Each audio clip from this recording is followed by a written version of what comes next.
well, we're not going to wait a whole nother 10 minutes to see, but there is, I've made a video on it. Maybe I can post it on YouTube as like a little short thing. But there is a an idle animation where Heather squats down and sort of like rests rather than standing upright. If you leave her standing idle for a very long time, it looks like you might need to have like nothing equipped to get that.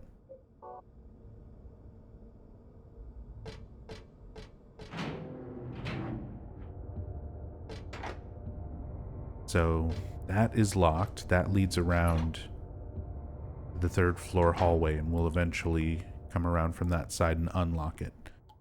We don't have what we need for this room yet, but I do want to talk about it and sort of take note of it because it is significant to some of our plot and information about Leonard.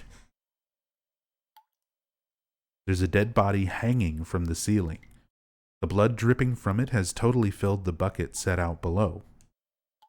Who would do this, and for what? It looks like a full-out bloodletting.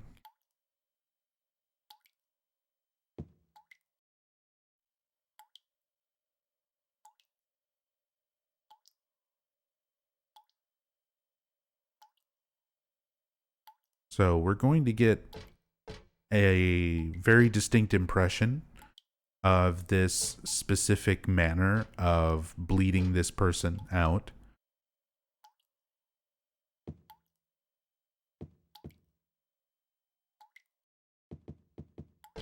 And essentially we are learning about a ritual performed by Leonard that we have to kind of follow in the steps of and almost recreate as Heather.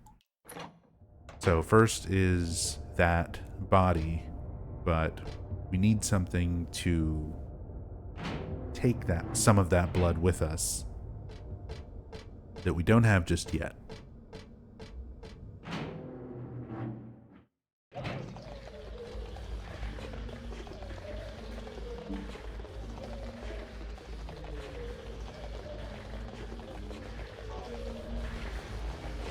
Going to be a lot of enemies here, and I really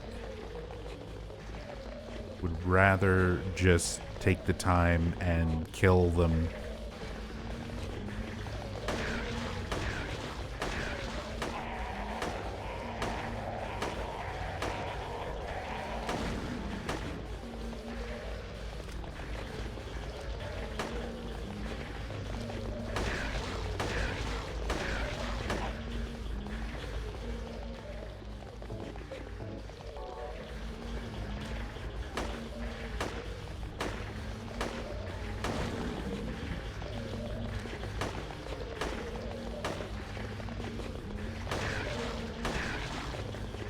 You might rush.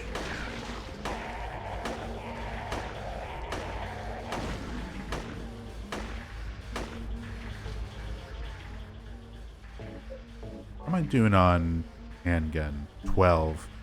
It's worth it, I think.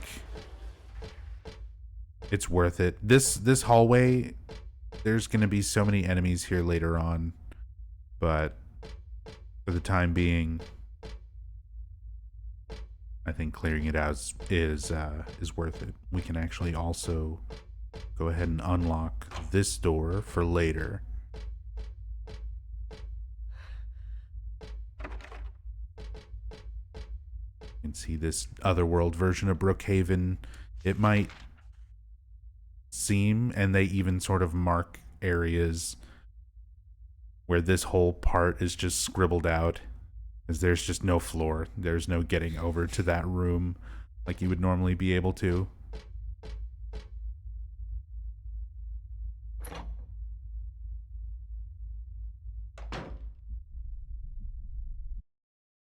Alright. We're cheating and making a save state so we can let some things happen here.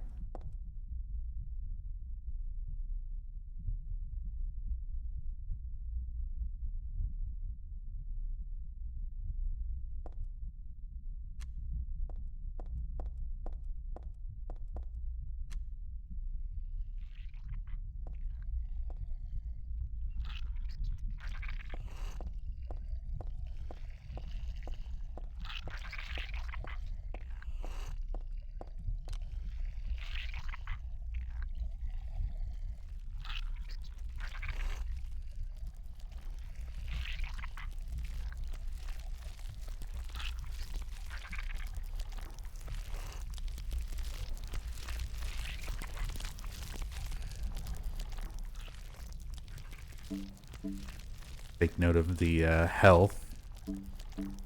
Still currently okay.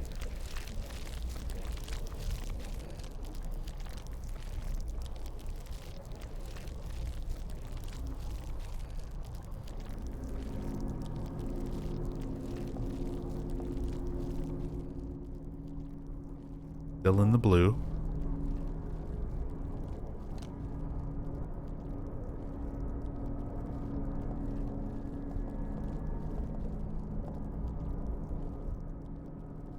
Now we're in yellow. You can see the effect is like crawling up her legs.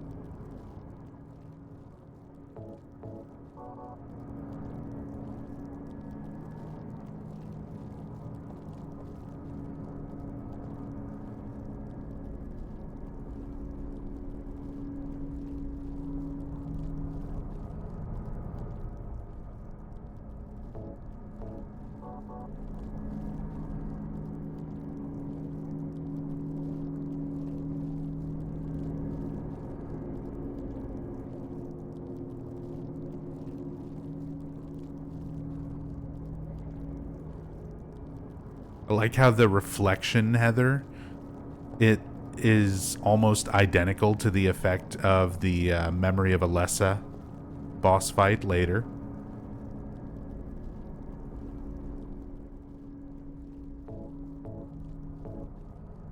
Does the effect insta-kill you after some point if you don't keep healing? No, it's always a slow drain.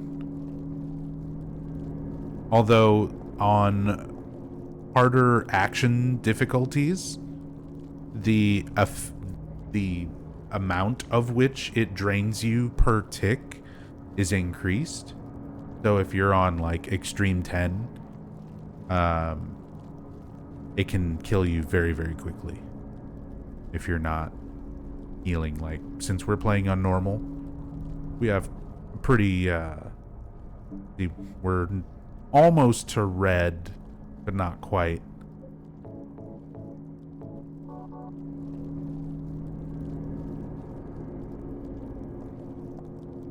But that's sort of the extent of the effect.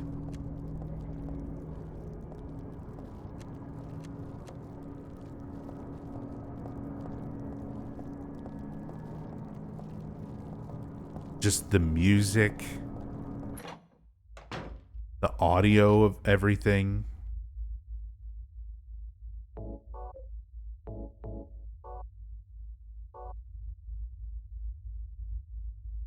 Yeah, after that point, that's kind of the end of the effect. Still, like, one of the creepiest moments, I think, in a Silent Hill game. Just a completely optional room with just that visual effect, all of that you're slowly seeing it happen. All of the little sort of tentacle effects coming out, those little veins kind of growing out almost, starting from the tub, the way that it affects the environment and the reflection, and then starts affecting the environment around Heather. And once the reflection version starts having all of that moving, oozing texture, bleeding texture covering her, that reflection of her, like, stopping and separating from Heather's actual movement. Such a great detail, especially for the time. Like, great effect, and emphasizes, like, that bit of dialogue at the very, very start of the game. Heather starts off in the bathroom running away from Douglas, like the very first room where you have control of the game. And you can look at a mirror in that bathroom, and Heather talks about how she hates mirrors. And, well, this is like a perfect example of taking that effect, that thought and that idea to an extreme and doing something really, really creepy with it. Looks like an ordinary mirror.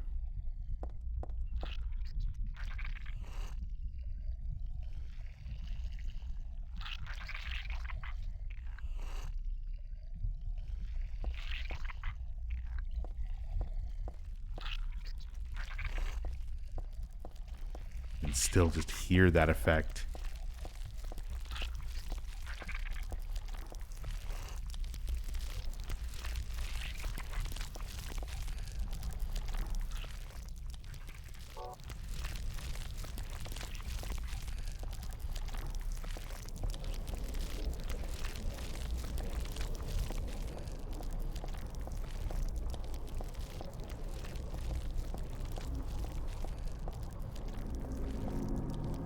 Remember if it's actually supposed to be happening again.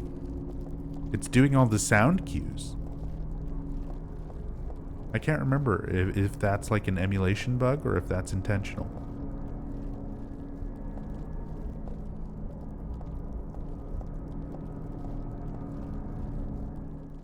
Waiting to see if it actually drains health. Void of Red, thank you so much for the 9 months. Welcome back.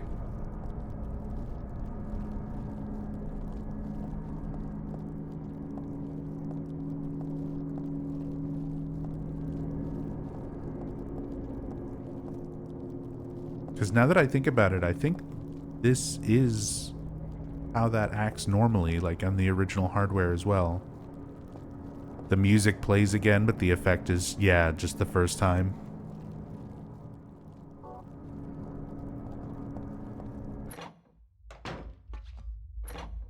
No matter how many times we go back.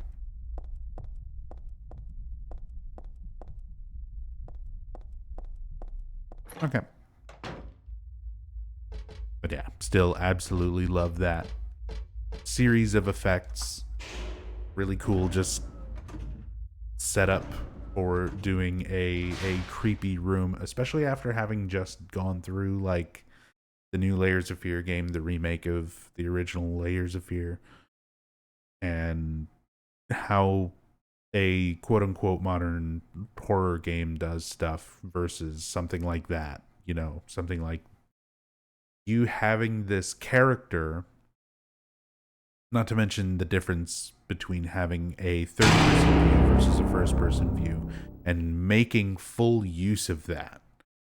Like, having you as a player looking at your character's reflection moving in sync with your controller inputs and then freezing in place. Like, that is a big part of it.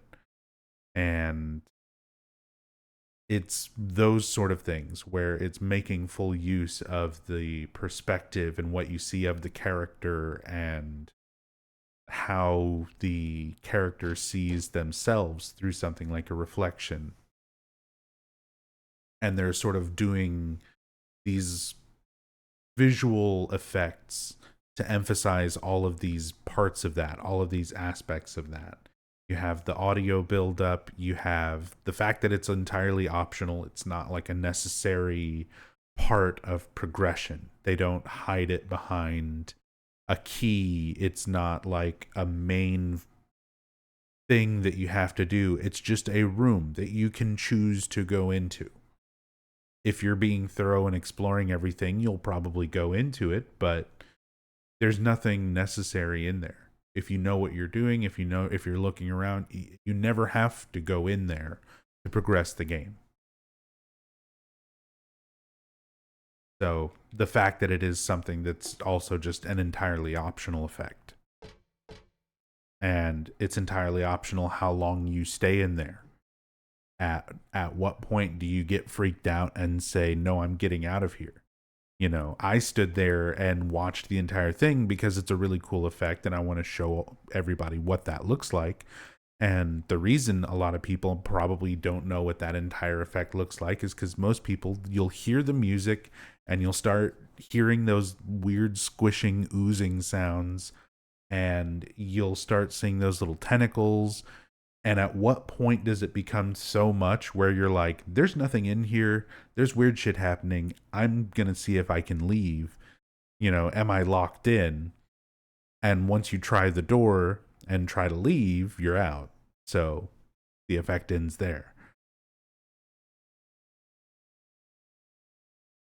So it's interesting. I like those kind of things. The fact that it's optional and how much of it you see is entirely up to you. Like, at what point are you too scared to not want to see the effect anymore?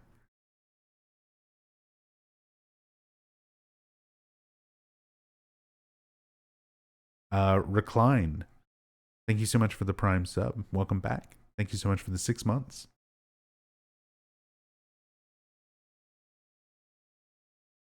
Doesn't the room lock you in for a bit, though? We can test. I made a, in fact, let's get our supplies back.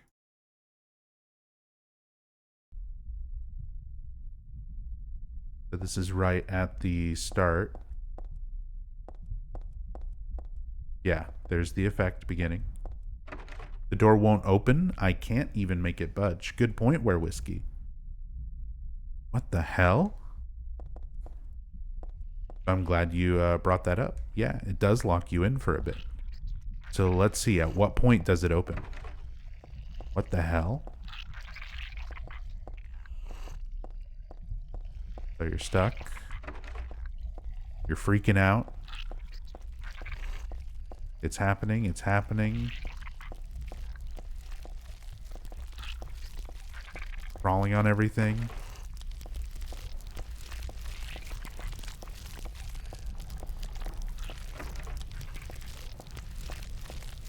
Yeah, it's gotta be when the reflection stops. Oh, that's so creepy.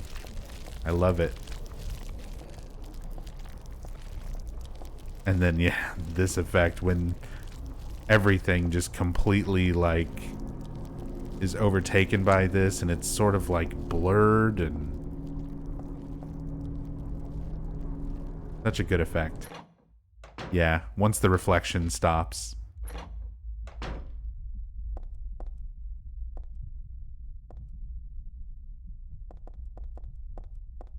...2003... when this game came out. Doing stuff like that.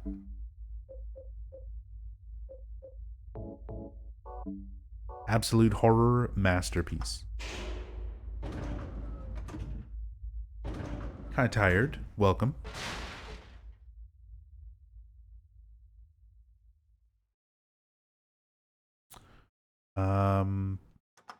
Let's go solve a puzzle. Ooh, wait. No. We want to go answer a phone call first, because it explains what we hear in the basement there.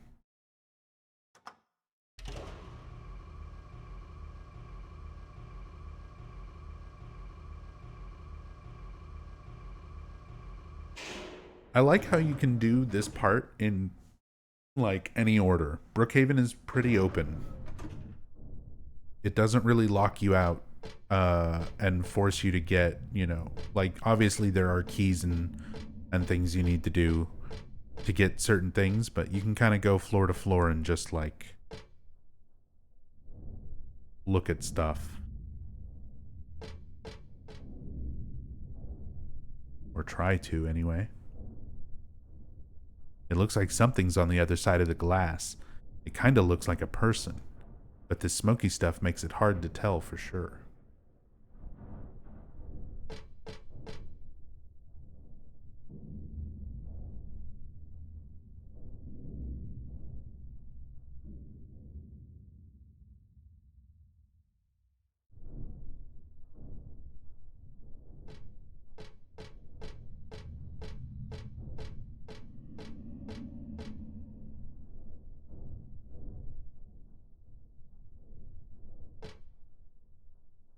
So if you can look through, if you were able to take away that smoky effect, which, if I remember, I think it's on, possibly on the PC version, you can see through it pretty clearly.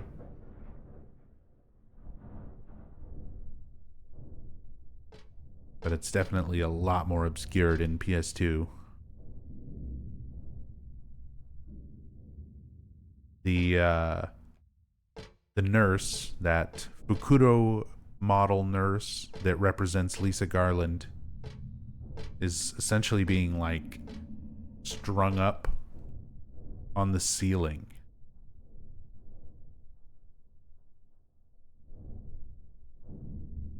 With Valtiel sort of strangling her.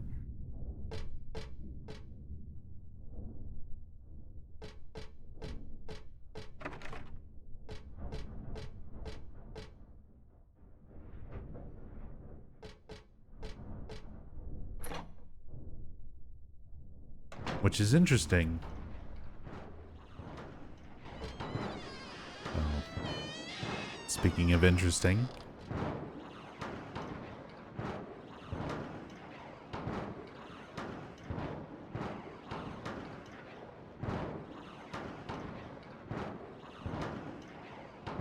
It almost looks like a slurper. The head of it just turned around backwards. Yeah, kind of similar looking to Valtiel, but not quite. That same sort of stitched flesh, almost, or like a robe. Something strange is cooped up in the locker. I think I'm safe, but I shouldn't get too close. Actually, the more I look at it, the more pitiful it seems. Like a child locked up in there, with no chance of escape.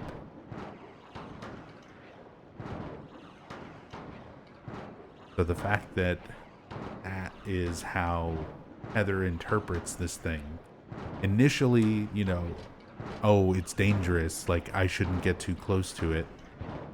But then, no, it's pitiful. It's like a child locked up with no chance of escaping.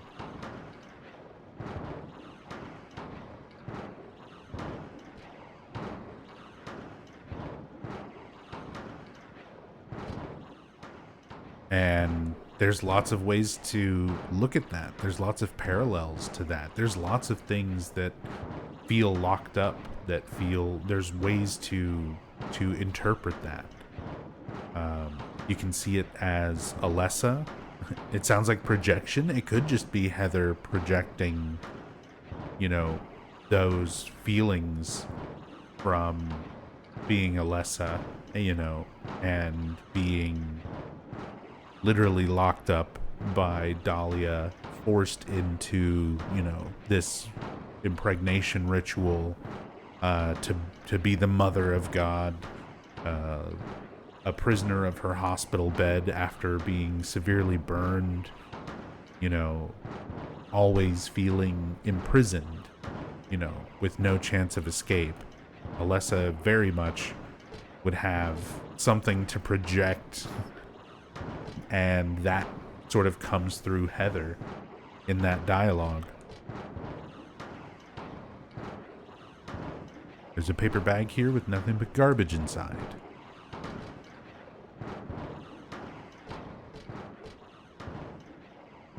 But it just goes to show one of those ideas, those core themes of Silent Hill in general, like the idea of kind of giving you this somewhat abstract image that still has a lot of perceivable similarities to other things and themes. There's text to give you an idea of how to interpret certain aspects of visual information, you know, just through how the character interprets it.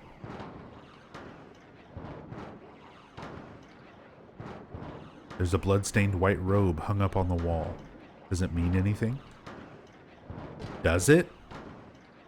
Does it mean anything? What do you think?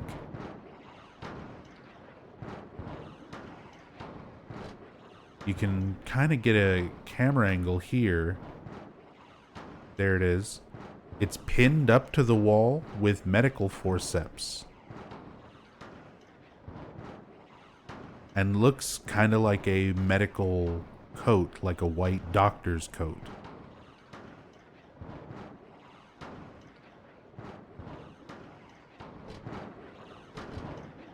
Or a nurse outfit.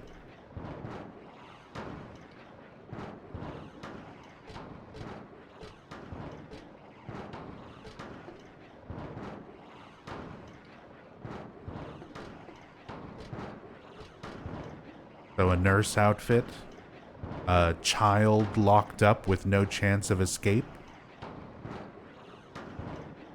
But the nurse herself is not actually there, just sort of the representation of her, the uniform. So we're seeing Lisa overlooking Alessa.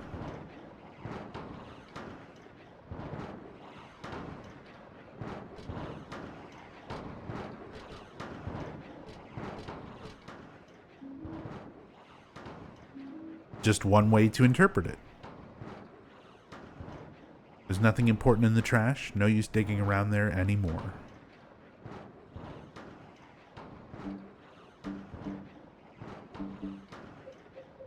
And we did pick up the plastic bag.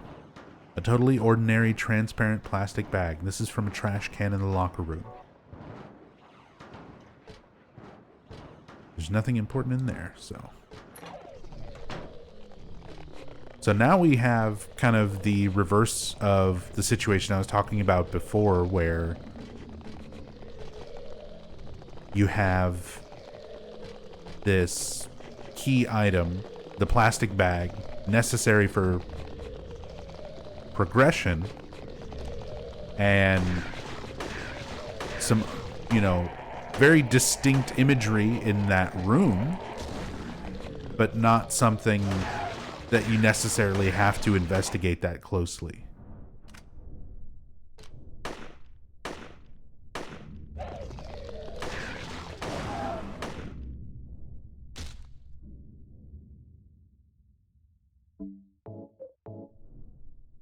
Almost out of handgun bullets. So now, stepping out here, this has changed. The smoky stuff is gone, and she'll comment on that. Whatever was here before is gone. So is that smoky stuff. What was that anyway? Instead, it's replaced by this dripping, almost bleeding downward effect. Sort of oozing down the sides of this, kind of like glass-walled room. And up against the wall, we can see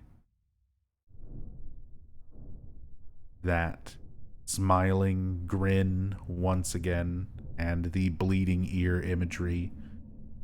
Again, according to using Masahiro Ito's own words, representing Alessa's shrieking insanity. That part of Alessa that still exists inside of Heather that has lost touch of who she is.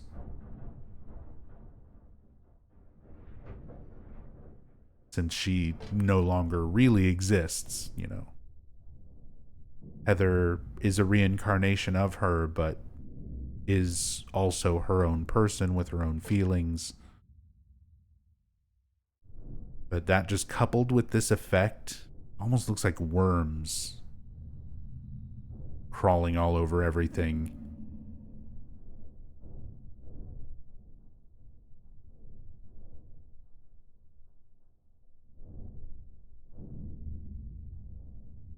I'm curious, like, compare this to, and be honest, something like The New Layers of Fear, when we were looking at paintings that were like covered in maggots and we could like zoom in first person up close and see the very detailed little models of these little maggots like squirming around on the painting, versus something like this, you know, where it's like a tiled texture that's moving and animating that loops in on itself just to kind of give the mild impression of something crawling. Kind of like worms, but you're not, you know, 100% on that.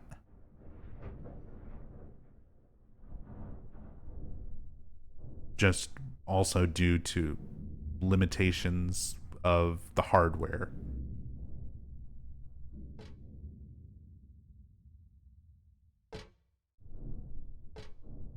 I don't know. For me, the more like undefinable effect is creepier than something that is clearly defined. Even if the clearly defined thing is like disgusting,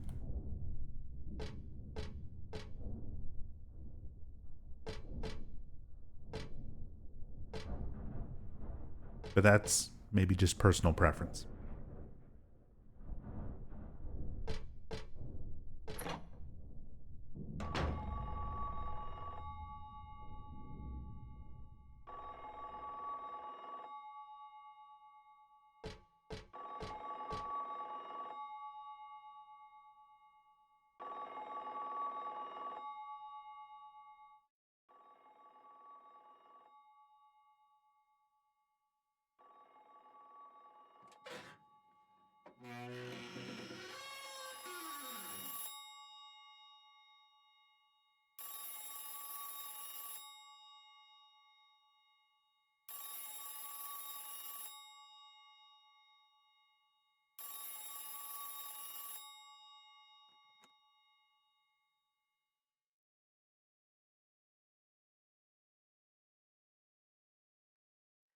Happy birthday to you. Happy birthday to you. Happy birthday, dear. Oh, I forgot your name. Who are you? Oh, okay, thanks. Happy birthday, dear. Who are you? Happy birthday to you. Happy 31st birthday.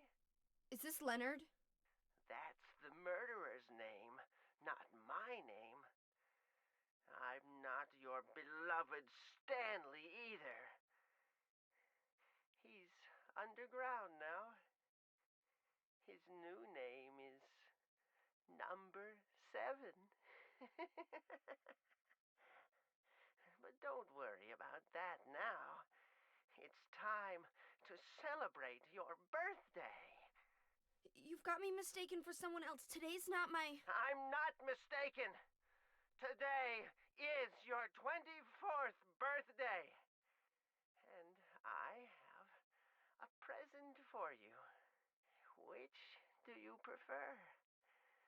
To give pain or to receive it? You can have the one you hate the most. Happy birthday to you! But you're wrong. It's not my birthday.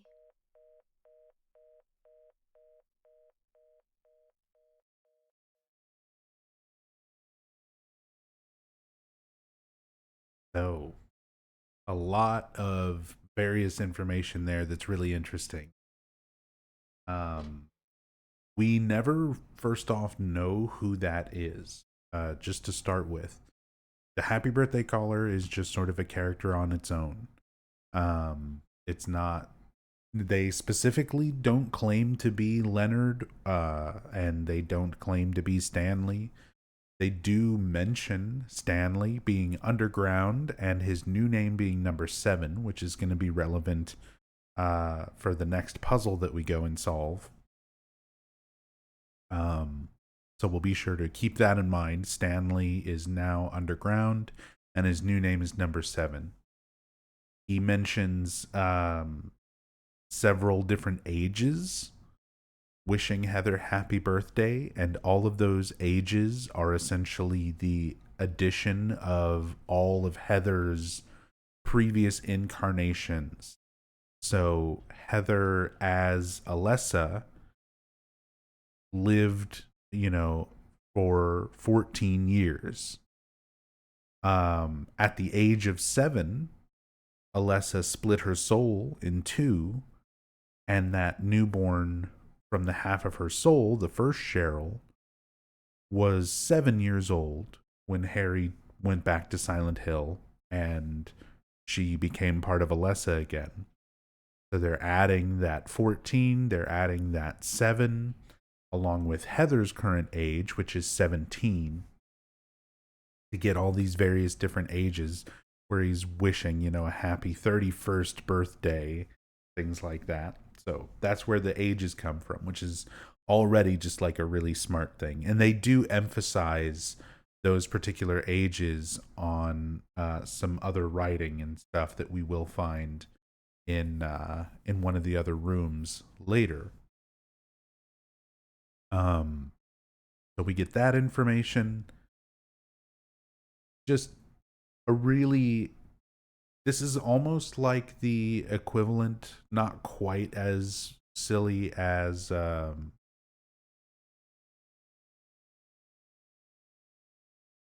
what is it? The elevator sequence in Silent Hill 2, but it's just something sort of weird, something sort of creepy, that's not really fitting with a lot of the rest of how heavy and distinct and disgusting the rest of the environment is. It's almost like a point of levity where it's kind of silly. Nothing coming from the receiver? Well, duh, this phone's not connected. But what about that phone call? And even with the happy birthday wishes and Heather saying it's not my birthday, I also believe that. I don't even know if Heather specifically knows her birthday. I guess Harry might have specifically told her the day that she was created because he saw it happen, but I don't know if he would be honest with her and if she would actually know what her birthday is. But even if she does, I don't think the caller singing happy birthday is for her in the first place. He is giving ages and things that are relevant to her, but I think he's referring to the birth of the god. It is essentially the day that the god will be born.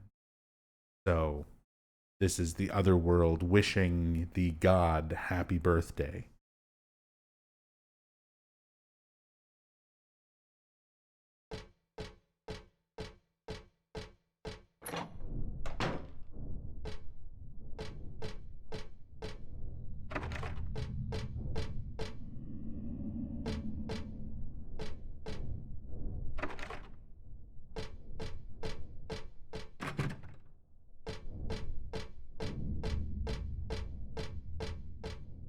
All right.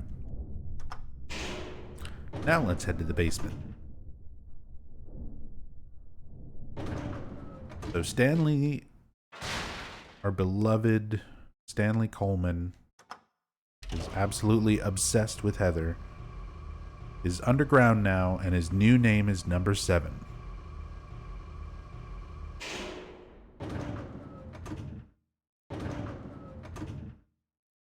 And the game audio is fairly quiet, so I'm going to mute my mic.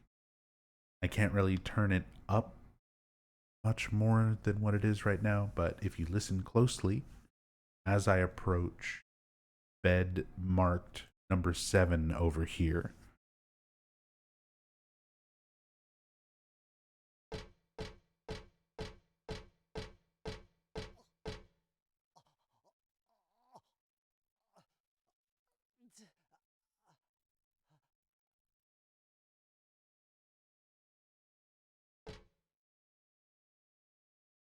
So it's fairly quiet, but you can still distinctly hear some little gasping, breathing noises, almost like someone trying to talk who can't.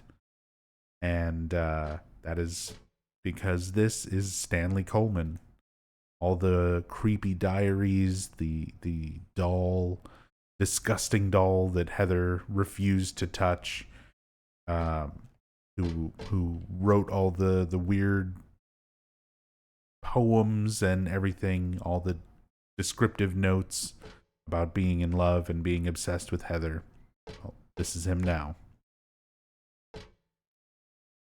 He's just a corpse under a sheet. He might have been a corpse under a sheet this whole time. Very likely.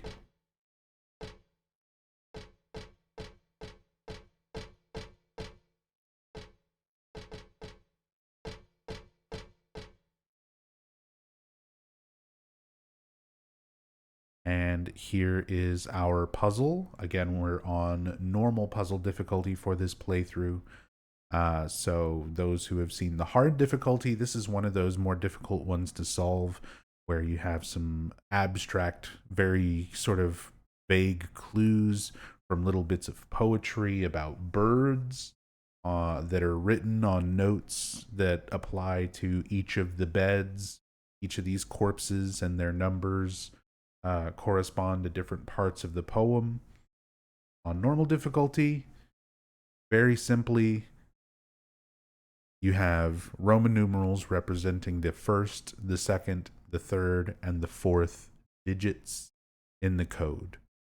So we're just looking at the beds as they are. If this were a top-down view of the room that we're in, those are the beds that we're looking at and which order they are. So basically everything from the left side, and it will always include a 7. It will always include Stanley. So this is not like a fully randomized number. There are a limit, and there is a limit to the number of combinations, because they always make sure to include Stanley's bed. You'll never get a code that doesn't have a 7. So you can see first digit, second digit are the middle bed, and that bed in the corner directly above it.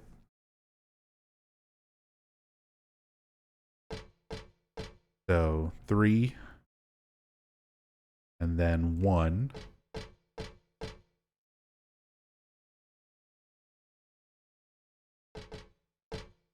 And then this one, 9. And then last is Stanley, number 7.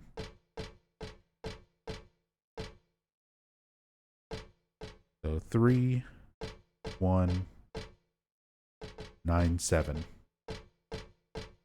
That's our code.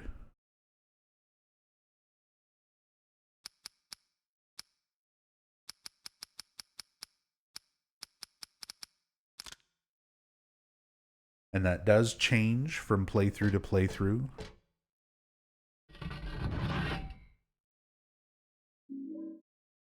Again, it's somewhat randomized, but there will always be a 7 just for Stanley. And definitely not nearly as difficult to solve as a bunch of birds what is it? The Tale of Cock Robin? Who murdered Cock Robin? Something about a cock.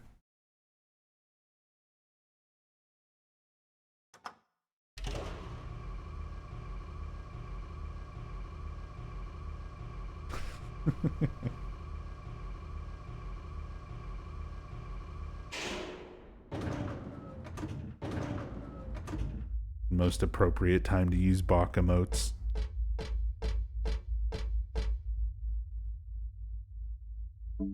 All right. We've got a plastic bag and a cremated key. Found this in some sort of crematorium underground. It's burned black, but still usable. So that is going to be used to open up a locked door on the first floor. But first, we have to come back up here. Do that. Person being bled out. Dead body hanging from the ceiling.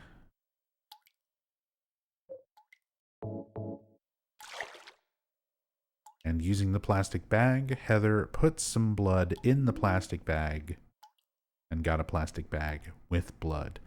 I still would love to know how Heather gets blood out of a bucket into a plastic, like a Ziploc bag, without getting it fucking everywhere.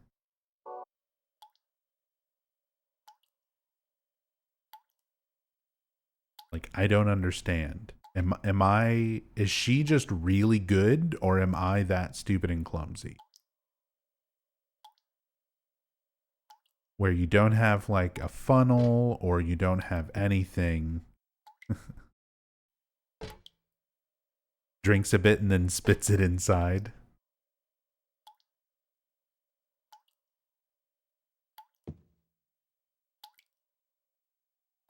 And then after that, the description simplifies to there's a dead body hanging from the ceiling. She doesn't comment on the bloodletting anymore.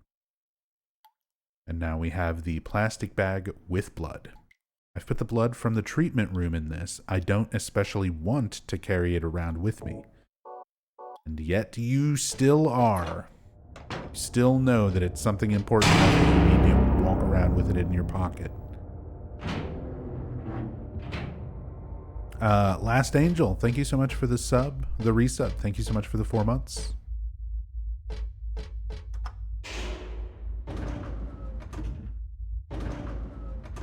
What compelled her to take the blood? Yeah, exactly. Survival horror protagonist instinct.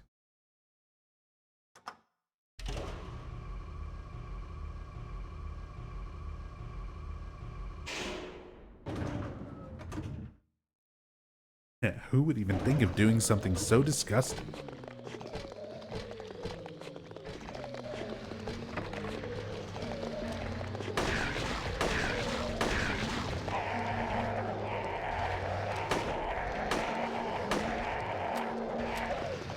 Well, that's all the handgun bullets.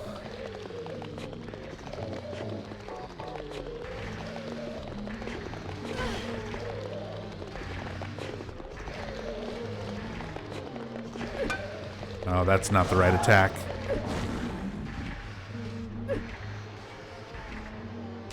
Worked out.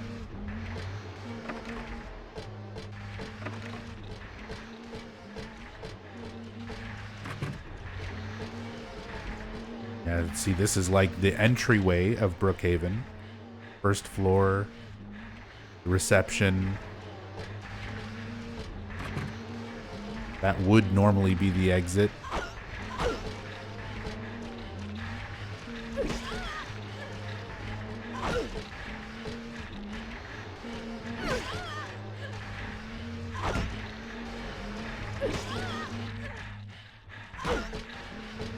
I blocked.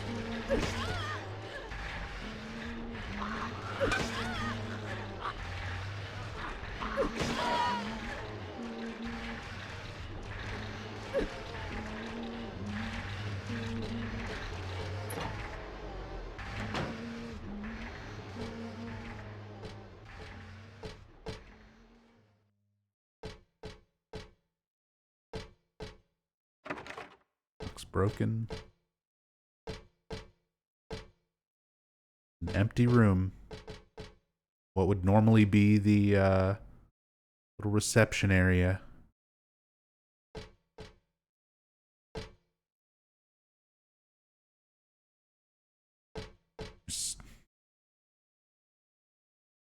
Stuff like down underneath the floor too. Chairs. Got chairs that are like upside down.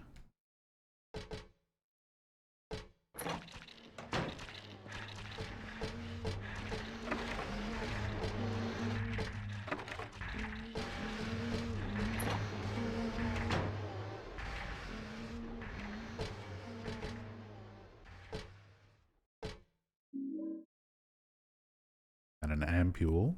There's a handful of dirty syringes on the bed. Not about to use them, that's for sure. Yeah, wouldn't recommend it. I mean, we've discussed this before though, where ampules this is the stuff. It'll wipe out all the pain and help recover my strength. So they're essentially like the best healing items, but I mentioned this before, like these are based on a real thing. It's basically just a particular little glass vial that is used to hold a liquid medicine. And I was like, how does one use this? Like in real life, would you break this open and drink the medicine inside? Would it go into a syringe and then be injected? No, I've never used an ampule in real life. I don't know if that's a common enough thing for a lot of people, but I have not. You inhale.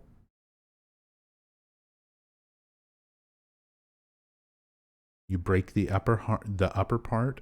For some, you drink them. For others, you inject them. So it just kind of depends. So presumably, she's not injecting herself with something with these. Heather is breaking it open and like drinking it.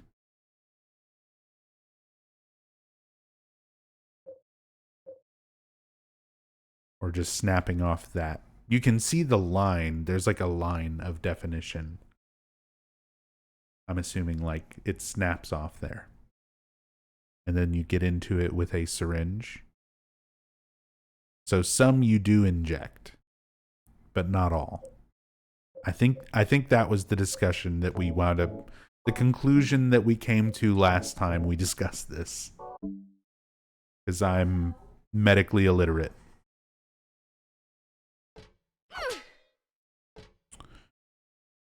There's a memo here on the chart. Dr. Midkiff. Please use extra caution with the patient in room 312. He should still have his religious freedom here in the hospital, but he shouldn't push his faith on others. I'm a victim too. So now we've got a note mentioning Leonard. Leonard, they want to allow Leonard his religious freedom, but he is, like a cultist who is trying to indoctrinate other people. He's like trying to force his faith onto the other patients, the other staff of the hospital, which would have led him to that argument with the patient who was put in the room with him, the one who he stabbed in the neck, severed his carotid artery. And what we'll soon learn also would have followed suit with the person who is hanging upside down being bled out. So, rumor has it he got here by stabbing someone over a religious dispute. There you are. That is Leonard. That is what he was put here, at least as far as why he was submitted to Brookhaven. Now, there may have been some ulterior motive to that if we understand that Claudia is the one that put him here. But still, stabbing someone over a religious dispute. It's something Leonard has done before. It's something he will do again. R. Crosby. So Midkiff and Crosby are references. I want to say that is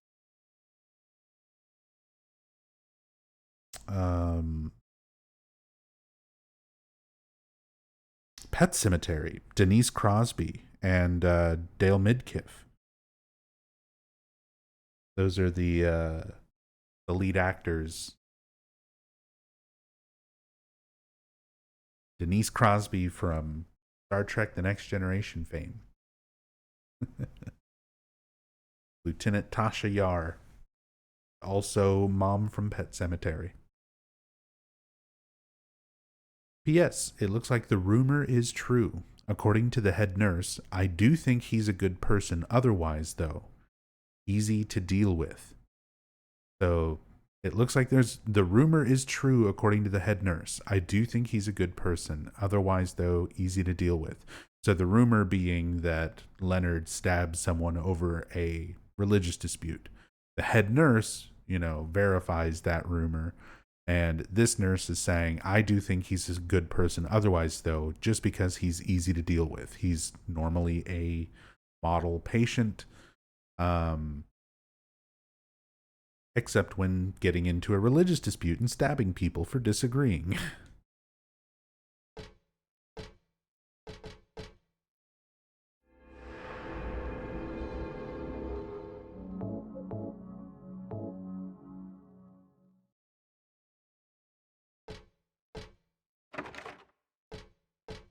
Just don't talk to him about religion and he's great. He's a real cool guy to be around. But you get him started, man. You get him started about Zuchelbara, Zuchelpaba, Lobselvith, Valtiel.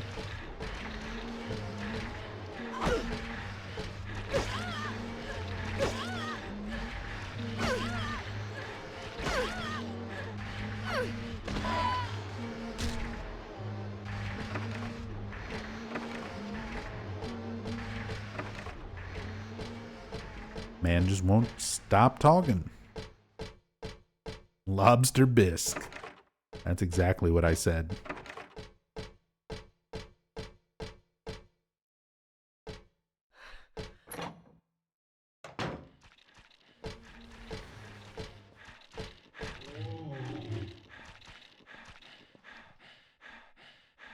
Here we have something actually written and drawn by Leonard. So presumably, like, this is where we have to make so many weird assumptions to try and make any kind of sense of this. And I feel like it's just meant to not be made sense of in a realistic way. Leonard, like, spoilers if you've never seen Silent Hill 3, is a giant monster thing. Like, at the end of Brookhaven, he is essentially the boss. And Leonard Wolf being a creature, but still being able to, like, talk and communicate, albeit possibly telepathically, comes off as, like, very unique. No other creatures and things, like, really do this. We don't really see that in manifestations. So there's so much going on with Leonard, like, to try and piece together. But if we can look at, like, this childlike drawing and handwriting, very clearly being something of Leonard's, being, like, as his humanity deteriorated, like, did he go through an actual physical transformation? Has he been here so long that he stopped being a person at some point and started, became this creature? And somewhere along the way, while he could still write and draw, he was making things like this. The world is teeming with unnecessary people. It's God's decision that I fight. As a knight of honor, as a protector of the seal, I sacrifice myself to the blood of criminals.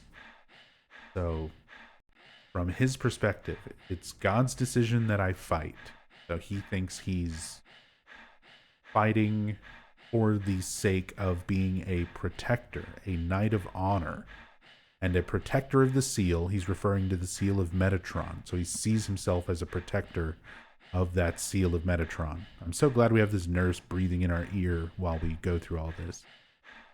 I sacrifice myself to the blood of criminals. So Leonard may have sacrificed his human form and in return been given his monstrous form as sort of a gift from his god. This spiritual power, because again, that's kind of how the spiritual power of the town works. What he believes becomes real. Who wrote this? Some twisted individual, eh? I see this and I want to ask him. So you think you were one of the necessary ones? But it seems like I've heard this protector of the seal business somewhere before. So Heather recognizes that she's already heard Leonard talk about that when he was speaking with her on the phone telepathically earlier.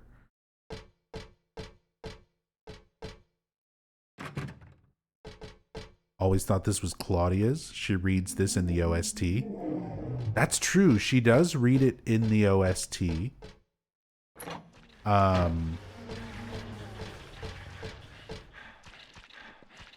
So let's kind of view it from that standpoint, Stasia. If this is not Leonard's and is in actuality Claudia's, that could actually make a lot of sense. So we're looking at something from Claudia as a child, you know, writing and drawing things like this. The world is teeming with unnecessary people. It's God's decision that I fight. As a knight of honor, as a protector of the seal, I sacrifice myself to the blood of criminals. So would Claudia at that point be sacrificing herself in any sort of form? We have a direct view, like a direct view from Leonard's standpoint. Like he basically differs from Claudia's view. Like Claudia thinks there are no criminals. Everyone is deserving of paradise. And that is why her beliefs and Leonard's beliefs are at odds.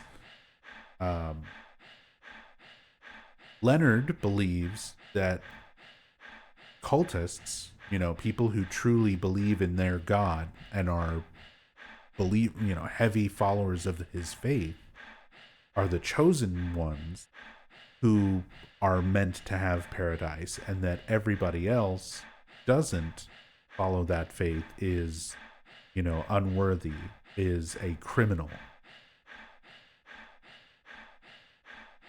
of which he's willing to stab to death. So I think it's more of just kind of like a flavor thing of getting Mary Elizabeth McGlynn, excuse me, on the OST, I'm trying to remember, is it Donna Burke? It is Donna Burke as Claudia reading it, isn't it? It's not Mary McGlynn. I think that might have just been for flavor and not necessarily meant to imply that it's her writing. Because the more I read it, the more that it reads better as something from Leonard's perspective. Like I've always viewed it as one of Leonard's notes. How does it describe it in the memos? Just day room notebook? Yeah.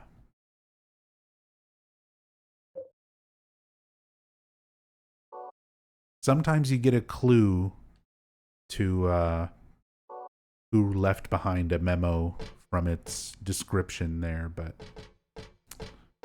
not with that one.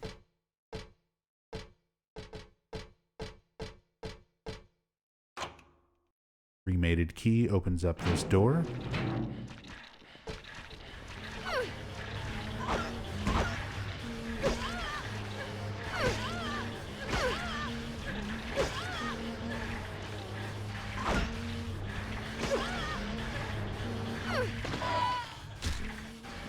katana.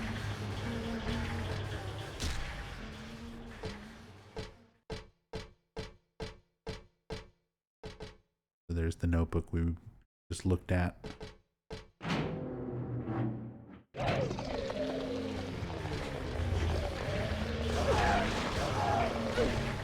Shit.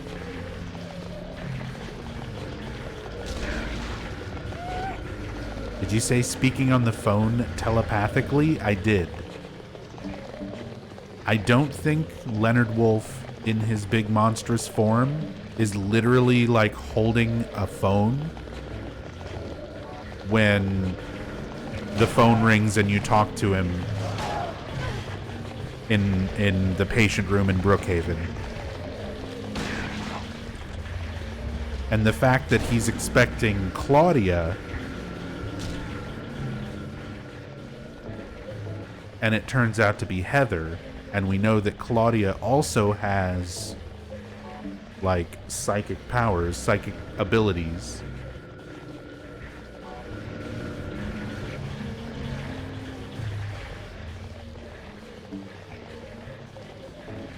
I think it's more likely that they're communicating telepathically, but the phone is sort of like the focal point of it.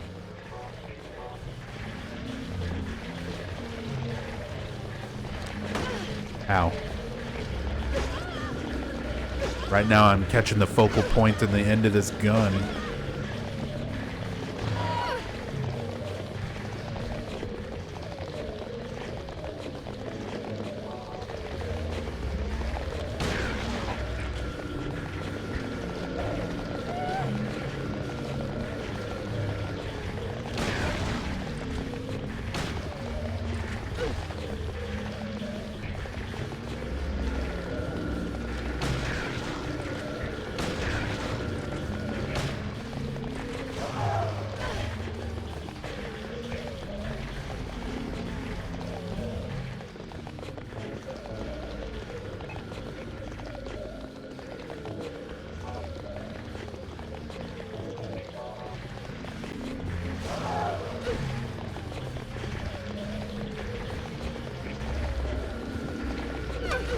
Oh, come on. God, I hate slurpers. There we go.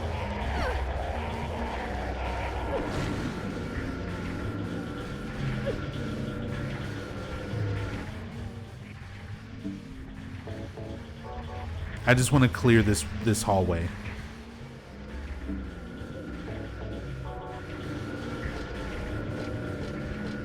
This hallway is always a nightmare. A literal nightmare, but also a pain in the ass.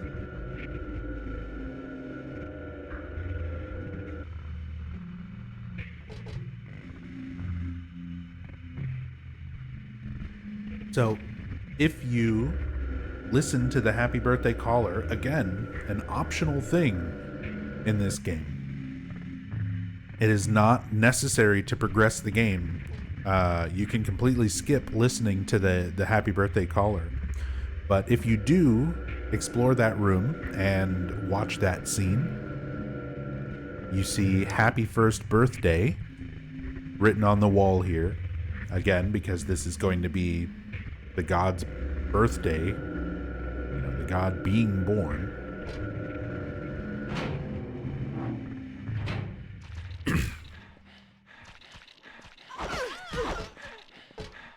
And normally this door is locked if you don't listen to the happy birthday call. So you won't have access to this room. But if you do listen to it, happy birthday is written on the wall there, and there are some supplies here. Handgun bullets, submachine gun bullets. Are these birthday presents? Well, I guess I shouldn't look a gift horse in the mouth. Besides, if I didn't really need this stuff right now, he wouldn't have given it to me. That weirdo, I mean. So Heather even recognizes that these are like gifts from that weirdo, the happy birthday caller.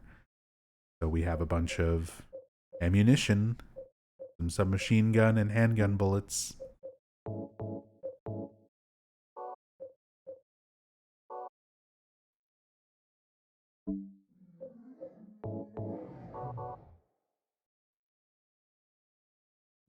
And what supplies you get during this segment here will actually change depending on what you have in your inventory. So because I have like 12 health drinks, the game is giving me ammunition. But if I had a whole lot of ammo and not a lot of health, you can get health items in here. So it will actually change depending on sort of what you have and what you are in need of. And if you check over here, also find something on the ground. Is this a birthday card? Happy 38th birthday. So we were talking a little bit earlier about adding the years together. Alessa lived until she was 14. Cheryl lived until she was 7. And Heather, at her current age, is 17. So adding everything together, 14 plus 7 plus 17 is 38. And she acknowledges this as well, meaning that she also remembers those ages from her life, or each of those previous lives. But it's not my birthday. So yeah, she's recognizing that there are things that are significant to her, and the ages of her current life and past lives, and also a hint to the player, like the significance of the happy birthday caller dialogue and those happy birthday like numbers and ages that are being thrown out. So that gives us a more idea of why that's significant. There's something on the platform, too thin to be a person. I don't think I'll go so far as to pull off the sheets and check.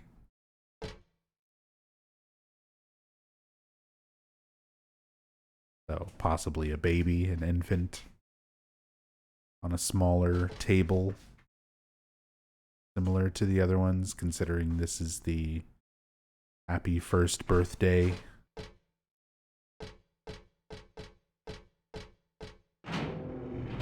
There's even, I just noticed, children's drawings on the door. Like bunnies and bears and stuff.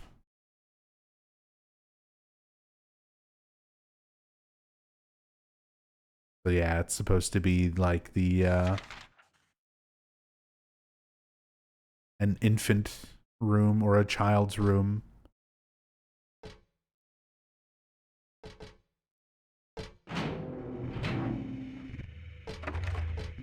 Everything else in this hallway is pretty much locked. I love how the blurred crawling effect essentially makes it look, you know, like completely inaccessible anyway. I'm pretty sure there's a person under these rusty red sheets. I think they're dead. I can't bear to check for sure.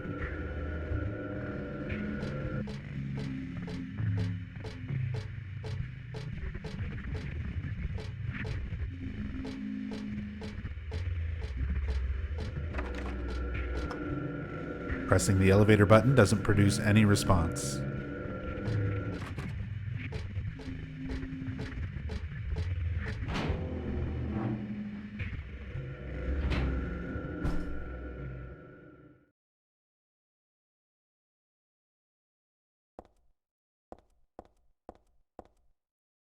All right, let me try not to mess this up.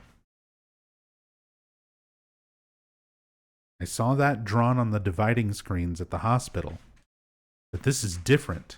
Seems like it was drawn a long time ago. Somehow.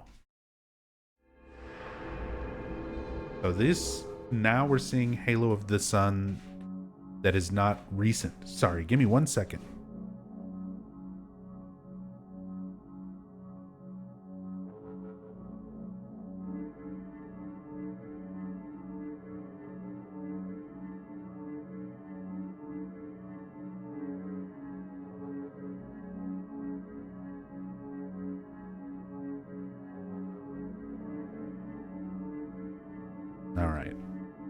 My cat is like scratching at the litter box behind me, not even bearing anything, just being noisy.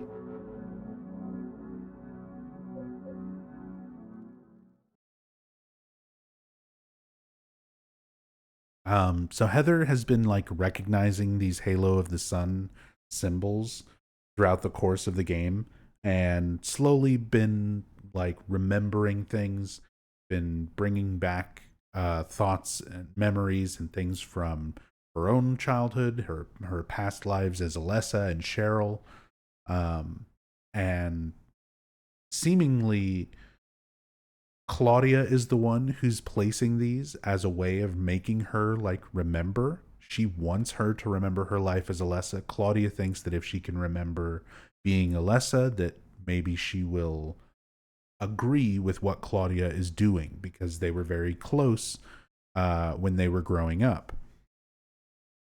So, with the Halo of the Sun here being something older, representing something that has been here along with Leonard, not something meant for Heather. Maybe you could interpret this since the Halo of the Sun has this idea of rebirth and reincarnation, taking on a new form, the past, the present, and the future. And we look at this as Heather being someone who can be reborn and live again in different forms. So if you apply that to Leonard, and Leonard sort of moving past his human form, becoming this monstrous form, living on and being reincarnated in a way, you can sort of interpret it that way as something kind of like cluing you in to Leonard's existence. There's a stretcher here. Not just your usual stretcher. This is more like an altar of some sort. Lit candles, a knife. And is that blood I smell? Did they worship that picture or something in the picture? I like the similarity here between this makeshift altar of Leonard's and the hidden altar in Silent Hill 1, in the back of the Green Lion Antiques. Even the imagery is kind of similar. The figure with the elongated rectangular head in this, it doesn't have that long smeared head, but it does have a little bit of imagery kind of similar to the altar in Silent Hill 1. Those candles didn't light themselves now, did they? Someone was performing a ritual here.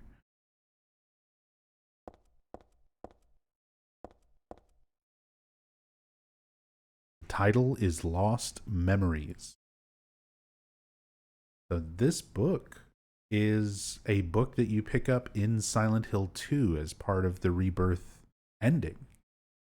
A book that kind of talks a little bit about the history of Silent Hill as a town, goes into kind of the roots of its occultism and things like that. One characteristic mentioned only in rare documents and dying out in the modern age is that of the ritual sacrifice. So specifically, we're talking about a sacrificial ritual.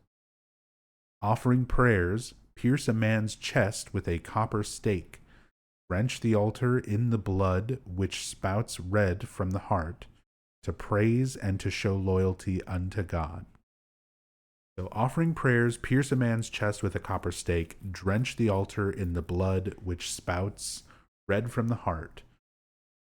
That is the body of the man who was being bled out, who had been pierced with a copper stake, and his blood had been collected for this sacrificial ritual.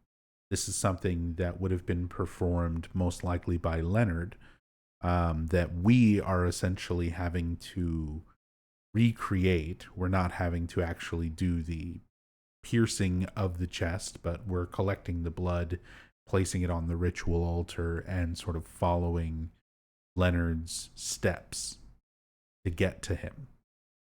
In another sacrificial rite mentioned in the same book, the victim is burned alive.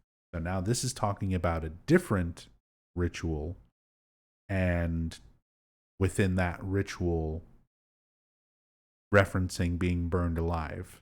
So first part, we're talking about this sort of blood ritual that's relevant to Leonard. But in the same book, we're now sort of getting what's relevant, what Heather is noticing is relevant, because it's a ritual that applies potentially to her as Alessa. Even if it's not necessarily the same ritual, since there is a lot of debate on whether or not Alessa was burned intentionally or not as part of her ritual, it would invoke memories of being burned alive. This was a more dignified ceremony in which prisoners and sinners were not allowed to participate. Only the clergy could be sacrificed. So, prisoners and sinners not being allowed to participate distinctly for this ceremony, as opposed to the bloodletting ritual, piercing a man with a copper stake and draining that blood, where prisoners and sinners would have been allowed to participate. This is distinctly different, in that only the clergy could be sacrificed. So we know that Leonard views non-believers, people who don't follow his occult beliefs and the order's beliefs, he views them as sinners and would have, stabbed that man, killed him over their religious dispute, drained his blood or kept some of his blood as part of a ritual. He wrote in that journal in the diary, in the day room earlier, that he would sacrifice himself for the blood of criminals. So we're literally using the blood of criminals to follow Leonard's sacrifice. So Leonard gave up his physical form, his human form essentially, performed this ritual using the blood of the person who he stabbed, and took on this new reborn form, this new monstrous form, and in order to act as a protector of the seal of Metatron or his god's beliefs, because that is what he believes, and the town made it real. The town's power made that series of beliefs, that logic of the ritual and what it would do for him, real. Similar to burning at the stake, no comparable rite can be found in religions practiced nearby. It may have some connection with the main deity being a sun god, and we do get a little bit more information about that later on, that, the god of sun and reeds is what the main cult's god, at least this particular sect of the cult's beliefs, primarily follow, or primarily believe in a sun god. So they make some comparison there between that and fire being a part of rituals. Even though this religion extols redemption, it brings to mind a dark and cultish history. Yeah, no shit.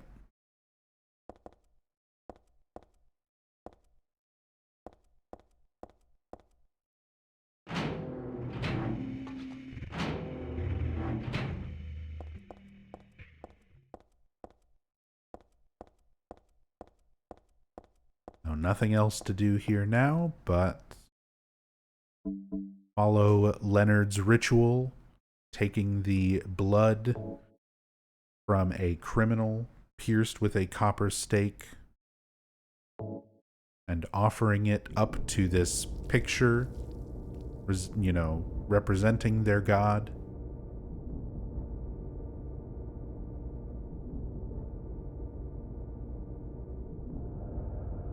And just the way that long red streak of the god's head is in the picture, we see this long red streak of blood reaching out from the ritual table to the ladder and hole that just appeared, descending down to Leonard's chamber.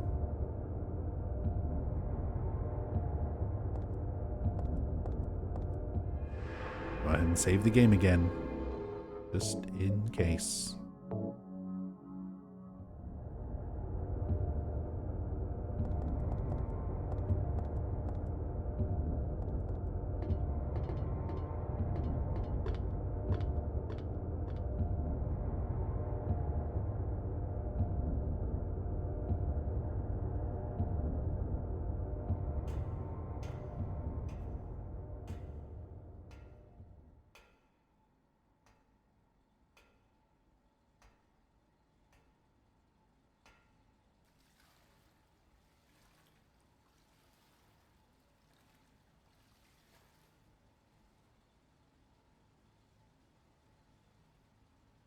Heather?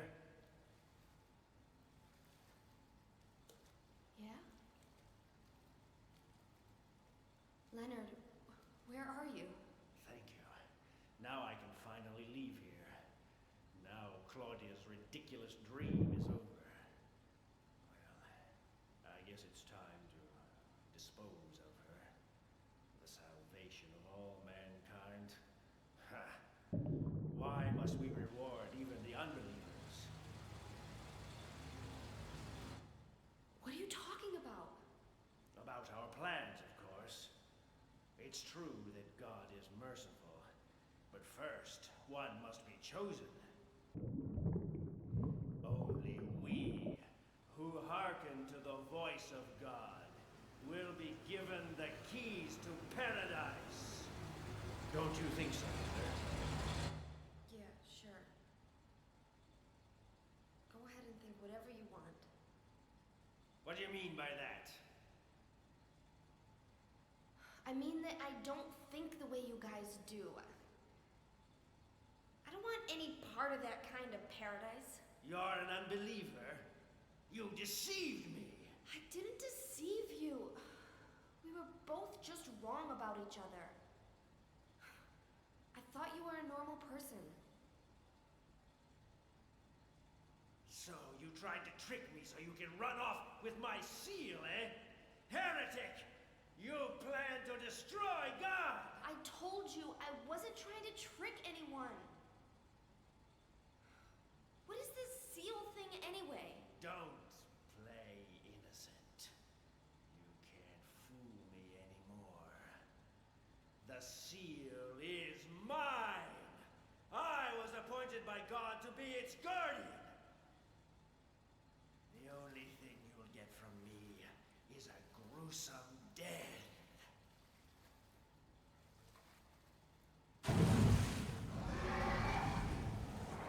Leonard? Is that you? Death to all who turn their backs on God! Is every person here a mental case? Well, I guess you're not a person anyway.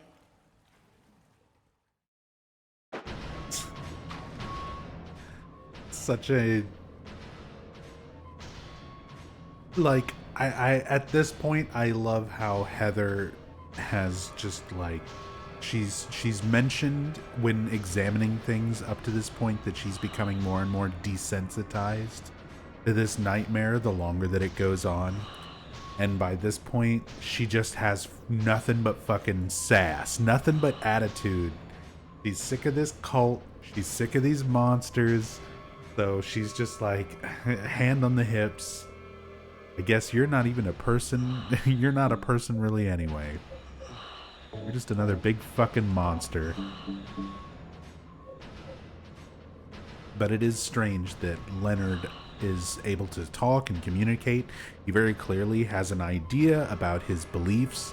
He thinks that only the chosen ones, like only the people who follow the cult's beliefs, should have access to what they view as paradise.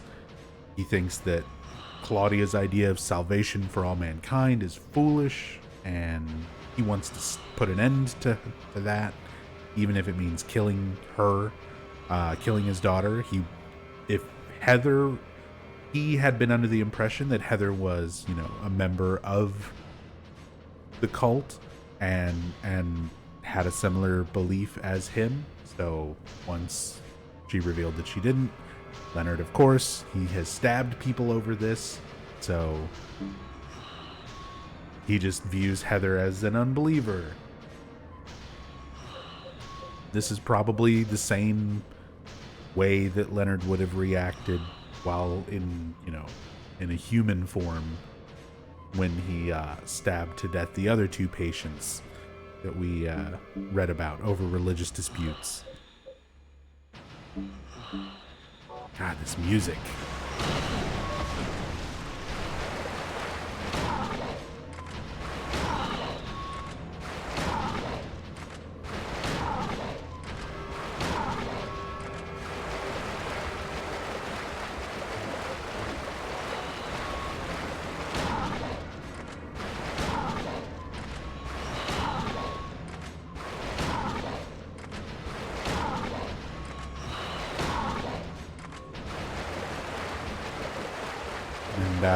In case you want to know how to beat Leonard on normal difficulty, shotgun.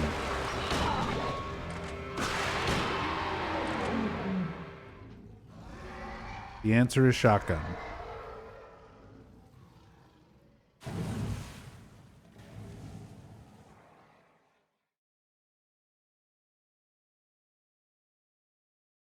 In fact, that's how you beat him on most difficulties. You can just unlock him with the shotgun.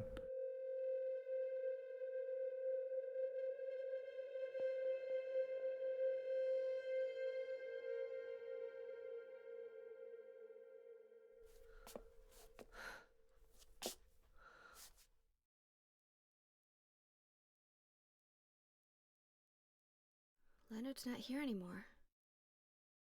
I guess I should head back to the motel now. I hope Douglas is okay. Huh?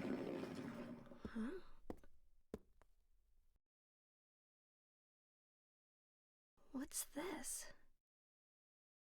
Seal of Metatron. I got a talisman. It has an odd design inscribed on it. I got it after I defeated Leonard.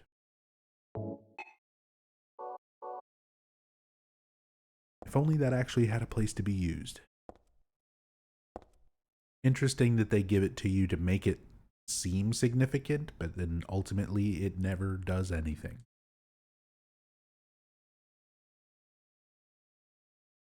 Guess there's nothing left here that I can use.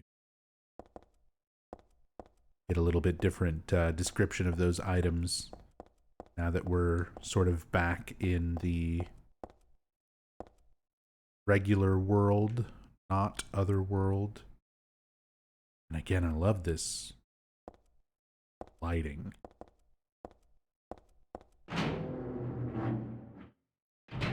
Maybe there's a point to it doing nothing. I mean, ultimately, that is kind of the lesson of the Seal of Metatron. Is if you don't believe that it does anything, it doesn't do anything. That's the whole way that the cult's belief works, is thanks to the town's power taking what they believe and making it real. So,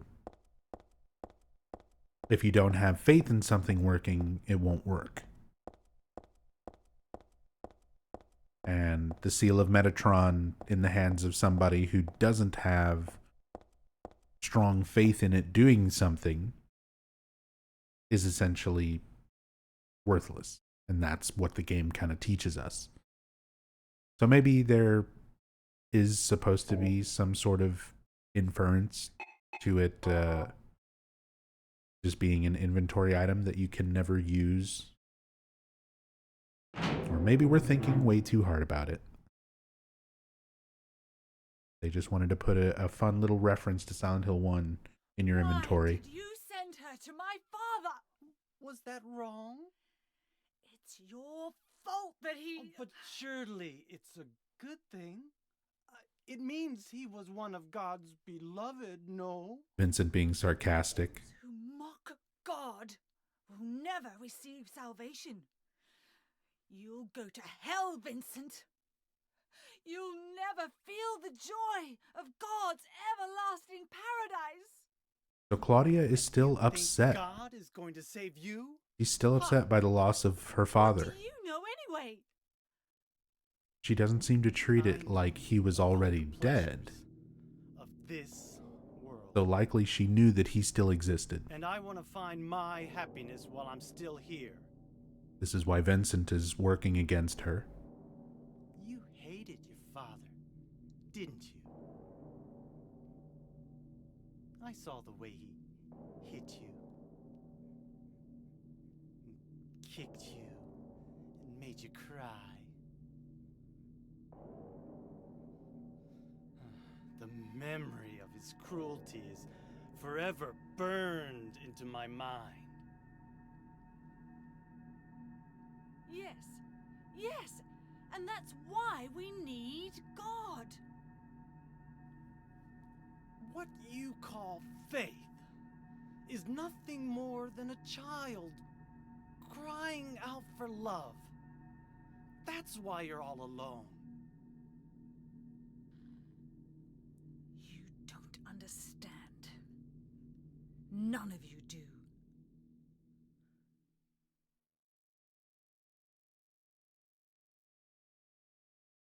So Vincent gives us some more insight into Claudia's history and relationship with her father, how abusive Leonard Wolf actually was.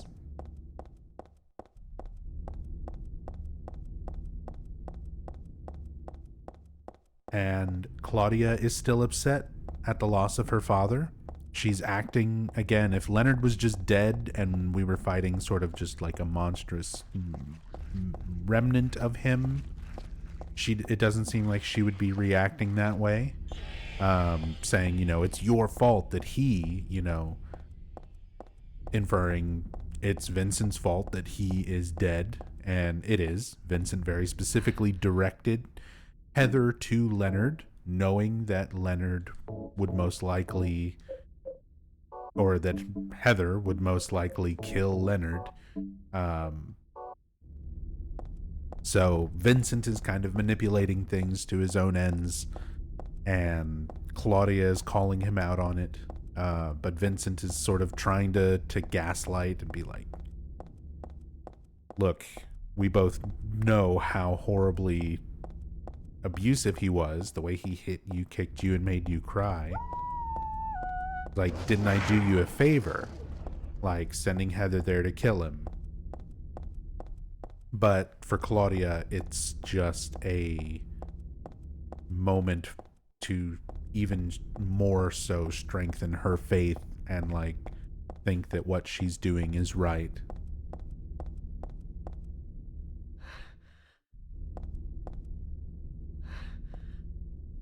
But Douglas went off while we were having this little adventure in Brookhaven Hospital. Douglas went off and was looking for Leonard's house. And he should have been back way before the amount of time it presumably took Heather to go through all of Brookhaven. And instead, we see Vincent in the same room where he was just talking to Claudia. Where's Douglas? He went out. But he left a message for you. Great music. Was there someone else here just now? No, just me. Don't you want to know what the message is? Yeah, what did he say? The church is on the other side of the lake. Church? meant by that. You don't understand? That's where Claudia is. Across the lake, on the north side. If you're going, you better go through the amusement park. It's probably the only way in now. Go northwest on Nathan Avenue. It's a bit far, but closer than heaven. Is that it for the message? Uh-huh. Thanks.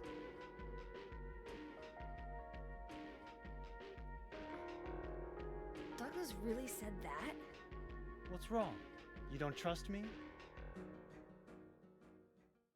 Of course not. Of course we don't trust you. I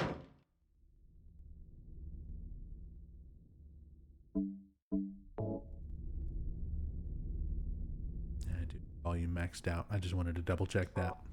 Some parts of the game are a little more quiet, some are a little more loud. Volume mixing in horror games is rough. Even the good Silent Hill games aren't great at it.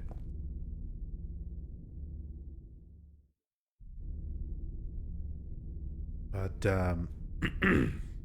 excuse me. So we have that interaction with Vincent. And again, if you're paying attention to the background of when Vincent's talking with Claudia about the abuse and everything of her father, they were in this room, which is where Douglas and Heather were staying. I guess they just sort of broke in here. Obviously, there's not like people working here. They didn't just check in. Like the town is abandoned. So Heather and Douglas were just sort of staying in this room. And Vincent winds up being here. Now, Heather's not too surprised by this, considering Vincent's the one who gave them the map, directed them to Silent Hill, gave them Leonard's information in the first place. So she knows that Leonard is kind of like influencing things and manipulating things.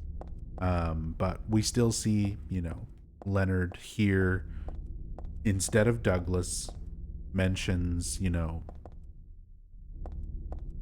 that specifically Heather asked was someone else here, which Claudia just was. Possibly still is. We've joked about that. Now, Claudia kind of needs to be a step ahead of Heather at this point, so she probably left before Heather actually made her way out of Brookhaven. But it's funny to think that Claudia is just like sitting in the bathroom, something, while Vincent's there talking to Heather, and that she's just still there.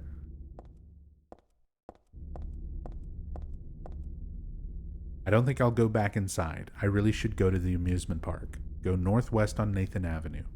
So specifically, we get our direction to go northwest on Nathan Avenue, which, if you look, this is basically the Silent Hill 2 map.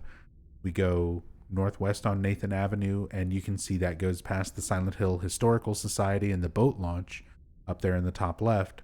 That would have been in Silent Hill 2, where you eventually, going through the prison, the labyrinth, and everything else, you get to the back of the Historical Society, to the boat launch, and get in the boat and cross the lake, which is the faster way to get to the north side of Toluca Lake, which is where old Silent Hill is, and basically where Silent Hill 1 took place. The reason why Silent Hill 2 and Silent Hill 1, the town looks different, is because they're on parts of the town that are on opposite sides of the lake.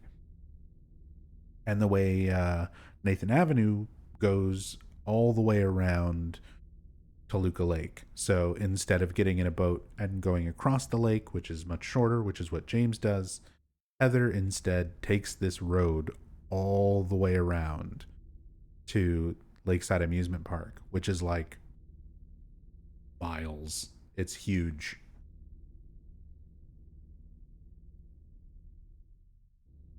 So that little comment from Vincent, it's a bit far, but closer than heaven. Yeah, a bit far.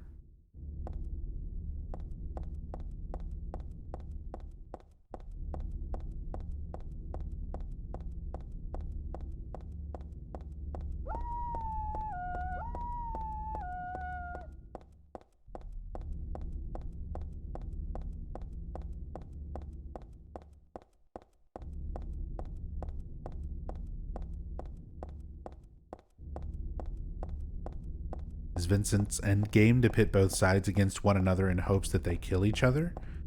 I think ultimately, as long as Claudia is stopped, the god is not born, Vincent doesn't really care what happens or who dies to make that happen. I don't think it's necessarily as focused as pitting them against each other and hoping they just kill each other, but I don't think he really cares if Heather winds up being a casualty as long as Claudia is stopped. So this is why the game just fades you out and then fades you in at the amusement park. Just assume that Heather went like for a 12-mile run there and just got here.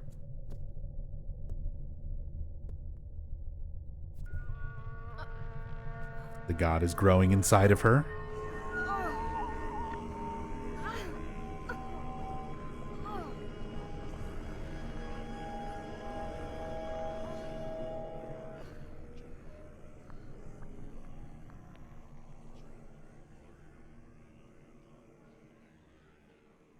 Oh, hell.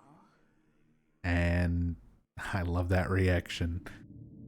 Remembering that this is her nightmare from essentially the same, or possibly just yesterday. Waking up would have been the previous day. Waking up in the Happy Burger as the sun was going down after having a nightmare that she was in an amusement park where she got hit by a roller coaster and died. And now she's here. Now she's actually here in Silent Hill in Lakeside Amusement Park. Exactly the same as her nightmare. She's just like, oh, hell.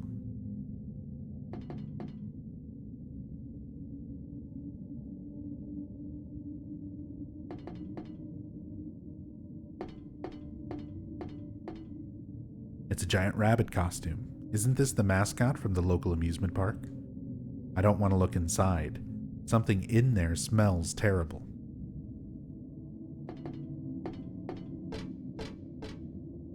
It's a stuffed animal. Stuffed animal rabbit. Good old Robbie the rabbit. Do we ever see any of the other mascots? This is we not see a dream. some posters. What's happening to this place?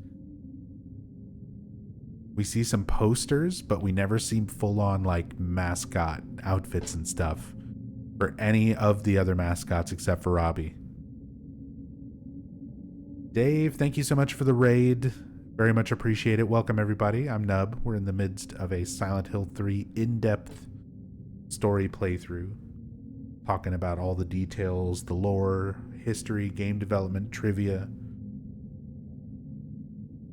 How Dave is he? Very Dave. Go follow. Definitely go follow. I love watching Dave.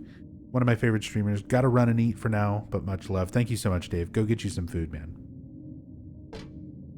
But yeah, we never see any of these other mascots. Not in any kind of great detail.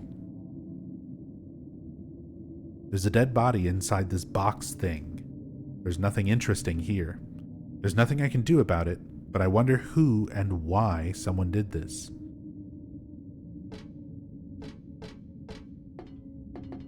Slightly different dialogue with how she interacts with everything compared to when you examine it all during the nightmare.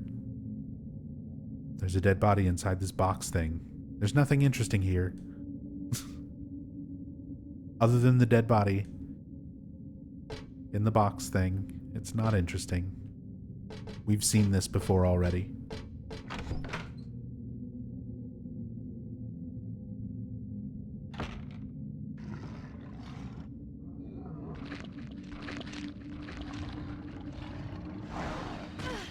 Ow. Ow.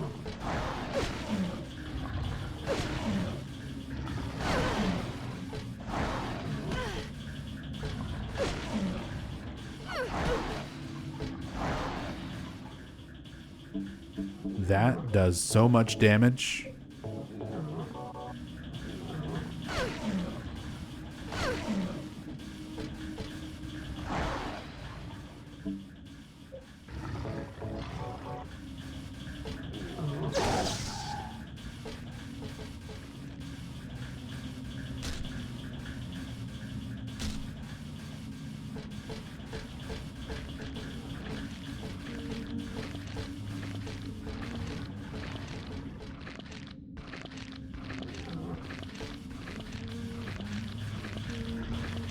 He ran away.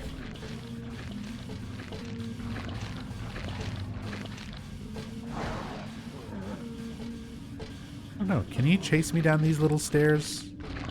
Oh, he can.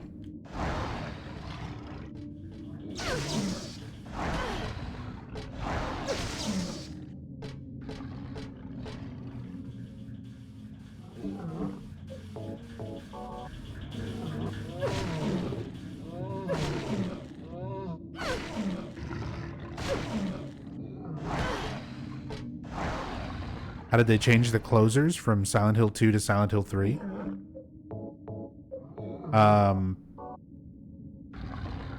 So they slightly changed their proportions of their arms, like they're stretchier, they're longer in 2 because of their hanging animations. And because they changed out the animations for them to walk around sort of leaning on them, they had to change some of the proportions, so the arms are a little bit changed. There's more detail in them with the textures, with that bone spike instead of the tentacle. In Silent Hill 2, they have like this little tentacle that comes out of the end of their arm that can grab you through the grates when you're walking above them. Now, when they're walking on top of the ground, they have these bone spikes that they lunge and attack forward with. Lore-wise, they're still completely different monsters, yeah. This was just a case of reusing assets, but giving it a new thematic purpose, but also giving it new animations and new attacks, and like really repurposing kind of a familiar creature. Because you never really get a chance to see them too clearly in Silent Hill 2 always being below you. So now having them walk around up on top, like, and getting the emphasis that close up on their mouths with that large spinning twitching disc with a mouth on it. So you get a closer look at the creature's details because of the new animations and just not having it underground anymore. They also have an unused animation where they would have climbed up seemingly from somewhere. Obviously, again, it's unused. It never got utilized anywhere, but it might have been at some point where we were supposed to see it climb up from being like this crawling underneath creature similar to how it was in Silent Hill 2 into its animations being above ground and everything the way it's used in 3. So, but speculation based off of an animation that doesn't even get used. The souvenir shop sign. There's a rabbit picture on it.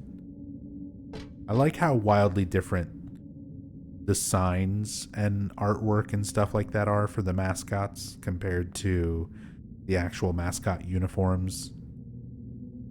Like how everybody, like now, talking to you in 2023, when I say Robbie the Rabbit, and you think of, like, you know, specifically, hell, I have an emote, Nub You. That, you think of Robbie. That design.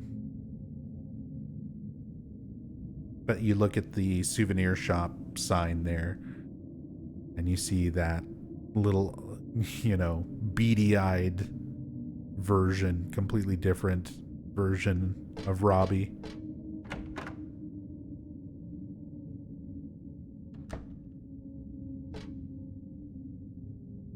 That's not Robbie, that's Bert the Bunny. There's a rabbit stuffed animal here. A bunch of toys are on display, nothing unusual.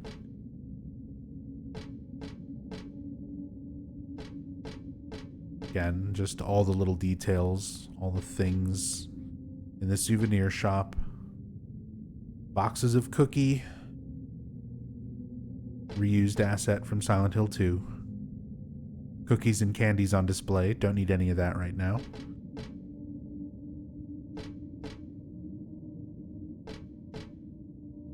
A lot of different things, but there's really nothing I need.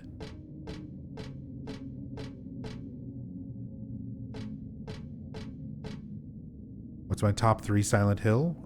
Type !faves in chat if you want to see how I rank all the Silent Hill games personally. It's a row of shirts. I don't need anything here.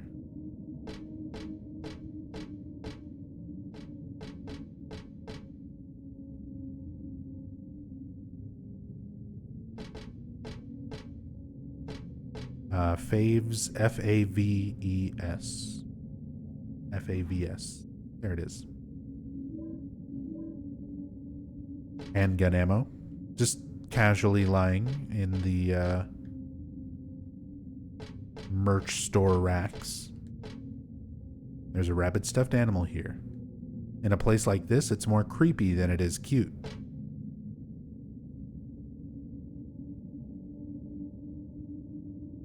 And now we have very similar looking Robbie doll to the mascot uniforms.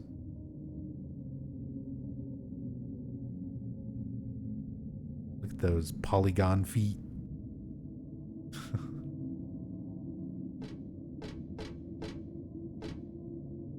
The good, gotta give it to him. That's a good design, you know? It's a good creepy design that still somewhat resembles like an actual amusement park mascot kind of thing. But it's so iconic having that blood on it.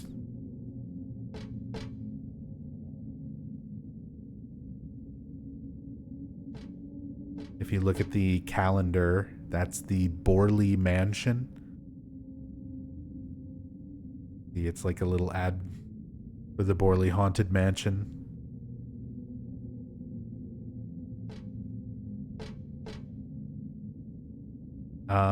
Oh, there's a look at the other mascots of Lakeside Amusement Park.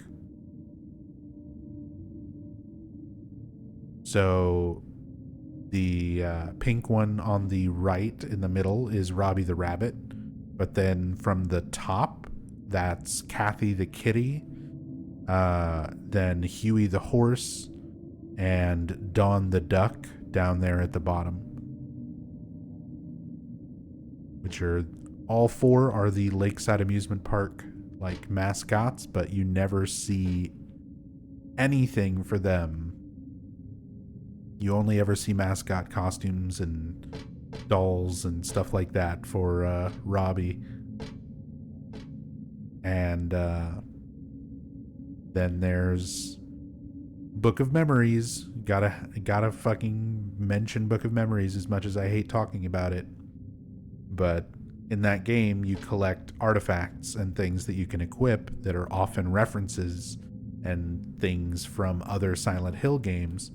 And you can collect a full set of all 4 mascot, Lakeside Amusement Park mascot pins as equipable artifacts in Silent Hill Book of Memories. So it's one of the only other games that uses the other mascots for anything. You can get all 4 of these as equipable things. Run the full mascot build in Book of Memories. Beef jerky and an ampule here. Don't want to miss. And while you're exploring, after looking around, everything that was stacked up here on the shelf all collapses. You can see Rosewater's chocolate, just like Rosewater Park in Silent Hill 2. Apparently they have their own brand of chocolate. They're really branching out. I remember when it was just a hot dog and soft pretzel cart.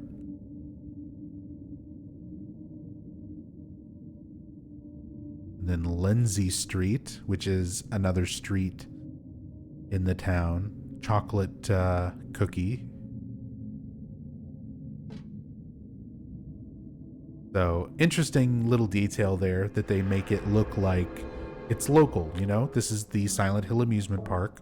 So these are the cookies and things from the local bakeries. And it's chocolate from Rosewater Park and Lindsay Street, you know, nearby street that Probably has like a little bakery or something. Little details that just kind of flesh out like the town itself.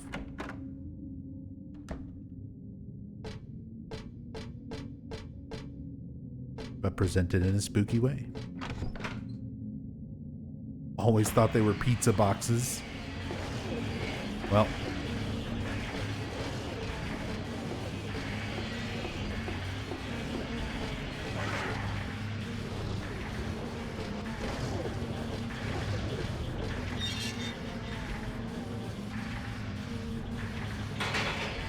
Wish you could have explored the other shops. Yeah, unfortunately it doesn't let you enter anywhere else.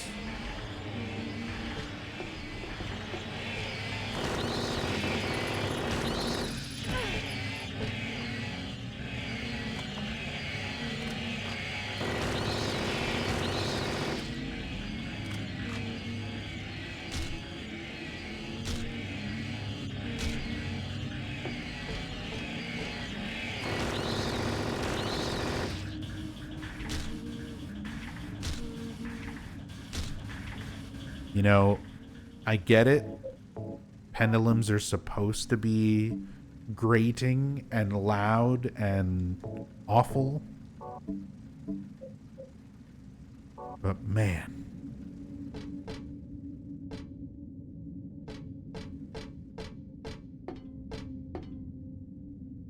What the? Yeah, more. You start seeing these bodies very similar to Silent Hill 1. We start seeing these in like the Otherworld Midwich.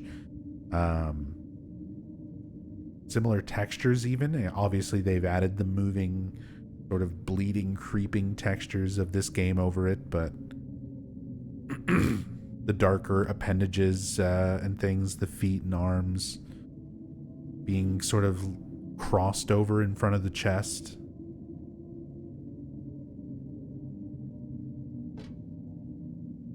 One of those pieces of imagery you can, you know, try to infer a lot from. Are they past sacrifices and things that the cult has made?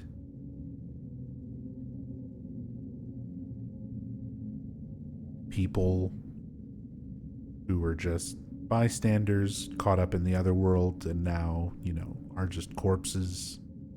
Something just manifested by the other world to represent, you know, the idea of death or something, you know, entrapment, the way that they're kept in these cages.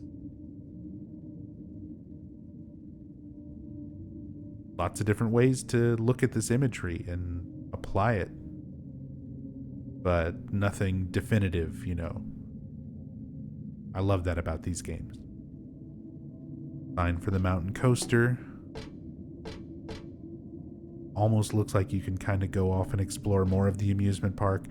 I wish, again, some of these areas more closely resembled, you know, their Silent Hill 1 counterparts, since that's a big part of this game, is being that Silent Hill 1 sequel and kind of reliving some of those Silent Hill 1 moments, and we do get some of that. We do get a little bit of it. I wish there was more. Sign for the mountain coaster this way. There's also some like graffiti here on the side of this trash can ashtray thing on the other side. I just noticed.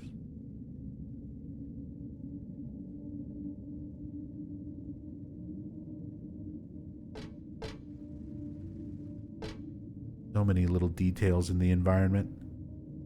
Lakeside Amusement attraction. Ticket booth. 5 coupons for $1.50. Get your coupons.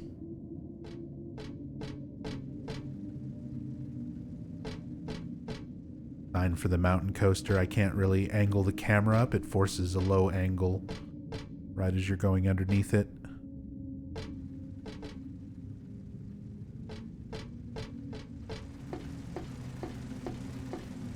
As you start heading up the stairs, the machinery kicks on. You can really start hearing it.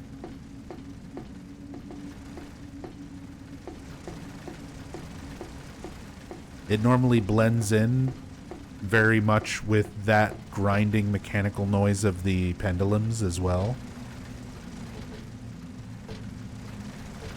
But I murdered them so that we only have this.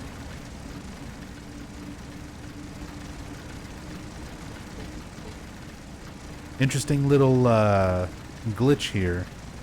So we picked up the key, or we should have picked up the key. Oh, even better if we didn't. When all the boxes fell off of the shelf, it's locked. Yeah. So I didn't pick up the key from the souvenir shop. When all the boxes of cookies and things fell off the shelf, there's a key inside one of them next to a save point. Another Halo of the Sun. And foolish me, I forgot to pick it up.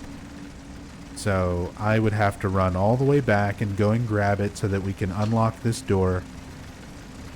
Except, if you position yourself just right, you can interact with the lever to turn off the roller coaster from out here. It's been left on when you turn it off. So you don't actually need that key. Now, that only works on the PS2 version. It also works on, I think, the HD collection. I'd have to test it. I know for sure it only works, as far as I know, on PS2 version. Console or emulated. If you're doing it on PC, like, you can't interact with the lever from the outside until the door is actually opened.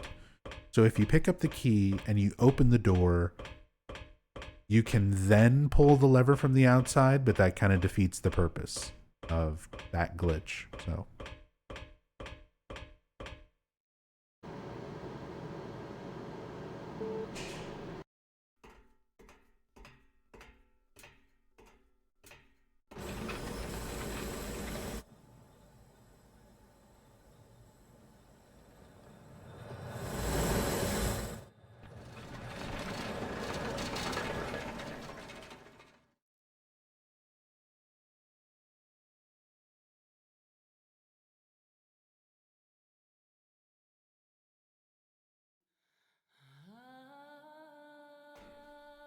I hired you to find the girl, and you performed serviceably. What is it now? You lied to me about Heather, lady. I don't like being used. Lie? What lie? That Heather was kidnapped from you. But it's true. She was originally one of us. That man, Harry Mason, stole her away and kept her hidden from us. full name drop. Yeah, but she says she was happy. She was brainwashed by him, deceived, Harry Mason because her true self had not yet awoken. took that baby. She carries God within her. But when Alessa, Mother of God, truly awakens, Yeah? What's gonna happen? she will usher in the eternal paradise. What kind of place is that? A place with no pain, no hunger, no sickness, no old age. There will be no greed or war, and all will live by God's grace alone. No this, no that, no nothing. A paradise? For castrated sheep, maybe. Sounds pretty boring. I pity you. You still don't understand.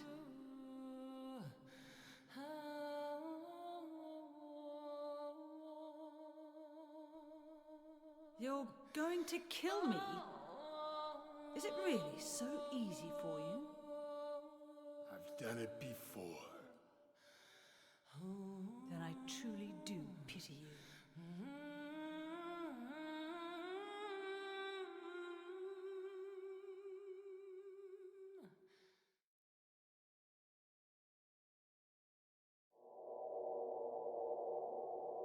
So we get some direct information there. Claudia hired Douglas to find Heather, but Douglas, now having learned what he's learned, he realizes, he felt he was lied to.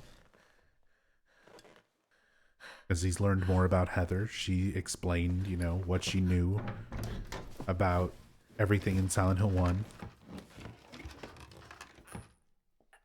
The events of, what caused her to exist. And how Harry felt, about her and everything like that.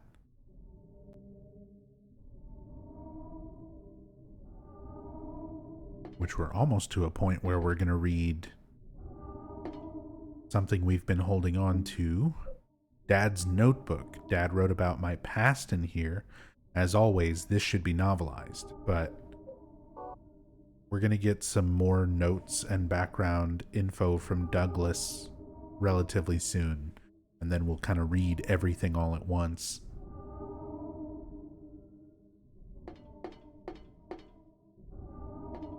And you can see there's the track. It felt like Heather was standing up way up high in this gigantic void, with seemingly no ground or anything way below her. And you can see after she climbs down off of this, compared to how tall she is, how tall this is, that's maybe 10, 12 feet up. It's still pretty high up. That's still a good maybe 20 to 25 feet up in the air. But it's not nearly as far as it looked.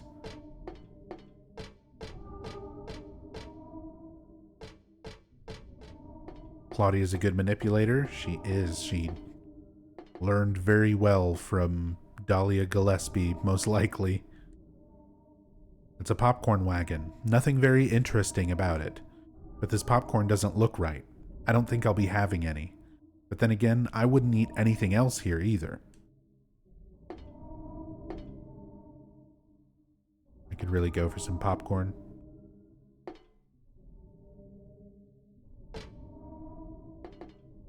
Some not quite right amusement park popcorn. Borley Haunted Mansion. Welcome. Welcome to everyone's favorite part of the game. The little jack-o'-lanterns. I think this is deliberately corny. This is Team Silent specifically making a haunted, quote-unquote haunted house. These well-versed horror nerds making the amusement fun park idea of what is scary, what is horror, or your average, person who just wants an amusement park ride, because that's the way they probably looked at a lot of horror games, rival horror games at the time, as being those sort of little scary haunted houses, little amusement park rides, without being anything of any real depth or substance, as opposed to what they create in a Silent Hill game. So I really like Borley's Haunted Mansion as being kind of the mocking of what do people think of as horror that is not really as scary as it comes off as, Some little details here too before you enter into Borley's. If you have a weak heart or may be pregnant, please refrain from entering. Any children under the age of 8 must be accompanied by an adult. It's just your typical warning on a ride, nothing to worry about, I guess. So, Heather technically is pregnant. She has this god growing inside of her. So, again, and specifically any children under the age of 8. We have a lot of references to the age of 7 in this game because that was the age that Alessa had the impregnation ritual performed on her. And when her soul split, when the first Cheryl was created, the age that Cheryl lived to. So, under the age of 8 is a significant thing. Mentioning pregnancy and Heather saying nothing to worry about for her is significant.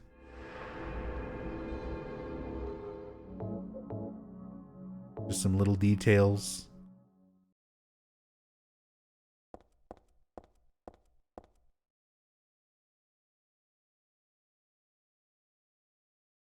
Little spooky ghost statues, tombstones. Again, just the most cliche spooky things. Little jack-o'-lanterns, little ghosts. Borley Haunted Mansion. We're so glad you came.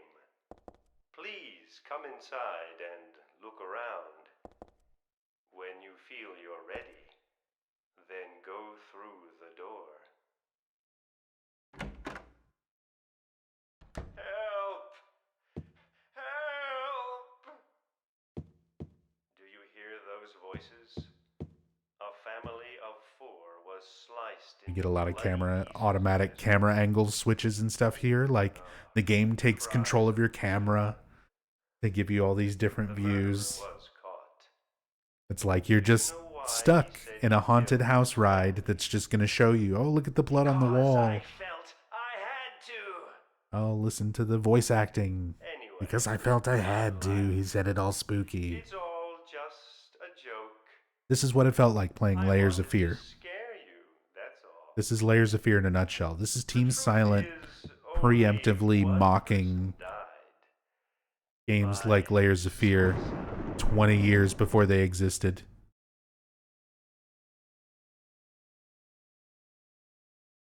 Look how spooky it is. There's blood on the table. It's a crime scene. You can tell because the crime scene marker, Downpour, 10 years before Downpour existed.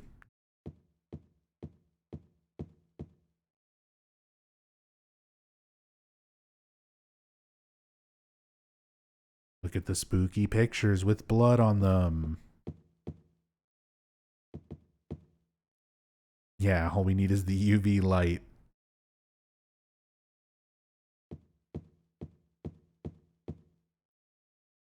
It says help in blood on the wall.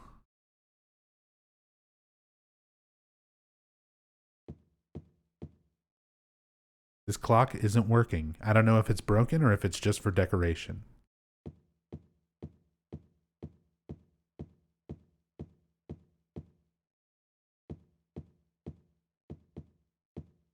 Can I go back? The door's shut tight. It won't open at all. So that whole family murder thing was just made up. But if that's true, how do you explain all the blood in this room? Could it be that the guy who committed suicide really did kill a bunch of people? Oh, how could I be so stupid? This is a haunted mansion. Of course it's all made up. What was I thinking anyway? But if it's fake, why does it smell like real blood? So it's like you have this fake, silly haunted house thing going on, but of course it's being affected by the other world. Like, there's real blood. We're going to see other things that are noticeable more than just the haunted mansion as it would normally be. Real blood smells? Oh, it absolutely does, Captain Zuri. Got a very distinct smell when you're around enough of it.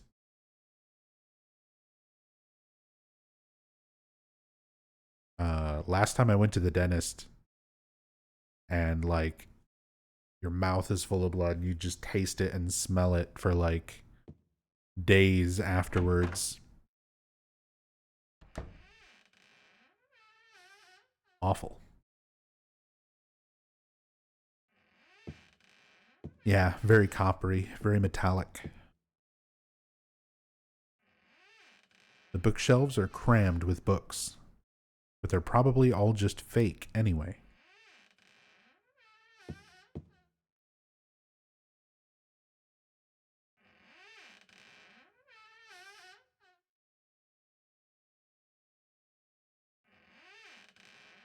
I like how even within, you know, a video game of this era, like 2003, right? Where the fidelity, the quality of a character model when it is actually a person versus like making the texture and quality of a model that is meant to look like a mannequin or something human shaped but not intended to be a real person, like how they can make that distinction just in the quality of the model and the texture itself.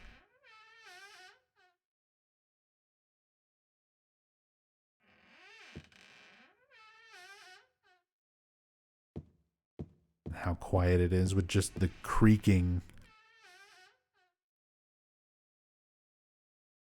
Bookshelves are crammed with books, all just fake. Locked. Back the way we came. Door shut tight. Keep giving us this camera angle. Only one other door we can check.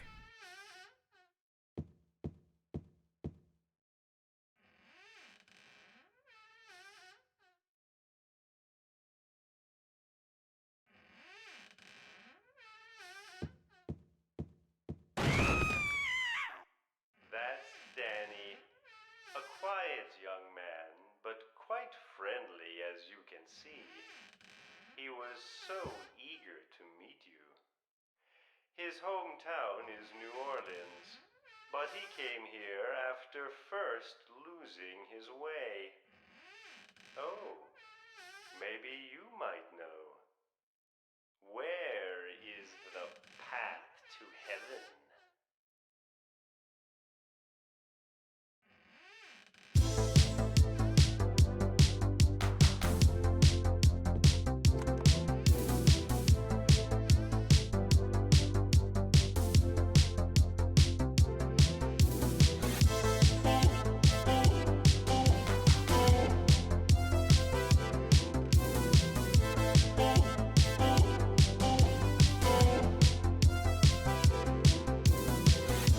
The moon and star come to me through fire and war.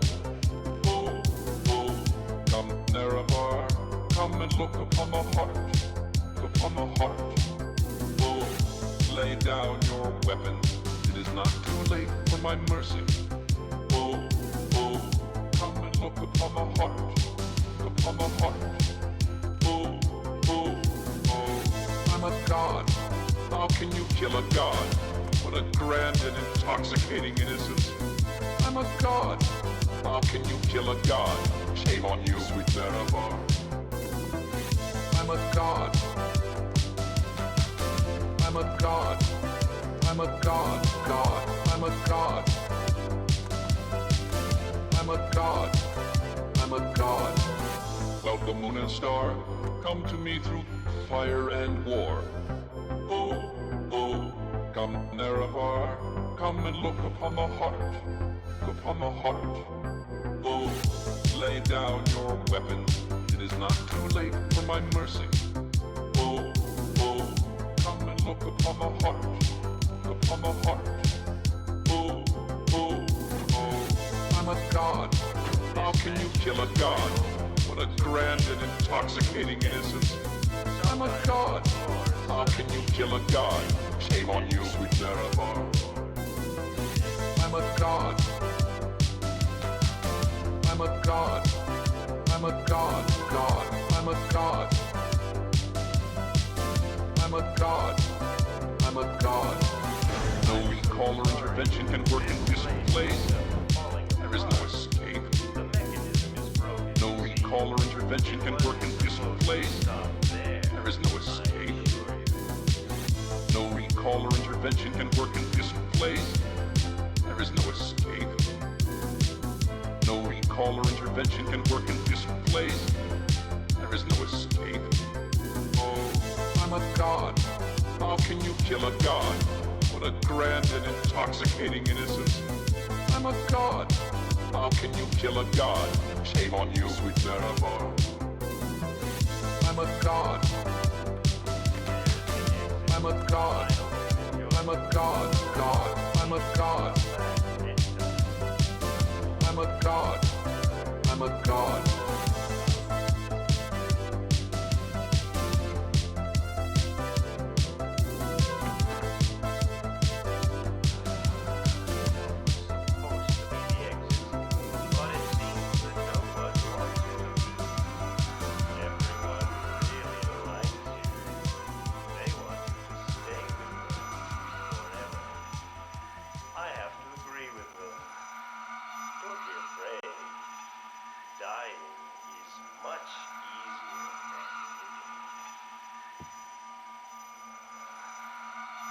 So the nice little harmless Borley mansion tour with some cliche silly props and things basically just turns evil.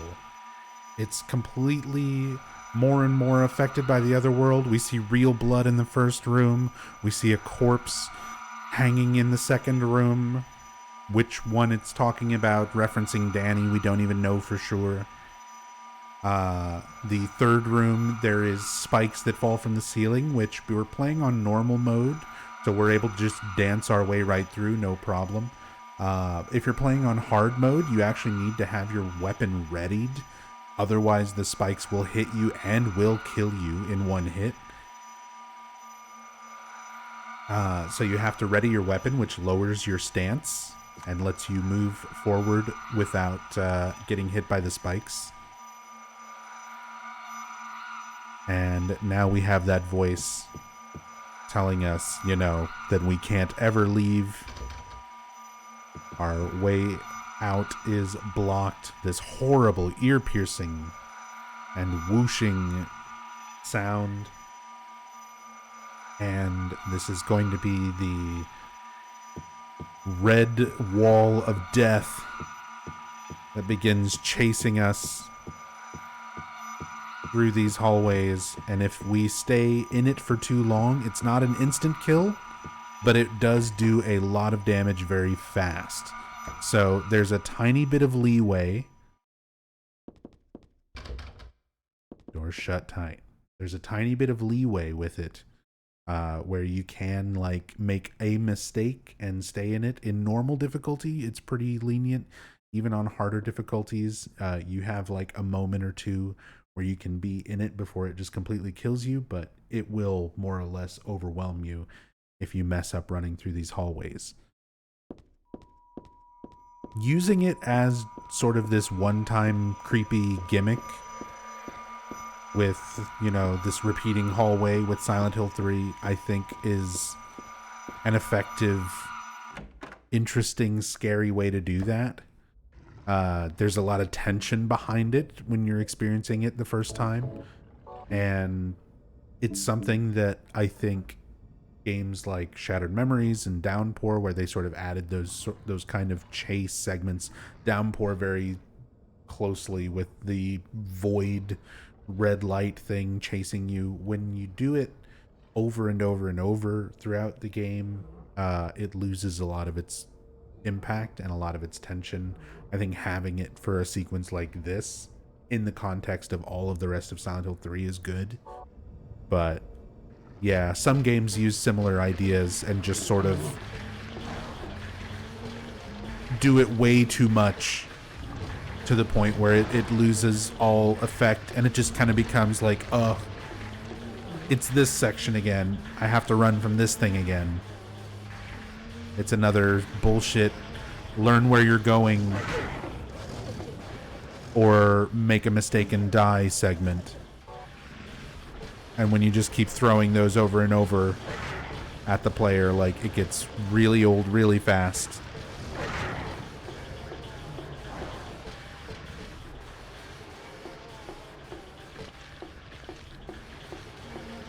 The door doesn't seem locked, but I can't open it. Could it be rusted?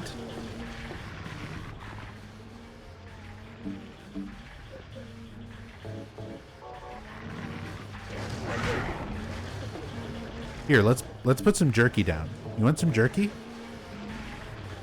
There you go.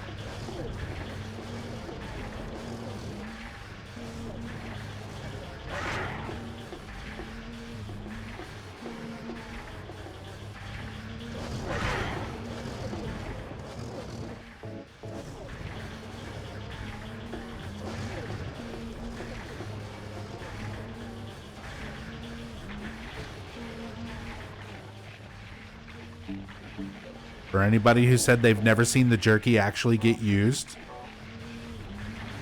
there you go.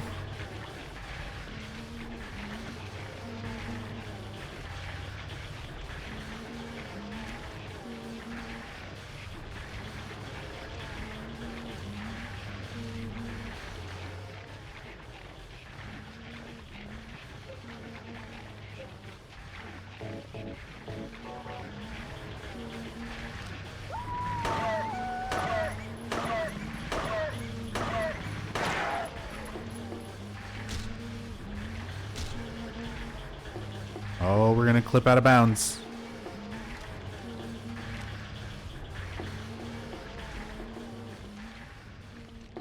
Maybe not. But yeah, enemies like closers, obviously they don't give a shit. They don't care about beef jerky. Just dogs and slurpers.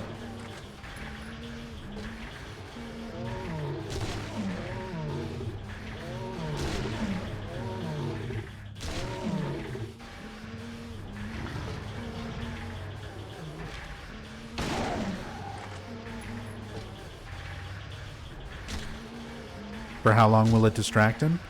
It's a pretty decent amount of time. I want to say if you don't get close enough to interfere with them to where they kind of aggro onto you, then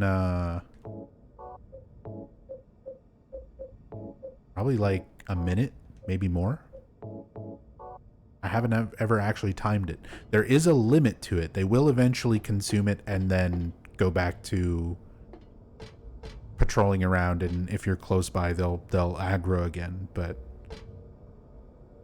it lasts for a decent amount. This is no time to start playing around with stuff like this. I want to go on the ride.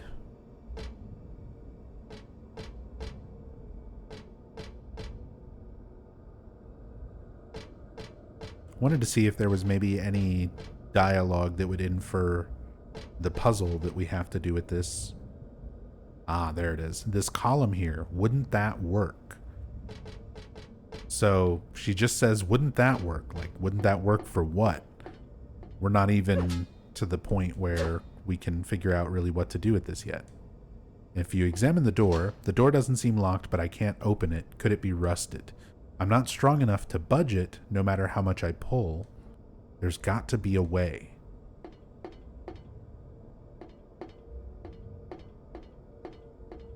Swing Rocket. That's the name of the ride. Now this column here, those are your clues to figure out what to do with this. Interesting that this does not open until you come over here first.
Yeah, I'm like, let's go ahead and just use an ampoule. Let's just go all the way, full health, full stamina for the next, 5 minutes. We have full stamina. The rabbit costume leaning up against the wall. Maybe somebody got beaten to death and was just shoved in there. Maybe that big monster killed him, if I'm not careful. There's no point in worrying. I just have to try to not think about it. Some unique dialogue there. We need to kill everything here to, examine stuff, but I like that dialogue implying she thinks someone got beaten to death and put inside the costume.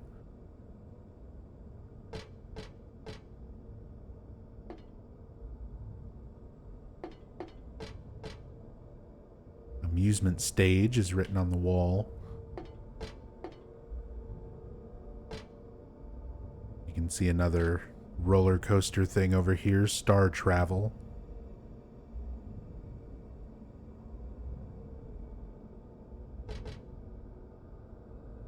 Designed to look like a rocket ship. We're going to the stage. Nub, are you a fan of the Forbidden Siren games? I wouldn't call myself a fan. They're good.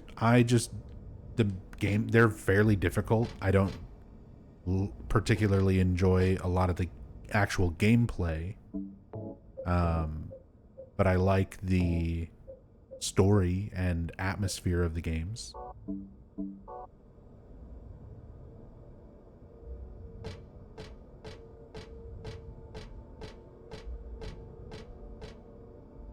Here's where we find a little bit more information on the Lakeside Amusement Park mascots. This is just where we get their names. It's about Huey the Horse, one of the park's mascots. But that's a lot of information that I really don't need right now. So there's Huey the Horse. Here's Robbie the Rabbit, of course. Everyone's favorite. There's Kathy the Kitty.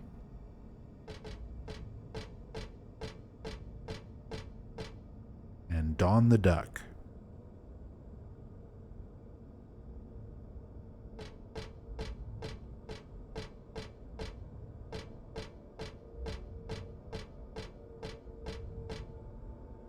Popcorn wagon, nothing very interesting about it. Still not in the mood for popcorn. Heather doesn't want any. A chain.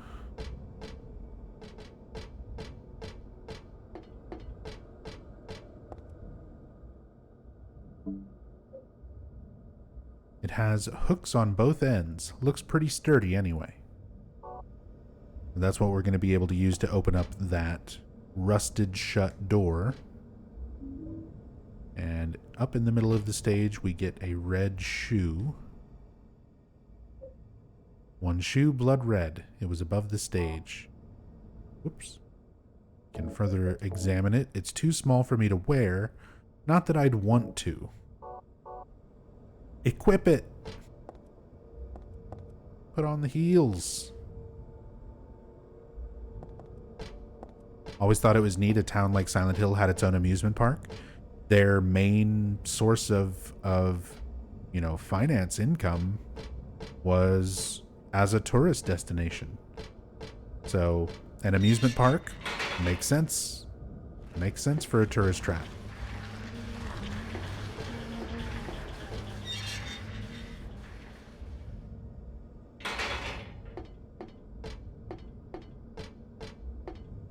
So after picking up the chain, now this has actually opened.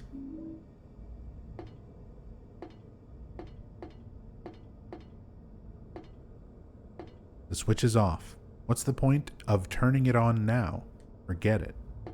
Aw, we can't just make the ride go just for the sake of it?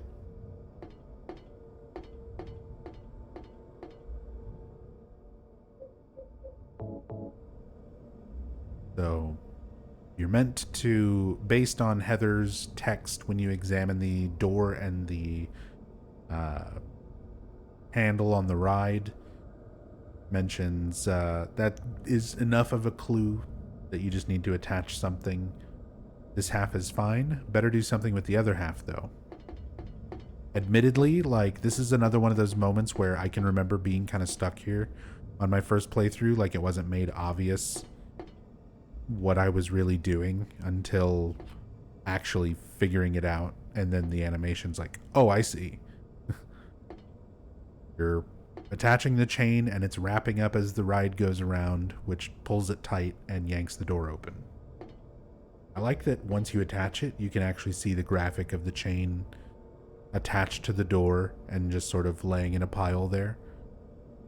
And it doesn't matter what order you do this in. You can actually attach the chain to this first.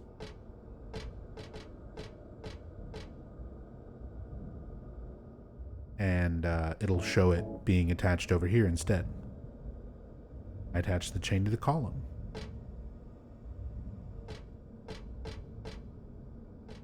And you can see there it is. Chain attached, running from there all the way over here. That is a long chain. That shit's got to be heavy. The switch is off. Now we can actually interact with it.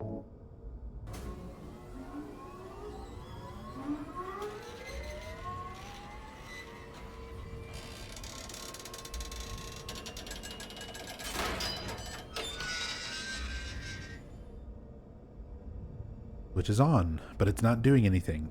Damn, it must be broken. This thing must be broken. Alright, time to go on the ride. The chain's broken. Who cares? I don't need it anymore. I do, Heather. I care.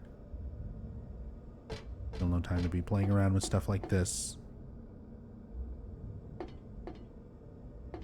So earlier, we saw Douglas encountering Claudia and calling her out, feeling like she lied to him after hiring him as a private investigator to find Heather for her. And Douglas pulled a gun and threatened Claudia. She said, you know, are you really just going to kill me? Just going to shoot me? And Douglas said that he's done it before. And we learned that Douglas used to be a cop and, you know, he eventually had to shoot suspects and things like that. Possibly killed people in the past, so we last left that with Douglas pulling the gun and sort of seeing him in this threatening Claudia position. Now we're going to catch up with Douglas and see what happened. Douglas, He got his ass whooped. are you hurt? I can't move my right leg. I think it's broken. I'll call an ambulance. What? I don't think one will come. Don't worry. I'm used to it.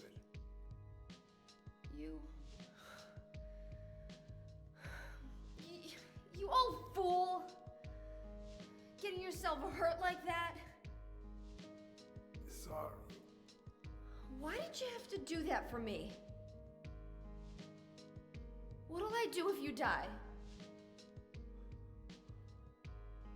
What'll we do if this god thing gets born? Come on.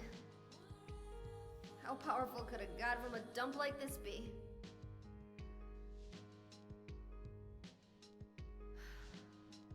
I'm sure it'll be no big deal. Yeah, but anyway, something's gonna happen. Who knows? Maybe we'd all be better off if it did. But if this is how God of Mercy acts, I don't want to see any more of him. That's a pretty good reason to risk my life, don't you think? Plus, I'm just an old fool, right?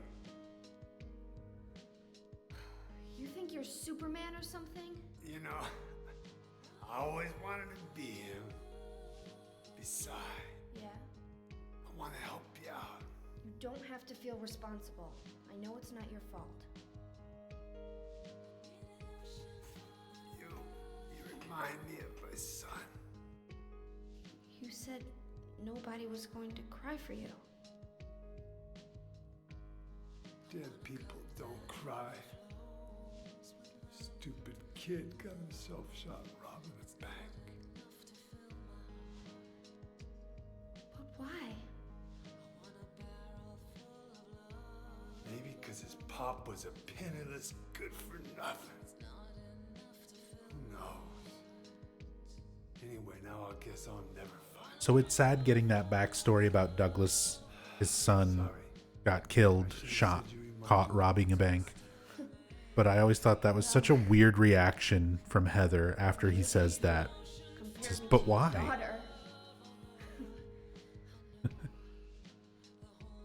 Listen, I'll take care of the rest. You stay here and I'll be back when it's over. You'll be okay by yourself.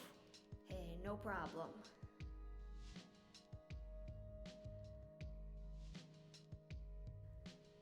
Very interesting moment. My dad's not around anymore, so only I can do this. Douglas starts leaning forward. You can see he gets his gun ready before he even raises his arm up. I love the depth of field, like the change in focus here, where we're focused on Heather, Maybe killing you focused on Douglas, and he might have a point. Bring the focus back to Heather. Yeah, you might be right.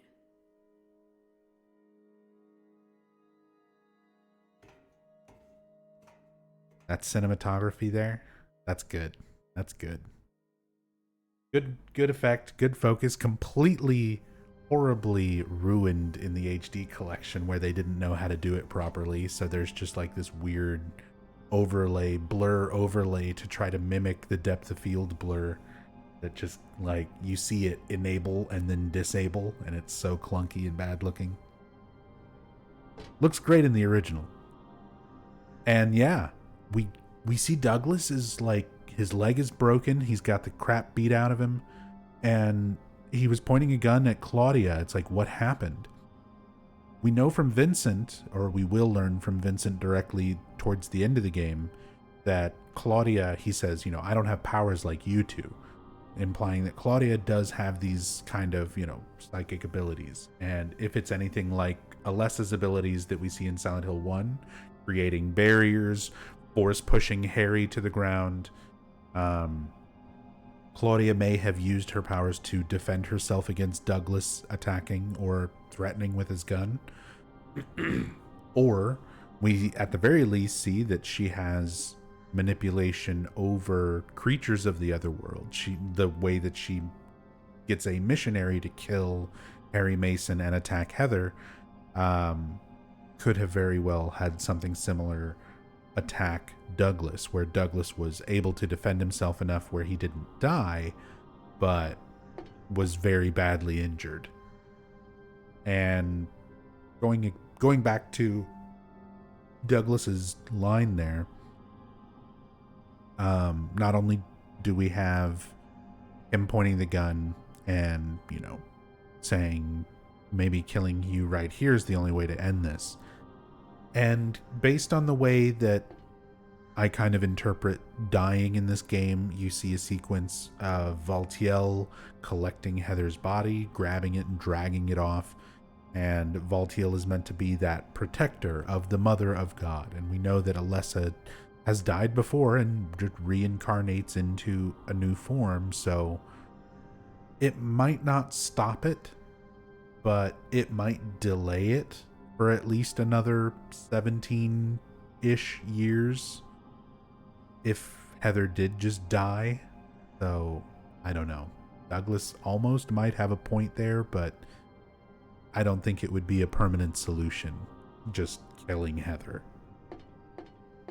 And ultimately, he can't bring himself to do that anyway, because he's starting to get more and more attached to her. Even says, she reminds him of his son.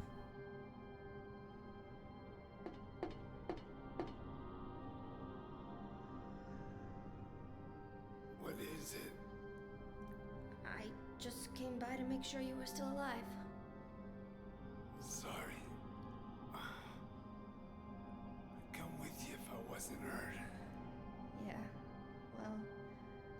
guess that's the problem with older guys, huh?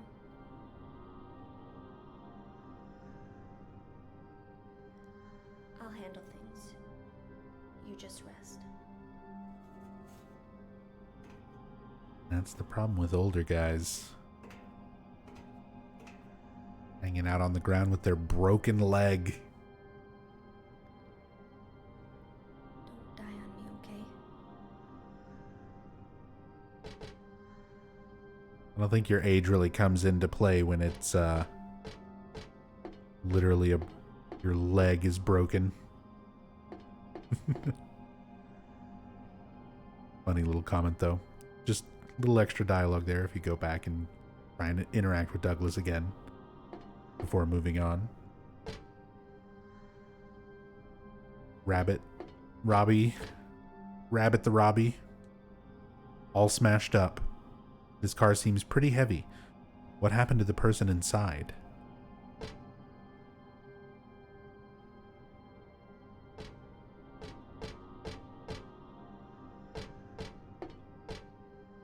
There's a dead body inside of this box thing. Nothing interesting, just the same dead bodies in boxes that we've been seeing.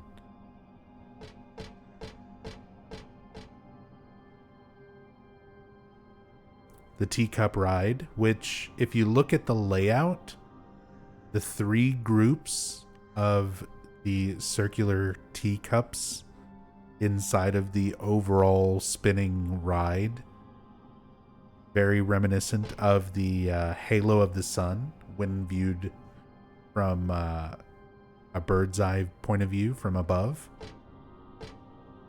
which is also the imagery from the very beginning of the game when Heather is first not waking up, but first realizing she's in the nightmare sequence. We see that teacup ride from above, as well as interspliced with images of the carousel horses twitching.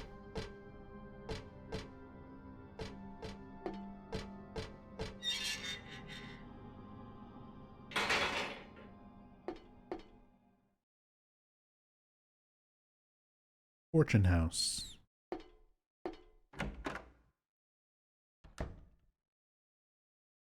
Like a little fortune teller's area.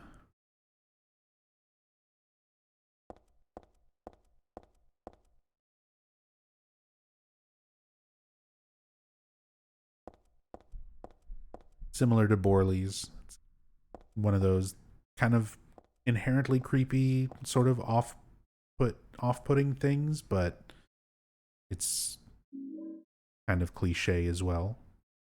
Got a doll head. Things that are cliche but still creepy. Doll head. It'd be cute enough on a normal doll, but just a head downright creepy. I look at it. That would not be cute enough on a normal doll. There's no scenario or situation where that would be cute.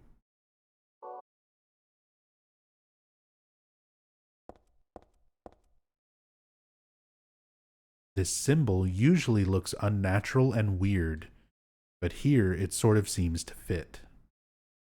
It still makes me feel creepy though, like someone peeking into my brain. So she mentions that it sort of fits being the halo of the sun fits being here with the fortune teller's hut and the crystal ball, and considering it does have some connotations of like past, present, and future, which are common things that are told to you at fortune tellers. There's some interesting parallels there. And I like the peeking into my brain comment. Very similar to the Silent Hill 2 when you first save on the red square in the well at the very, very start of Silent Hill 2. And James kind of mentions that it feels like someone groping around inside of his skull.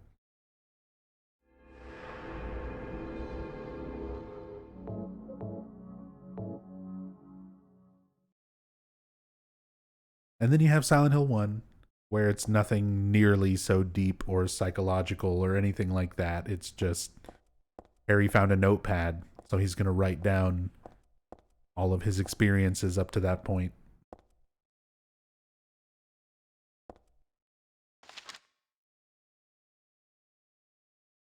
So here we find a book left behind by Douglas's notebook. It doesn't show you everything that's in the notebook. When you very first pick it up, it shows you part of it, but not all of it, which is why I skipped through it there. We're going to examine it and go through all of it. And then we're also going to read Dad's notebook. So this is where we're going to catch up on our notes, optional notes to go back through and read.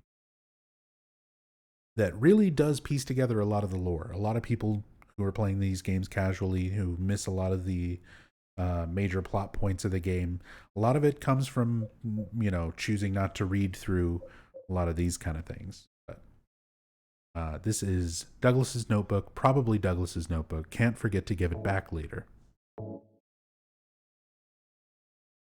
Client, Claudia Wolf. Request, searching for then infant Alessa Gillespie, kidnapped by man named Harry Mason. So now we're straight up, this is Silent Hill 1. Harry Mason taking Alessa Gillespie from Silent Hill. This is the way that Claudia is describing that to Douglas. No word from police. Kidnap location unknown. So Douglas tried to contact the local police. No word from them. Gee, I wonder why. Kidnap location unknown. Old Silent Hill newspaper article. Alessa Gillespie, 7, dead in fire. That's the boiler explosion newspaper article from Silent Hill 1, explaining that Alessa Gillespie died in the accidental boiler explosion. Links to current case to be investigated. Priority low. So we know that Alessa didn't die in the fire. She was burned but kept alive. Her soul split. That's where the first Cheryl came from. She split her soul to prevent the ritual from being completed. And then 7 years pass. Cheryl grows up to be a 7-year-old girl, asks her father, Harry Mason, to go to Silent Hill, and then the events of Silent Hill 1 happen. Links to current case to be investigated, priority low. So Douglas has this information, but he's not even entirely sure himself that it's linked to looking for Heather. And he doesn't even consider it a very high priority.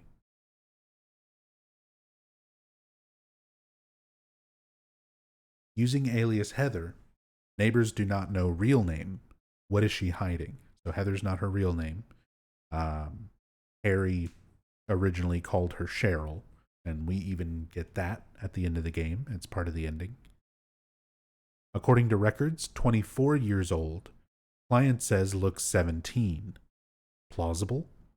So 24 would be 17 plus 7. The original Cheryl's age plus Heather's age. Which is obviously not the case. She is reincarnated. Her body started over as a newborn baby 17 years ago. But reincarnation is a weird thing to account for in records, public records that Douglas would be checking. So we know the truth. We know that he is 17. Lived in Portland till 12 years ago. Got wrapped up in a murder case. Harry shot suspect. So Harry and Cheryl were living in Portland until 12 years ago. So Cheryl would have been 5 when somebody from the cult found them, tried to take Cheryl back, and Harry shot the motherfucker.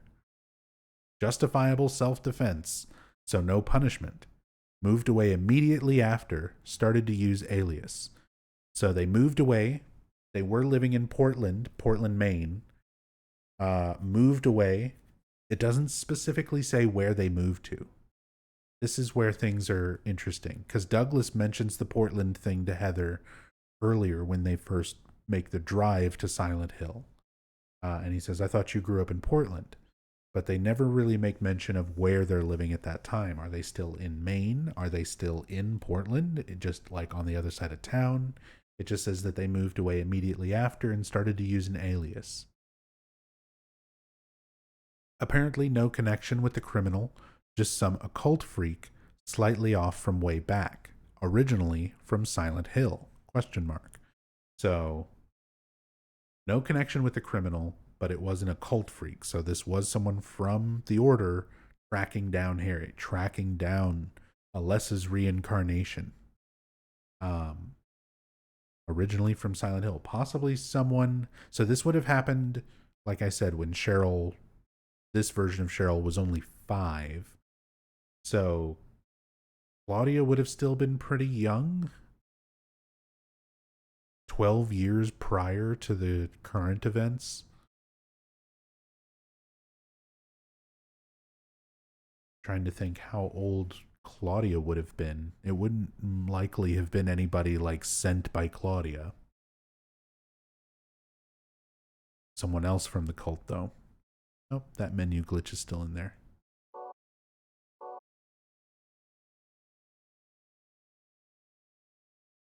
So that's all the information that Douglas had from his perspective. Now we're going to go through Dad's notebook. Dad wrote about my past in here. As always, this should be novelized. So this is the writing of Harry Mason from Silent Hill 1 about kind of his feelings and information regarding what happened 17 years ago and led up to now.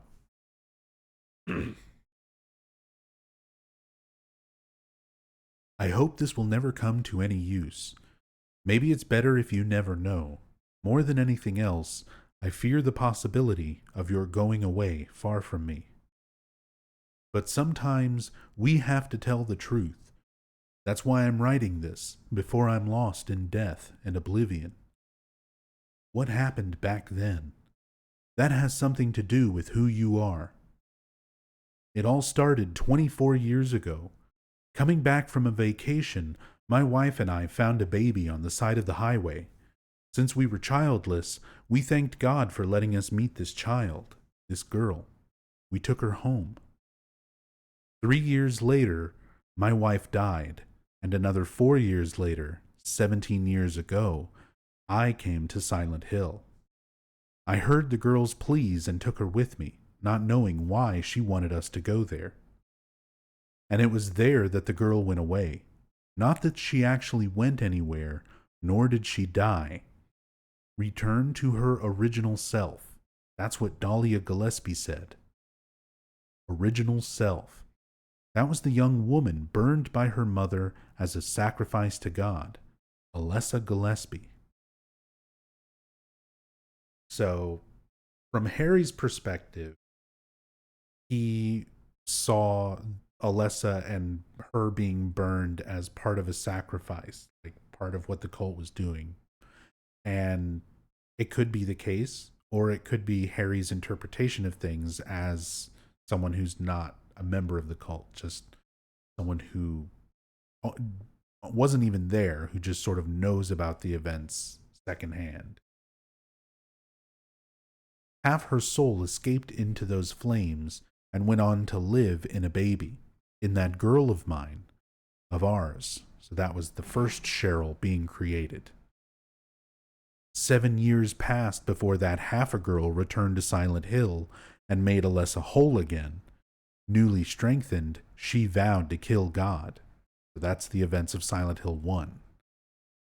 Alessa having her soul reunited, wanting to stop the nightmare, wanting to kill God, and using Harry to do that. God, a fetus nestled into this sacrificial girl's womb, was summoned with the usual rites. This was Alessa's wish, no matter what the outcome, even if her own existence were at stake. But that wish was not granted. My interruption meant she prayed instead for the girl's return. I alone couldn't bring her back. Dahlia did it. I only helped at the birthing ceremony to bring God out of Alessa. Even that's not really accurate. Michael Kaufman is the one who shows up and has the second bottle of Aglaophatus to bring the god out of Alessa. The newly born god wailed once and was dead, all from that girl's and probably Alessa's conscious resistance. That's not the end. After God had vanished in a glow of light, Alessa reappeared and gave me a baby. He looked a lot like that girl so long ago. And then Alessa was gone, dead. There was nothing I could have done to help. I simply clutched the baby to my chest and ran off.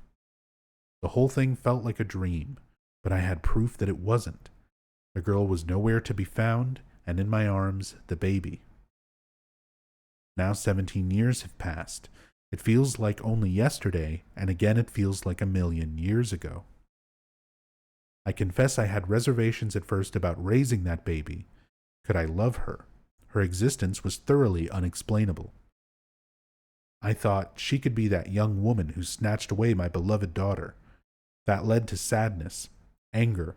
There were times when I put my hands around her tiny little throat. Several times I even considered abandoning her. That's what a terrible person I am. So, as Harry started really thinking about who this baby was that was created from, nothing essentially, as far as from his perspective, like he didn't know what to think. He's dealing with demons and gods and cults, and all he knew was there was this baby, and he considered killing her. He considered abandoning her. But I decided to raise her after all. I just couldn't seem to let her go. When you look at me, you laugh. So even now I can't forget about that girl. But I love you. I have no doubts about that. That's all I ask you to believe. To my precious daughter, Harry Mason.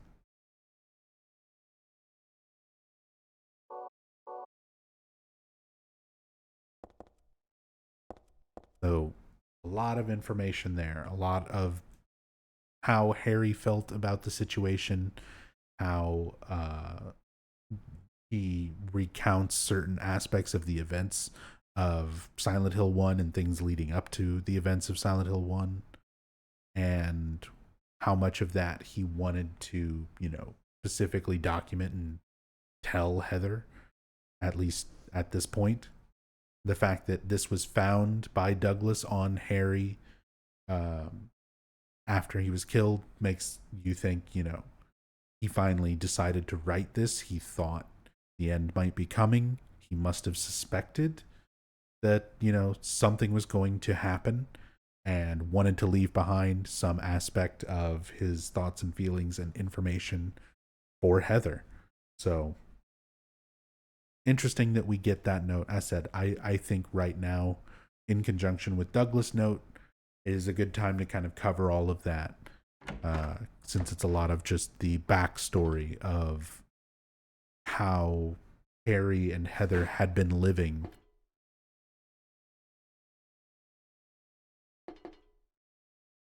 And how Harry felt about certain things up to this point. Martian travel. Marchin.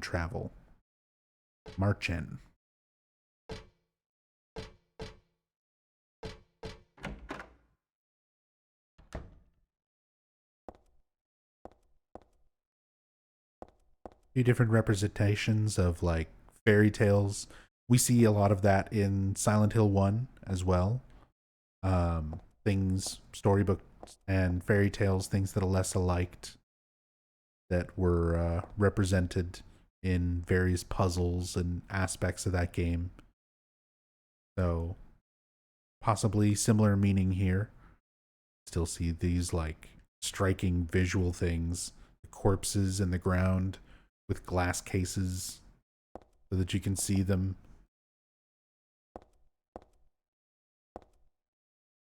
Other worlds still very much affecting things here.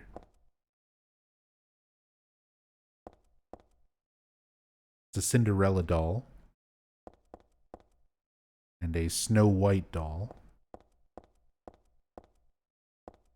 And there are photos on the ground. What's this?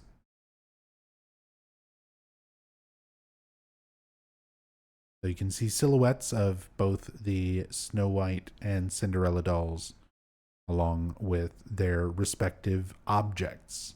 The shoe for Cinderella and the doll head for Snow White, in place of what I assume is supposed to be an apple. Are these photos of those dolls? Cinderella on the left and Snow White on the right, but something's wrong. That's your clue, that you're just supposed to take the items that you found before.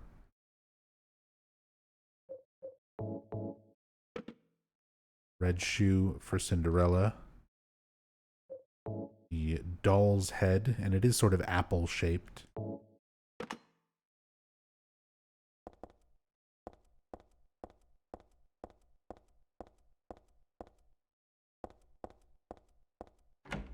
And that unlocks the door.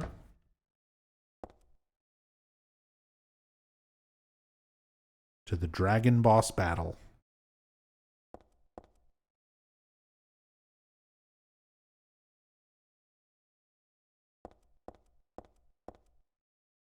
This is the dragon that guards the treasure chests. It's just a prop and not scary at all.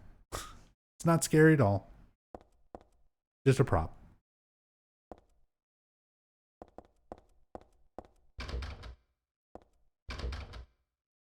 Door is shut tight and won't budge no matter how hard I push.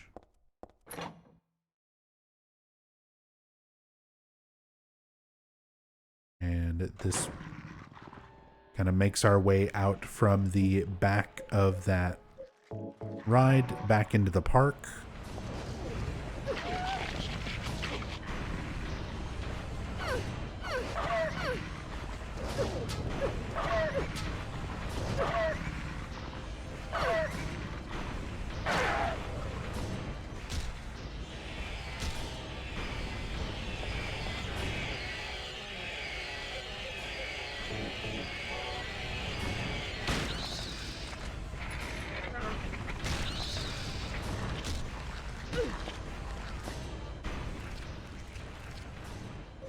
I do want to kill off these enemies because there's things in the area I want to examine closer.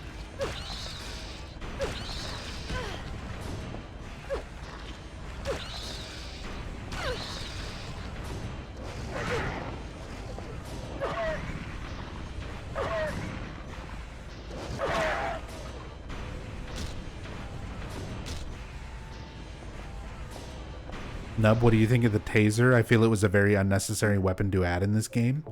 It's fine. I just, it's more variety. Like, not every weapon is going to be ideal, and, you know, not every weapon is going to be amazing. It's just to give you the option of something else to use. I mean, it's got an interesting effect. It's like an instant stun, essentially. An instant down.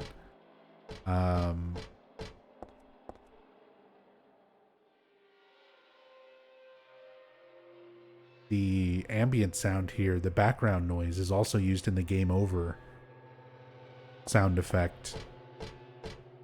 Interestingly enough, one of the few times you hear it. Yeah, it adds flavor, exactly. So check it. Now we have the Magic Ice Cream House. We've been going through the Lakeside Amusement Park and everything has been relatively like new. None of these things were familiar to like the Lakeside Amusement Park that we saw in Silent Hill 1. But this is straight out of Silent Hill 1. The design of it, the color of it, the everything.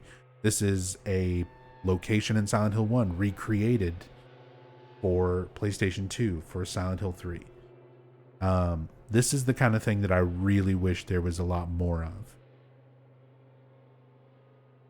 But it's cool getting to see this familiar place. We find some stun gun batteries. It's an ice cream store, but there's no one in there.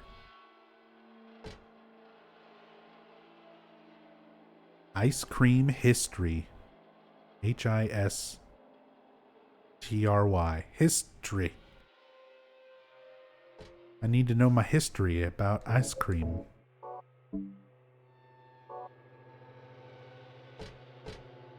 So if you look here, if you are in this area of Lakeside Amusement Park in Silent Hill 1, this is a save point.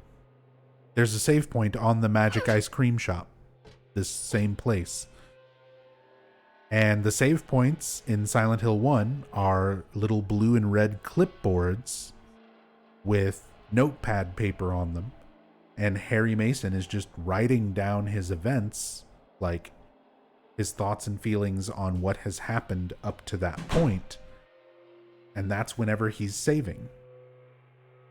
So anytime you're saving the game in Silent Hill 1, that's what's going on. Harry's just writing down his experiences up to that point.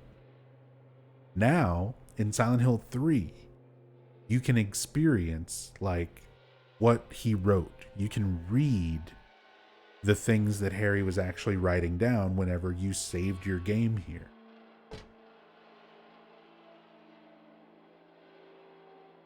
Because Silent Hill 1, it takes you to a save menu. You save your game. That it was only meant to function as a save point.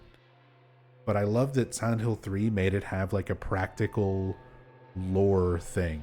Like Harry Mason was writing down things as he went through Silent Hill. What if Heather found that, and read it 17 years later? What would Harry have written? Well, this is it. Dolly is the one who said it. Said that girl was a demon, that she took my daughter for a sacrifice. But it's not totally believable. I mean, appearances can be deceiving. When I saw the photo in the hospital basement, I thought, that girl looks like Cheryl. Is that why I feel this way? Something's not normal anyway. Nothing good will come of this, but I just can't think of her as a demon. Is it my imagination, or do I actually feel sorry for her? Why do I feel like she's looking for someone to help? Cheryl's what's important to me. Everything else can wait until I've gotten her back. There's a date and a signature at the end. It's dated some 17 years earlier and signed by Harry. Dad?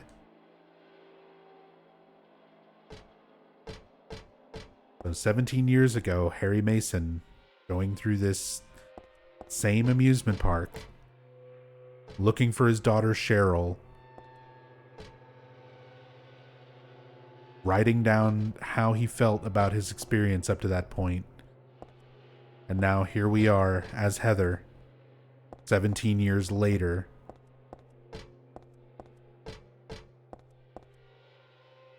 Dealing with our own shit.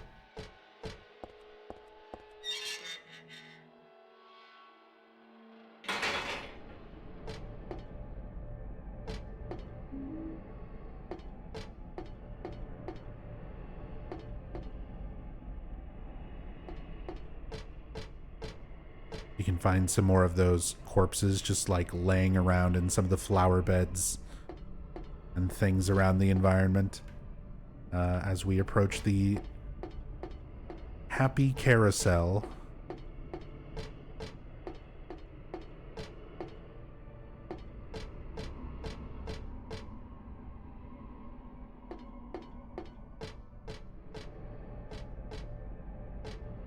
Happy Carousel enter. Don't they mean unhappy carousel? Good one. Good one, Heather. Yes, Queen Slay.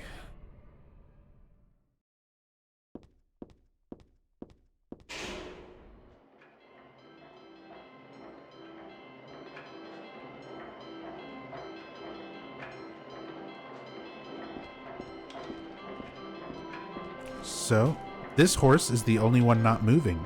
Is it because it was stabbed in the head? There's a memo pinned to the horse's side with a huge nail. When 13 turns count 4, you will die from their curse. If you wish to escape, there is but one way out. To kill before you are killed. You will be saved by the 12th death. So literally, that means if you do not kill all of the horses in time, you will die. And I'm going to make a save state here. And we're going to take a short break. I'm going to take a short break, and I'm going to let this continue to play out. And when enough time passes, you'll see what happens. I'll be back in a few minutes.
All right. How's everyone doing so far? Enjoying the ride? Enjoying the carousel? Did you enjoy the ride, Murphy?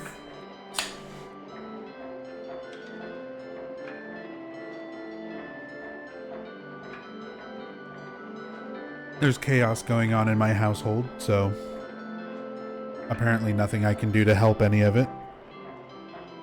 So I'm just gonna sit here and enjoy having a soda,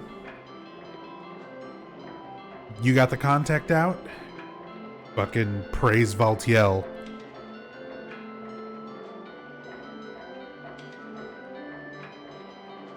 Rachel had a contact stuck in her eye, and we didn't have any solution like drops that she could put in her actual eye. So it was kind of stuck.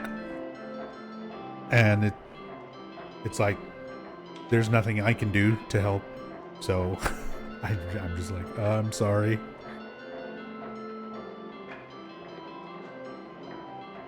Her mom was already coming over with solution and eye drops.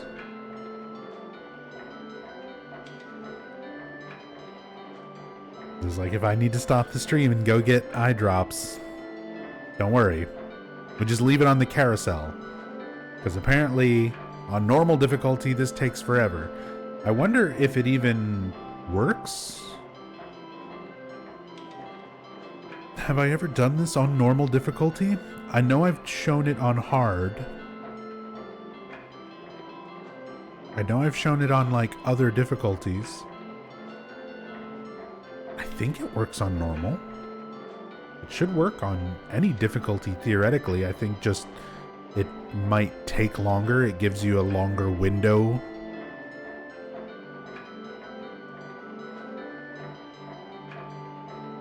So, like, if you're playing on hard mode, it's a shorter window to get all the horses killed.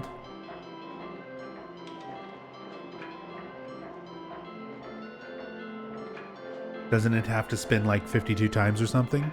The note specifically says like when 13 counts 30, if it's 13 times 30, I don't know if it actually makes that many, like if it's tracking that many rotations. I think it's just time-based.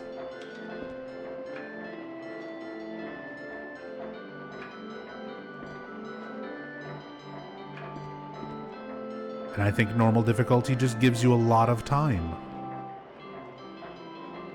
You can see all the horses breathing that orange mist.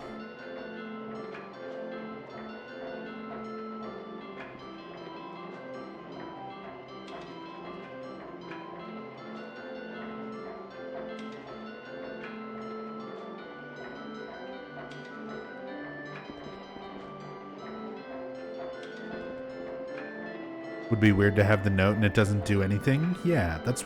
And I feel like I've showed it before on this difficulty.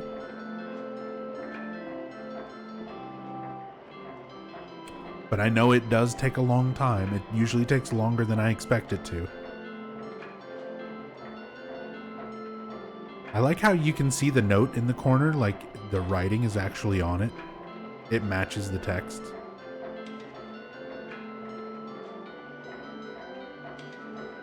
To kill before you are killed. There is but one way out.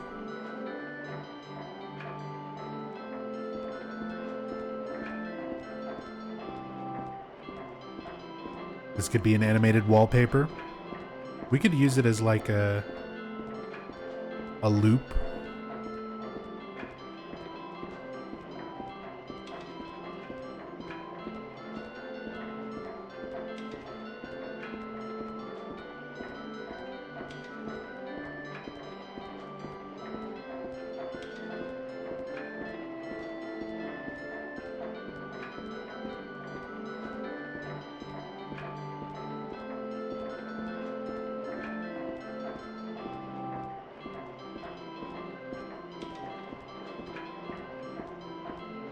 Any day now.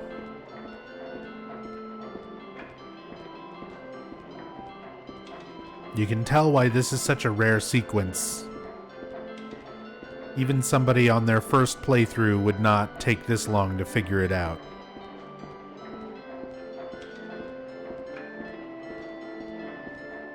At least I assume that. Maybe somebody out there.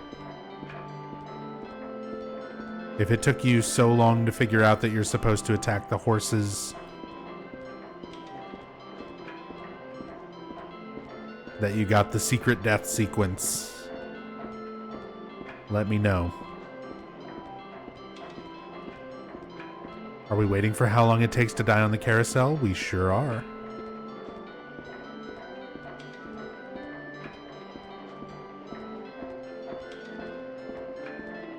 It's been quite a while.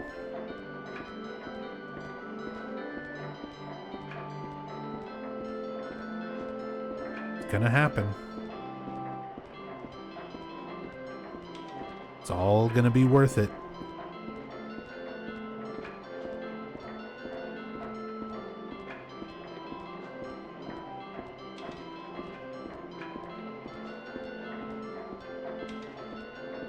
What's the timer so far? I don't even know.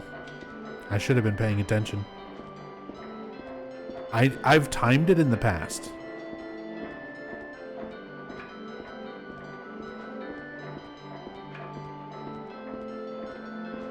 You'll have to go through and time it on the VOD. Oh, there it is.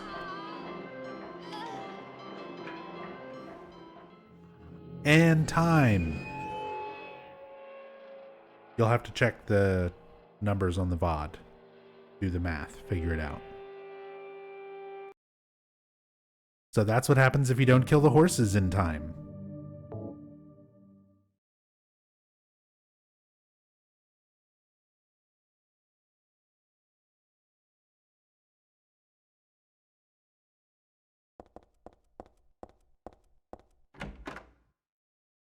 Horse breath percent world record. So abrupt after waiting an eternity? Yeah, like all the horses go into their like top position, like they all raise up, and then orange gas that they've been breathing just completely engulfs the entire ride. And Heather dies.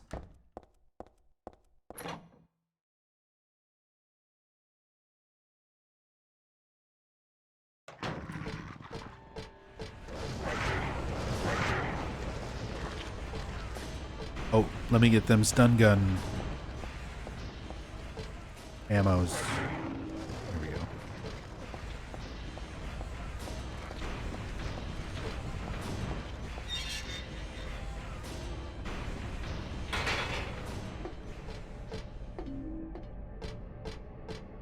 Now to do it for real.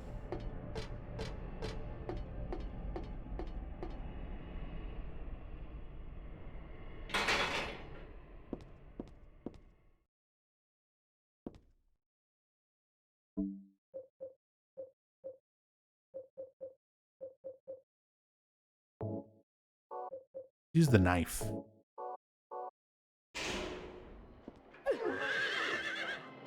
When you hit them, they make horse sounds.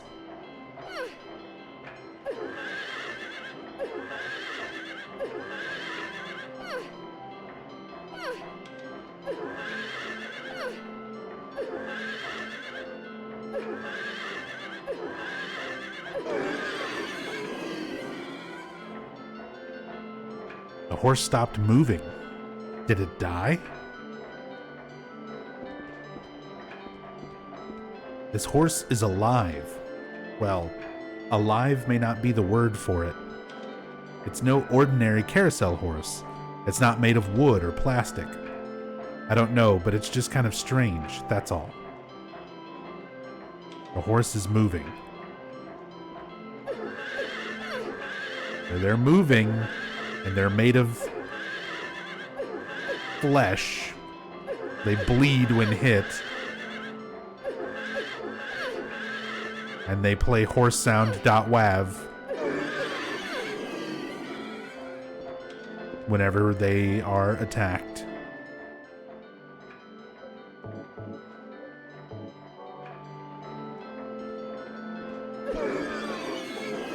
One shot with them all.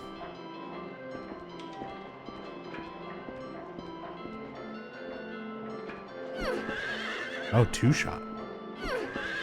3 shot. How did I 1 shot that one?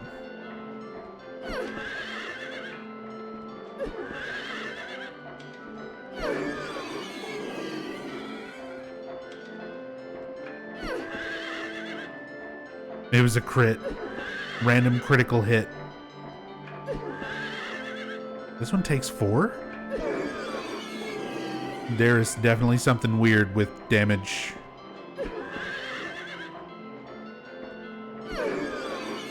Two hits. We really are. There's critical hits going on.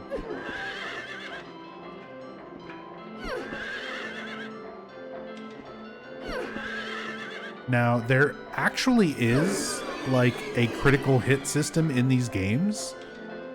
If you hit something, like if you deal damage to it while it is in an attack animation, it takes extra damage. It's something that has been around since the original Silent Hill. Like, even in Silent Hill 1, part of the speedrun strat is attacking God when the final boss, whenever it's charging up its electricity attack. Because that electricity attack is part of its attack animation, which means if you attack it during that animation, it takes more damage.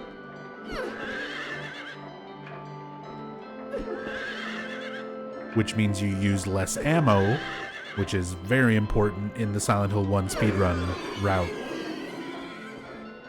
So the horse movement and the horse breathing the orange mist might count as an attack animation, which means I'm hitting it during specific attack animation frames where sometimes it dealt more damage than others. Very possible.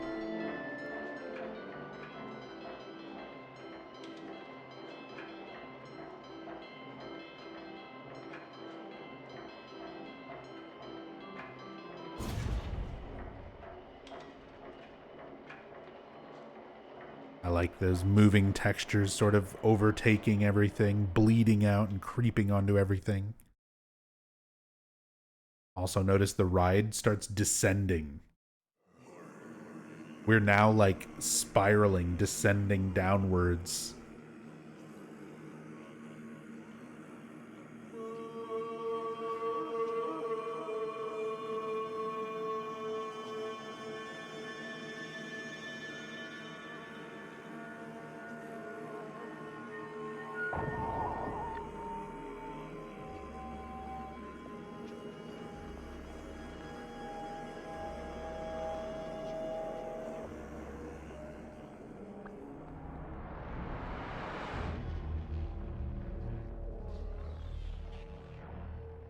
And this is the memory of Alessa. This whole time we've been seeing imagery that, described by Masahiro Ito himself, is Alessa's shrieking insanity. That the aspect of Alessa that still remains in the now reincarnated Heather has essentially gone insane. And now we are confronting that memory of Alessa directly. Alessa and Heather, as, you know, a new being, are having to almost fight for control of their will. Whose will is going to win out over the others? I'm going to use a stun gun.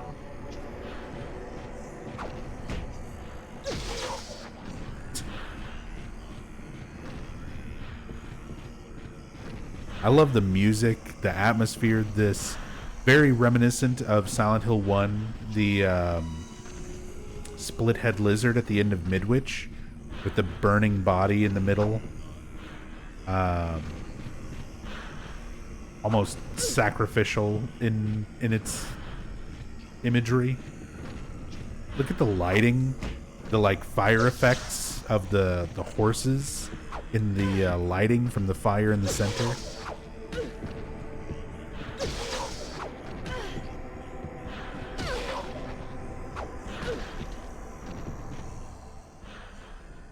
Stun gun officially not doing anything.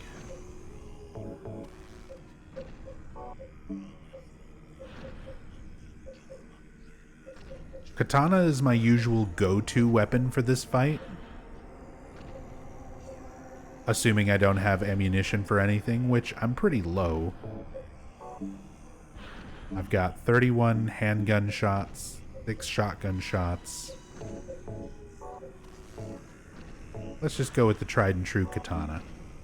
We'll even bulletproof vest to take a little less damage. 'cause we're running slightly low on supplies. We have 3 ampules, 1 first aid, and 8 health drinks. Not the least bit actually, like, low, but...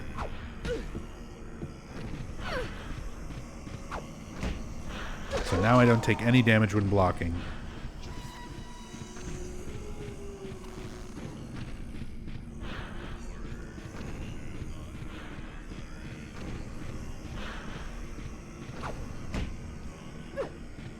I missed.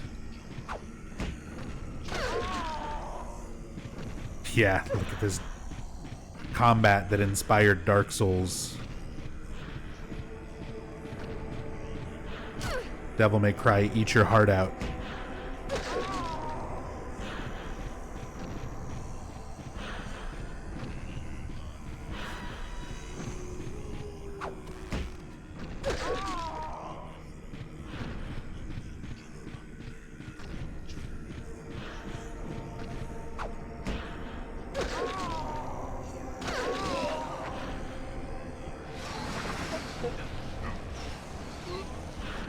And Memory of Alessa has multiple phases, multiple forms, with different weapons in each form. Now we're on to gun form. The trick is, if you get up close with a melee weapon, she will instead try to hit you with the gun instead of shooting the gun. So the best strategy is to just try and keep close.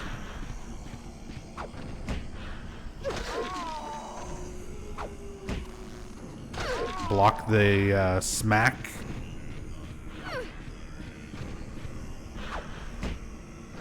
And then counterattack.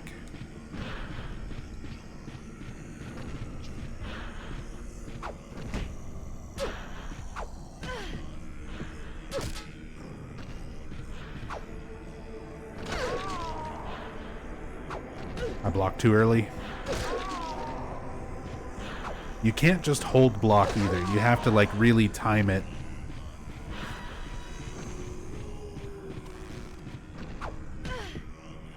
Can be a little bit tricky. That's it for that phase.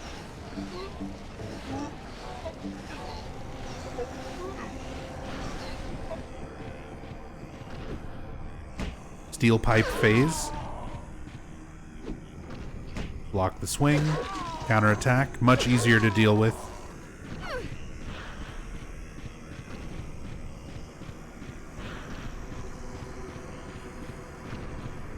Look at them loops. She starts doing those, like, the little loop-de-loops.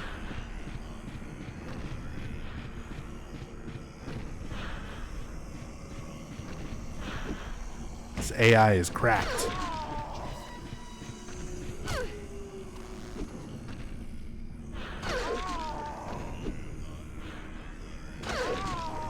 Yeah, she's trying to 360 no-scope me.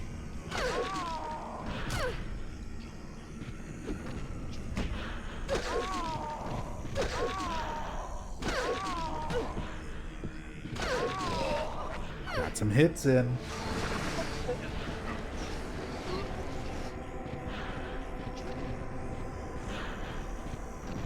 He's got the submachine gun. Shit.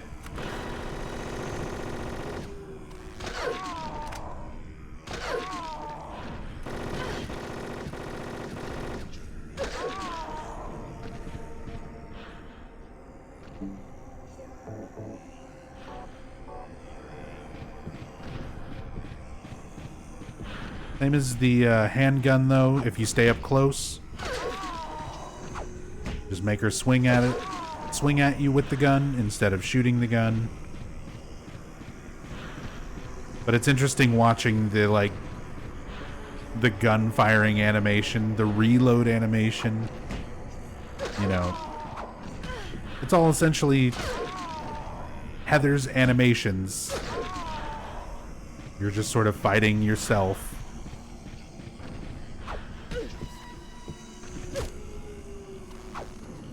You're literally fighting the Alessa version of yourself.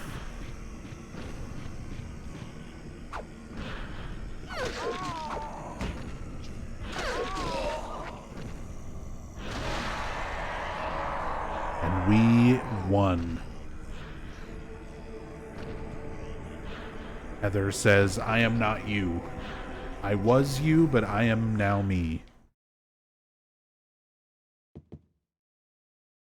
And then immediately the carousel stops. The horses are all like covered.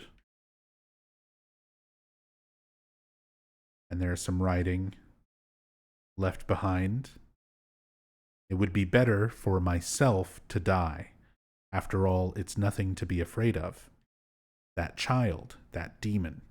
When I think of the endless pain it will bring when it is birthed, I decided that instead of the suffering and cruelty I endured in that sick room, that I would like to bestow a more gentle and peaceful death on myself. Why do I resist?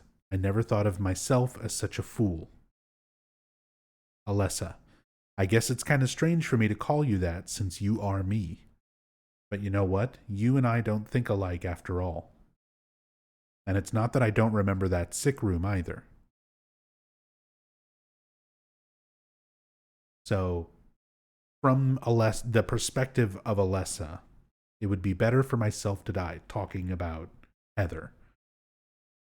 That child, that demon, when I think of the endless pain it will bring when it is birthed, talking about the god being birthed.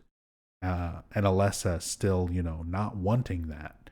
But I decided that instead of the suffering and cruelty I endured in that sick room, comparing that suffering and cruelty to how people would suffer if the god were to be born, or, how that would be on Heather, that I would like to bestow a more gentle and peaceful death on myself. So again, bringing up that question earlier about like Douglas shooting and killing Heather, would that stop anything? Alessa herself even seems to think that that's a better option. Just have a more quote unquote gentle and peaceful death. Gentle and peaceful using a fucking Uzi, but why do I resist? Never thought of myself as such a fool. Still thought of that as a better option than Heather going through with this and potentially birthing this god. So that's essentially the last bit of sane, conscious thought from Alessa regarding who she is now.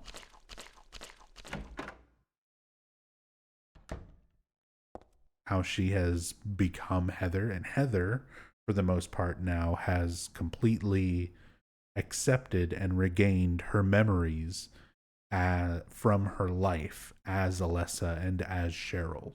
She almost fully remembers like everything about her past lives now, and things are making a lot more sense. She's got a better grasp of the situation as it is because of that. Some writing here. We're approaching the church, the final area of the game, and we get a lot of writing, a lot more information on the cult and its beliefs throughout this segment. Stained by the evils of this world, we hold our sorrows within us. Only you can heal us these wounds. Each morning, afternoon, evening, and night, we call out your name and pray for the day of the miraculous descent. So that is the cult worshiping this deity.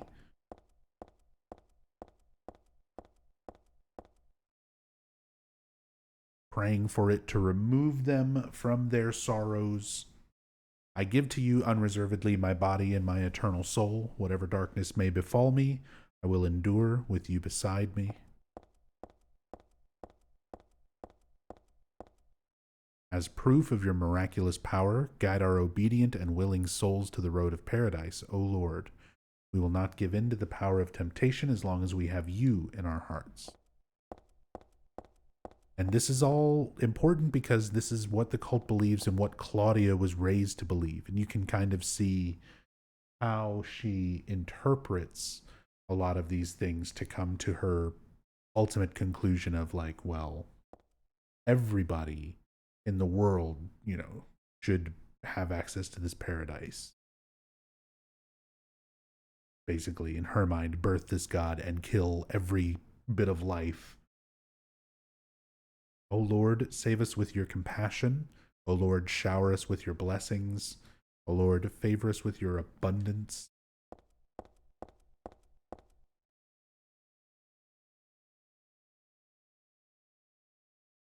Like a little side area that you normally can't access over there. There is a way to clip out of bounds from another part of the game and see that back area, but obviously nothing to really interact with or look at much closer.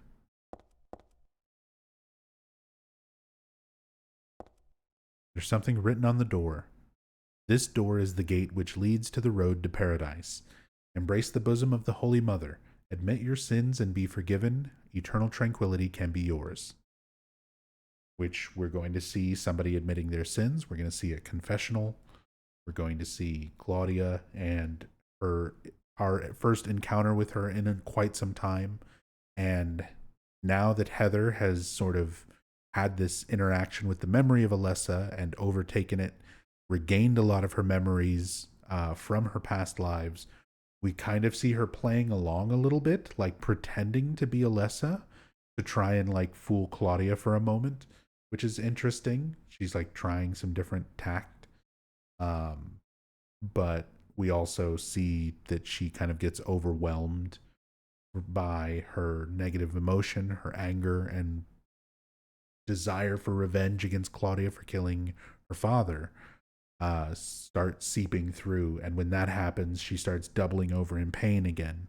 Another signifier that the god inside of her is growing. So look for all those details in this scene.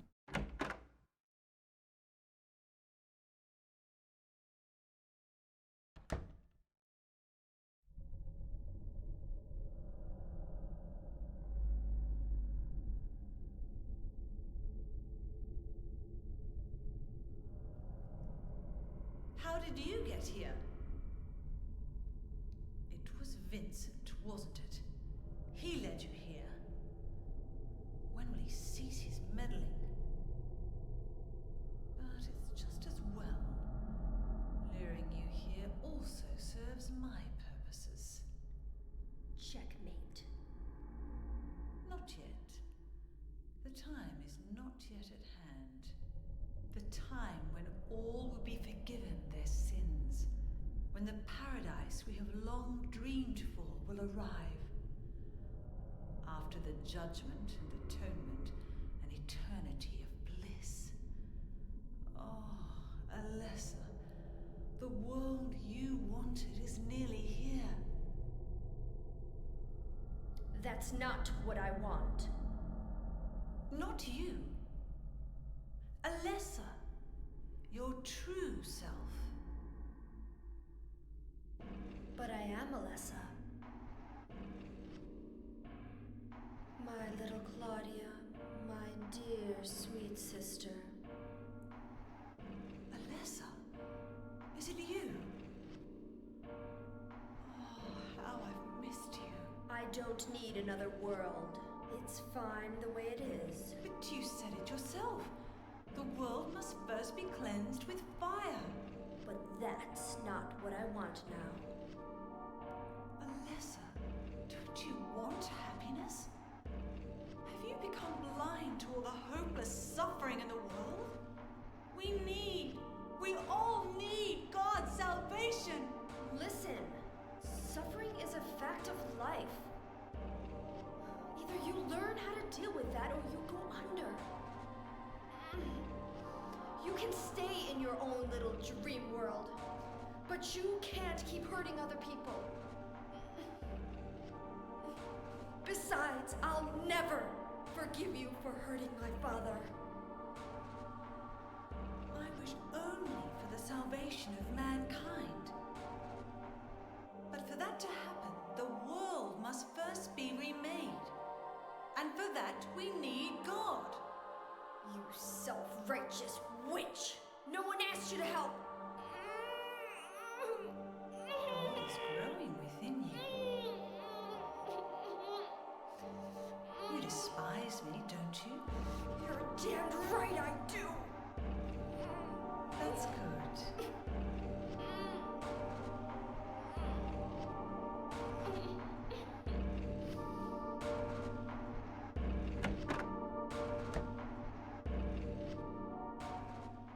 so Claudia even recognizes God's growing. As long as she keeps feeling that hatred towards her, that's good.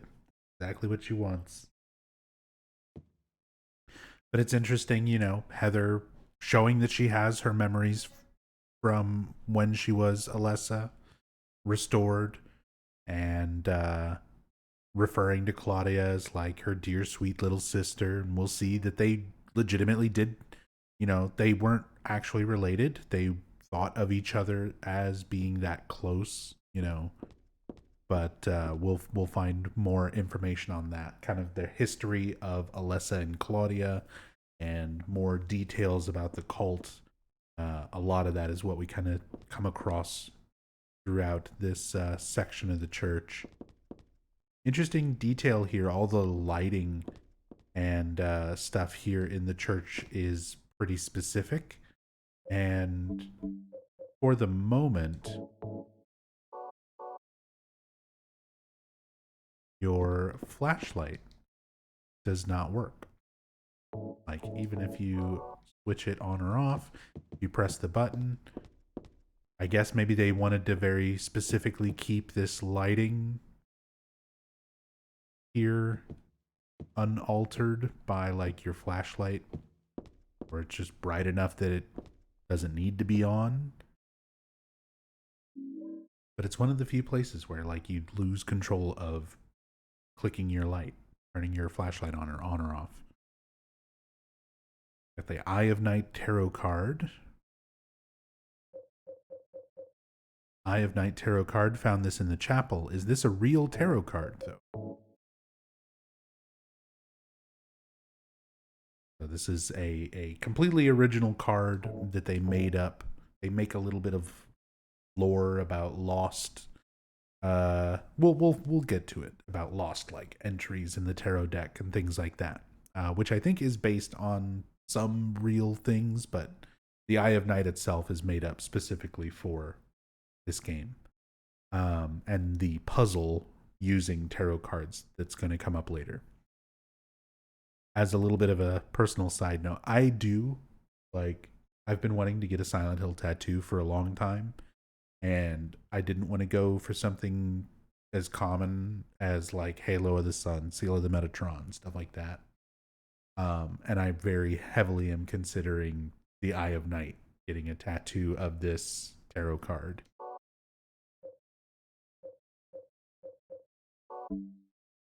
The neat design.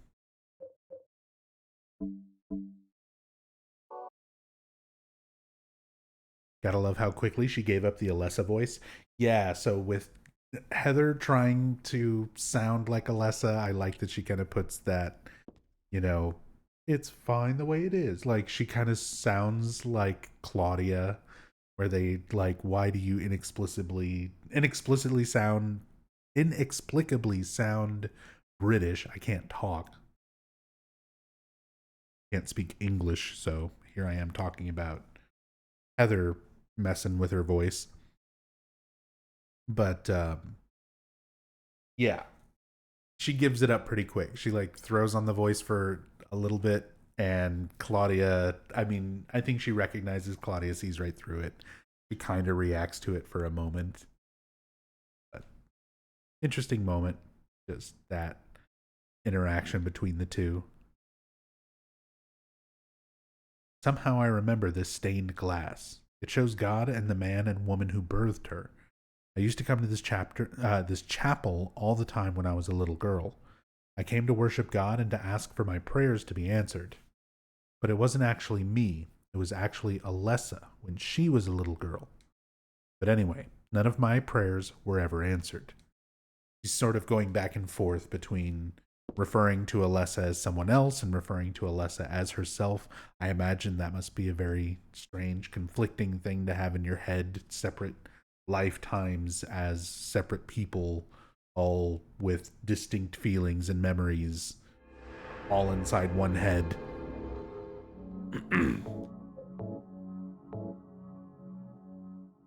But now we're in the chapel. Home stretch of Silent Hill 3. Interesting stuff here. There's nothing I can do with the organ. I don't know how to play anyway. not a musician. We learn a little bit of how the cult believes the origins of their deity and their belief structure, similar to the Stations of the Cross in Catholicism. We have all these different depictions of various stages of the beginning or origins of their belief structure. So we're going to go through each of these. 1. Origin. In the beginning, people had nothing. Their bodies ached, and their hearts held nothing but hatred. They fought endlessly, but death never came. They despaired, stuck in the eternal quagmire.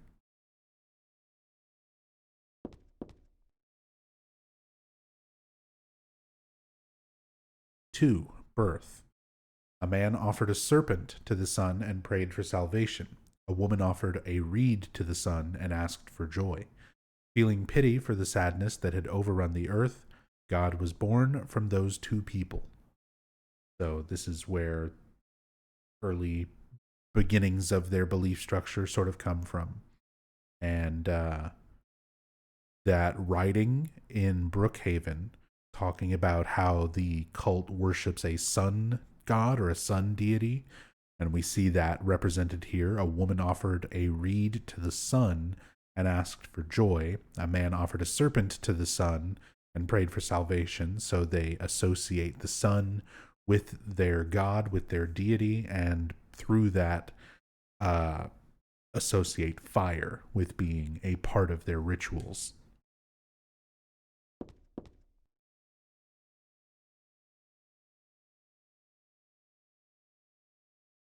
Three, salvation.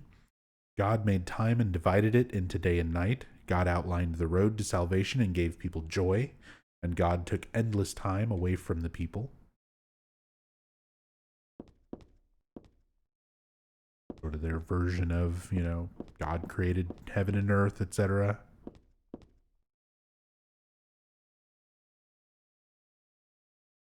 Or creation. God created beings to lead people in obedience to her. The red god, Zuchalbara, the yellow god, Lobsalvith, many gods and angels. Finally, God set out to create paradise, where people would be happy just by being there. So we get an idea of God creating these various other beings, many gods and angels.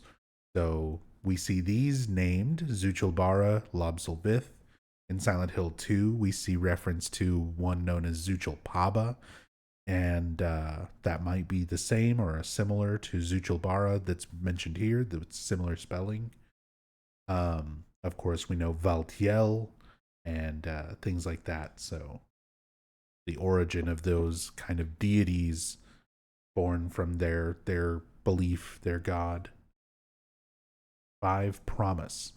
And their god's strength ran out, and she collapsed after creating all these gods and angels, all these things, manifesting all of these things. All the world's people grieved, and this unfortunate event, all the world's people grieved this unfortunate event, yet God breathed her last. She returned to the dust, promising to come again.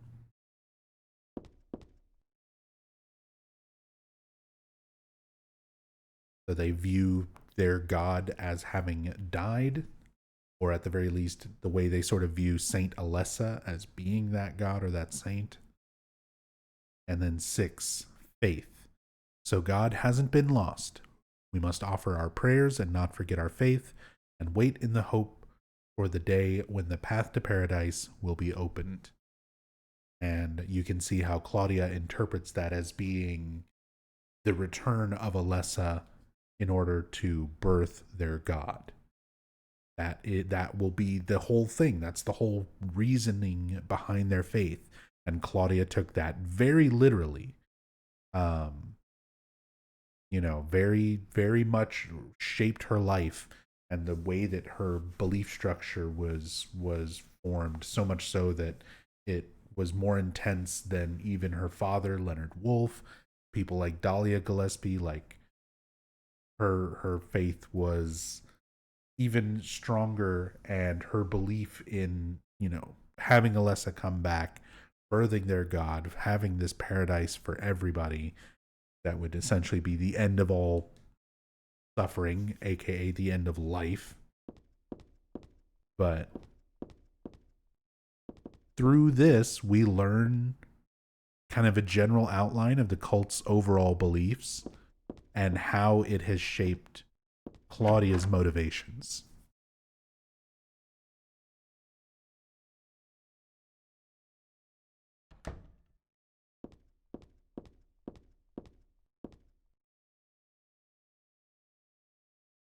Here's the best map in the entire game. The chapel map. The church map. Legitimate child's drawing. One of the children of one of the members of Team Silent. It's not specified who, but this is an actual drawing.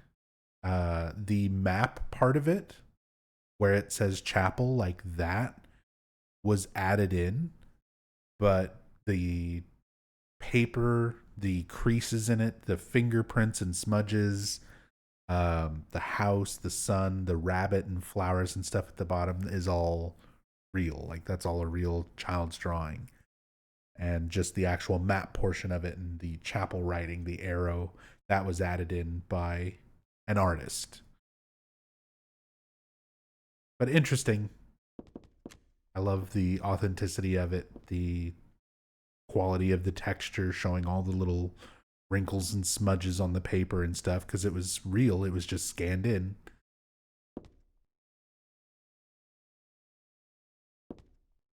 Can't believe you were stuck on what tattoo to get and passed up this gem. Get the chapel, get the church map tattooed. The child's drawing. That would be an interesting one. I have the feeling that there's someone on the other side of this door, but the door is shut tight, and I can't open it no matter how hard I try.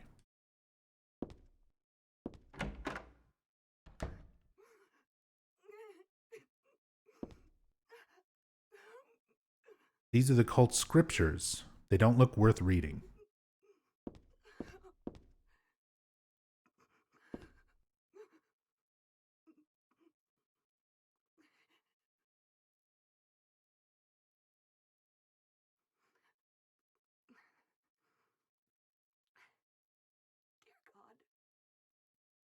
Forgive me. I know I'll be put to death for the sins I've committed. And I'll go to my death gladly and with a peaceful heart. But please, grant me just a small piece of your everlasting mercy. Let me see my child once within your golden gates. Deliver me not to hell, but to purgatory. Allow me to atone for my sins there. I'll stand within the very flames of redemption, no matter how they burn me. Forgive me for my wicked act of revenge. And deliver the soul of my poor murdered daughter. Please, also care for the soul of the girl whose life I have taken. God, I am a child, trembling with fear as I stare at death. Soothe my tortured soul with your infinite mercy. Please, forgive me. Yeah, Last Angel. I love this mystery confessional as well. So we don't know who this person is supposed to be. This is not Claudia. This is not Dahlia. Like, it's a member of the cult, or possibly just a member of a church in general, who's confessing to murder. And I think we're just supposed to be drawing a parallel to Heather in this, where this cultist, just based on their description of everything, she said she's committed a wicked act of revenge. She wants, deliver the soul of the girl that she killed. So this is somebody who killed someone and also said, you know, the soul of my murdered daughter. So someone whose daughter was killed, and then she killed the girl who apparently she blamed for that murder, and is now begging for forgiveness through this confessional. So similar to the way that Heather is seeking revenge, that she wants to kill Claudia, she's kind of getting a chance to like look at this from a similar perspective, this person giving this confession. And I like that they make this a choice for you, the player, as well. What will you do? Say I forgive you, or not say anything? No, it's not Claudia. It's not Donna Burke as the voice actress either. Not sure who that is doing the voice. There is an extra credit in the female, like another female voice actress in the voice credits, and I think it's the person who does the voice for the nurses and possibly also this character. But no, this is not Claudia. The description, the story, everything that she's talking about does not line up with what Claudia's doing. It's not Claudia's voice. It's not her. She's not at a point of crying and asking forgiveness either. She feels justified in what she's doing. We'll forgive her. I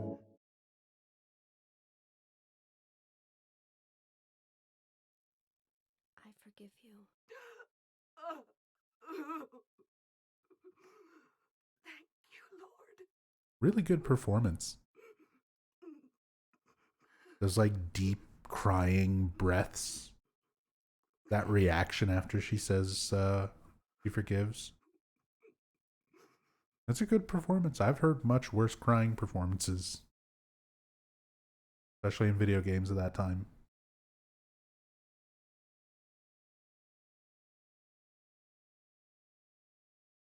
So her daughter got killed by another girl, and the mother killed that killer in revenge. Am I getting that right? Yes. That is accurate. There's nothing more to be said. Who can this be? It doesn't matter. These are the cult scriptures. They don't look worth reading. Nothing else we can interact here. So that also does have an effect if you're doing an extra new game playthrough and going for the possessed ending. Essentially, you have to work extra hard to get the bad ending of this game. Correctly answering this, whether you forgive this person or not, will count towards that possession ending. I think for possession ending, it's required for you to forgive, and it gives you the points needed towards. I always mix it up which one it is that you have to do that works towards the possession ending. But you have to do a lot of other things on top of that. You won't just randomly get it.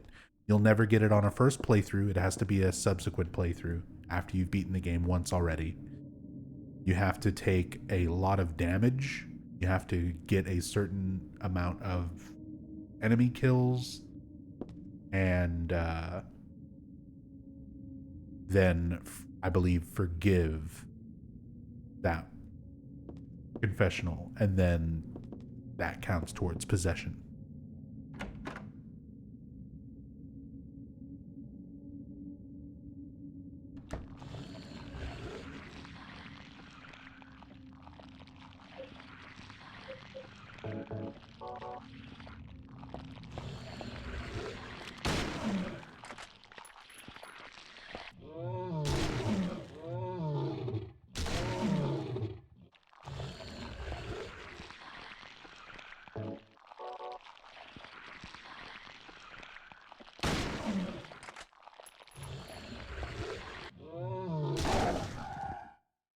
It's a shiny version, yeah. These, like, different coloration on the textures, this blurred visual effect over the enemies now. I love how things are still getting worse. Like, even after all the nightmare and everything that we've experienced up to this point, things are still getting more and more distorted and warped. Something was written here, but it's too faint to read. The notes stuck in the board frame aren't anything either.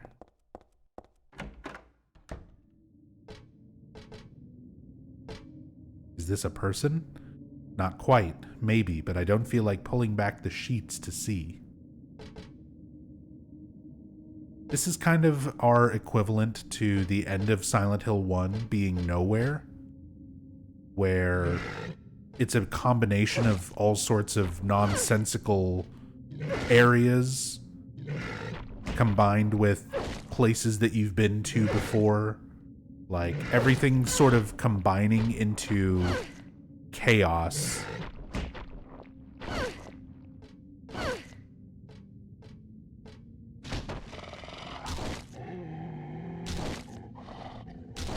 So we're going to start seeing elements of everything coming together. We're going to see stuff from Brookhaven. We're going to see stuff from Alchemilla. We're going to see stuff from, this church. Wheelchair. With that stretcher back there, it's almost like a hospital. God, I hate hospitals. Not that I like churches much either. So, Heather commenting a little on that as well. She's not a fan of churches, not a fan of hospitals. All things that, considering her experiences, her life as Alessa, everything she could do without. Whoops.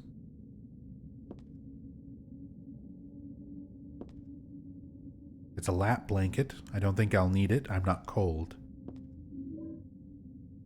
We get a cassette tape. And now the game is explicitly telling us what the halo of the sun represents after all this time of seeing it. There are a bunch of papers in this file. I get the feeling that it's a handwritten copy of some book. Represents the deity known as the Halo of the Sun. In heraldry, symbolizes a religious group. So it represents to them their cult itself, or at least in heraldry. The two outer circles are charity and resurrection. So resurrection being a main theme and symbol that the Halo of the Sun represents. Same way that Heather is literally, a reincarnation, a form of resurrection, of Alessa. The three inner circles are present, past, and future. So tying all those elements in together. Usually drawn in red, occasionally drawn in black or other colors, but blue reverses the meaning into a curse on God and is therefore forbidden. So specifically, blue is reversing the meaning of the Halo of the Sun. It's considered a curse on the god. And the cult's beliefs, opposing it. And we see a very faint blue Halo of the Sun as far back as the Otherworld Mall, just above the door with the crescent moon, right before the split-head worm fight.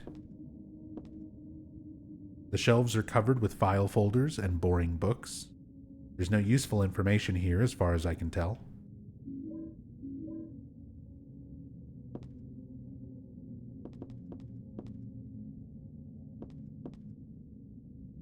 I love the lighting, the very distinct shadows and stuff with this lantern being the main light source in the room.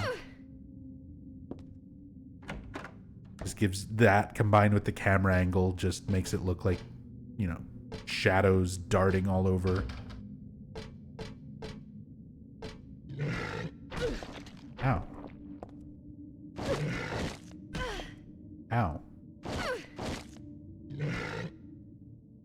That's gonna hurt.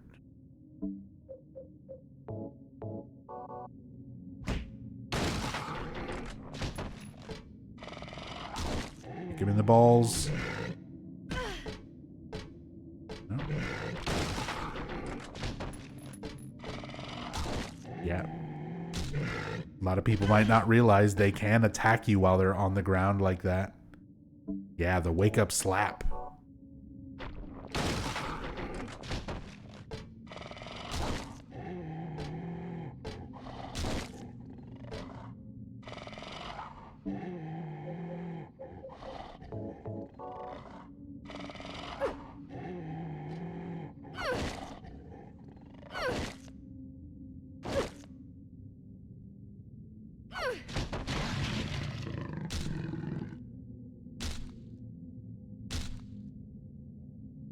And deflate.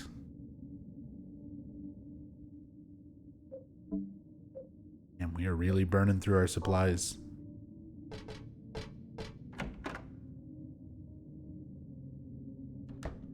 But it's worth it. Show off fighting enemies, all their animations and stuff. Here we start hearing Alessa crying. Or a girl. Some ghost child crying. Their bloody footprints leaving a trail towards this painting.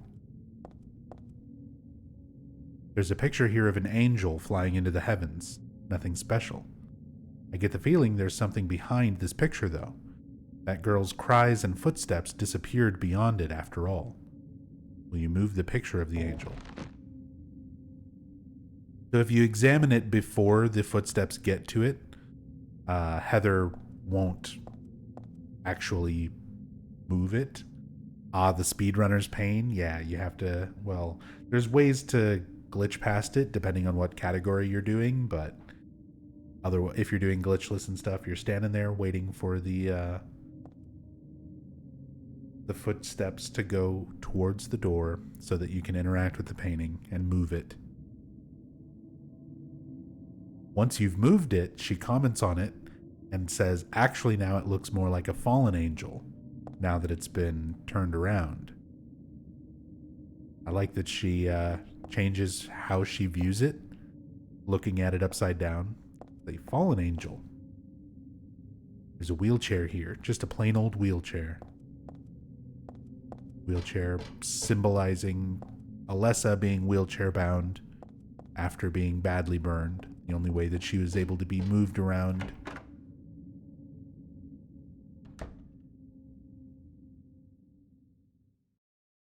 The giant halo of the sun here.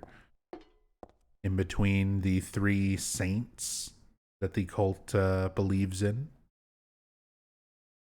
This circle means reincarnation. That's what it said on that paper back there. So this is cool. Because we stopped and went into that room and chose to read that note about the halo of the sun, Heather now knows specifically what it means, what it represents. So if you examine this halo of the sun before reading that, Heather really doesn't say all of this. She doesn't have this extra dialogue. She'll only say this if you read what's on that paper. So it gives you more info. So death isn't the end. Pretty good deal if you ask me. Thanks to reincarnation, I died as Alessa, but I'm still living as myself. But you know, just the thought of it is starting to turn my stomach. So she's accepting this reality that, you know, she's a reincarnation of, you know, Alessa Gillespie, but that's still a difficult thing to like come to terms with, you know? Saint Jennifer, unwavering faith under death's blade.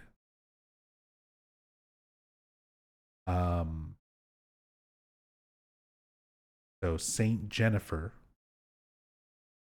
we know that there are various different cultists throughout the history of the town. Like the cult has been around for quite a long time, and specifically in Silent Hill 2,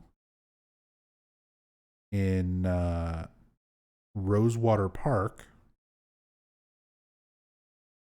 there is a statue in memory of someone named Jennifer Carroll with an inscription that says, that she was persecuted by Christians and that, what happened here will never be forgotten. That she was a cult member who was persecuted by the other religious, Christians and other religious followers of the town at the time, because not everybody in Silent Hill was a member of the cult. So now we have more reference to that person who is held in high regard when it comes to the cult and their history. So Jennifer Carroll, Saint Jennifer.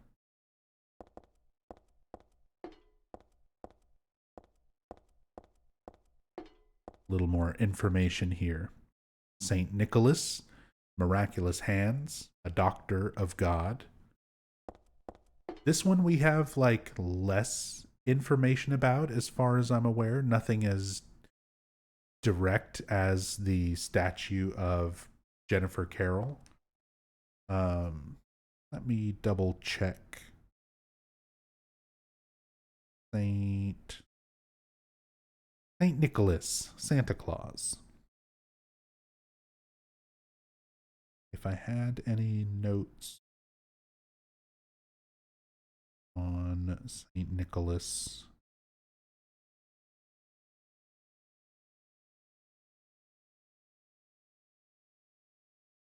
Nope. Yeah, Jennifer Carroll, we've got more of an actual tie-in to who that is, what they're represented by within the cult. Saint Nicholas we don't know as much about. There's speculatory things. It is a doctor within the cult, a doctor of the gods. Or what is it? Not doctor of the gods. A doctor of God. Their miraculous hands. And then the main centerpiece, Saint Alessa. Mother of God, daughter of God. This picture, that's me. I'm holding the baby, and I'm the baby being held. The me that wanted death and disappeared with God 17 years ago, and the me here and now that sought life.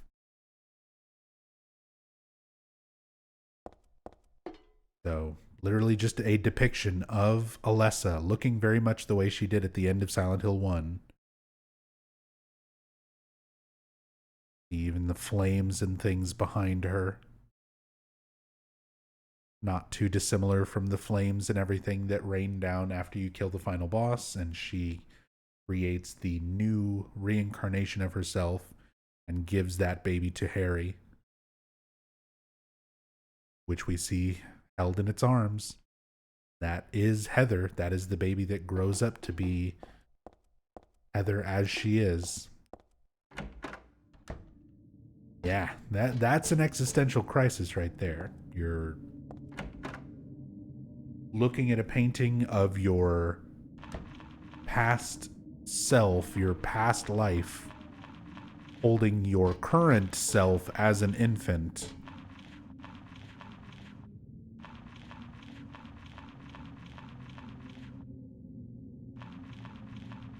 Now we have Valtiel just crawling around being creepy. Again, lots of ways that you can interpret this. He's looking over Heather. He's crawling. People have said that this is supposed to be like a baby, being birthed. Valtiel is sort of encouraging it. But just a striking visual, something creepy. Valtiel there, crawling around. This covered with a sheet. Nope, I won't even peek. Yeah, he's just being a little crawly boy. It's just a wheelchair. There's not even anyone in it. It would not be better if there was. Just saying.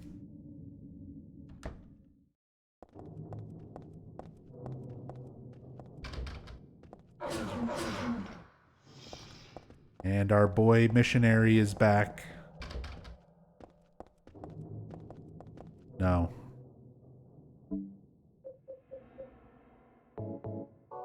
He's gonna block it. No.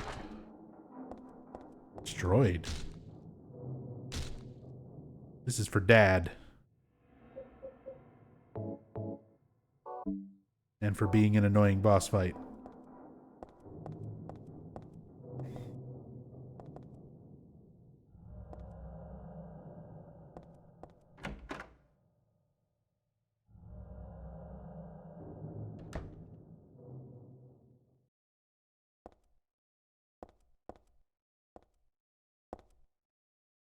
These books look like real mind benders. I think I'll leave them alone for now.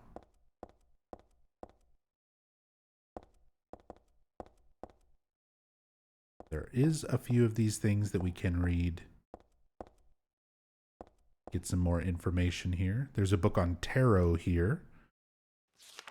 This is what kind of explains the Eye of Night card. Tarot was based on the 22 Hebrew consonants and is said to represent the entire world. Each card, numbered 0 through 21, has a particular meaning. By reading these cards, fortune tellers predict the future. For example, the first card, the Magician, signifies creation, wisdom, beginnings, or destruction and fraud. The second card, the High Priestess, denotes intuition, harmony, faith, or dogmatism and arrogance. According to some texts, the Gardner deck had more than 22 cards. The Gardner deck does not exist today. It is mentioned only in the literature. It is said that these extra cards were based on lost Hebrew vowels and denoted an otherworldly, transcendental existence, i.e. God.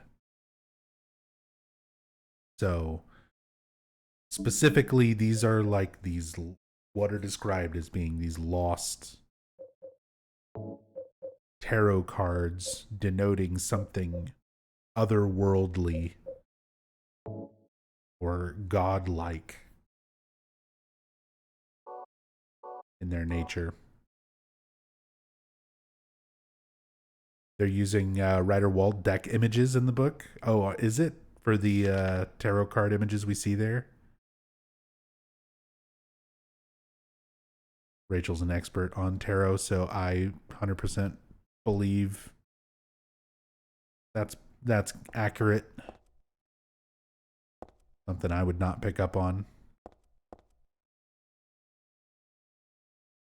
Silent Hill's Ancient Gods, a study of their etymology and evolution.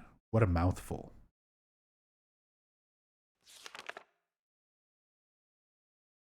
Speaking of familiar artwork, there's Saint Alessa represented, and the final boss from Silent Hill 1 basically just looks like Baphomet.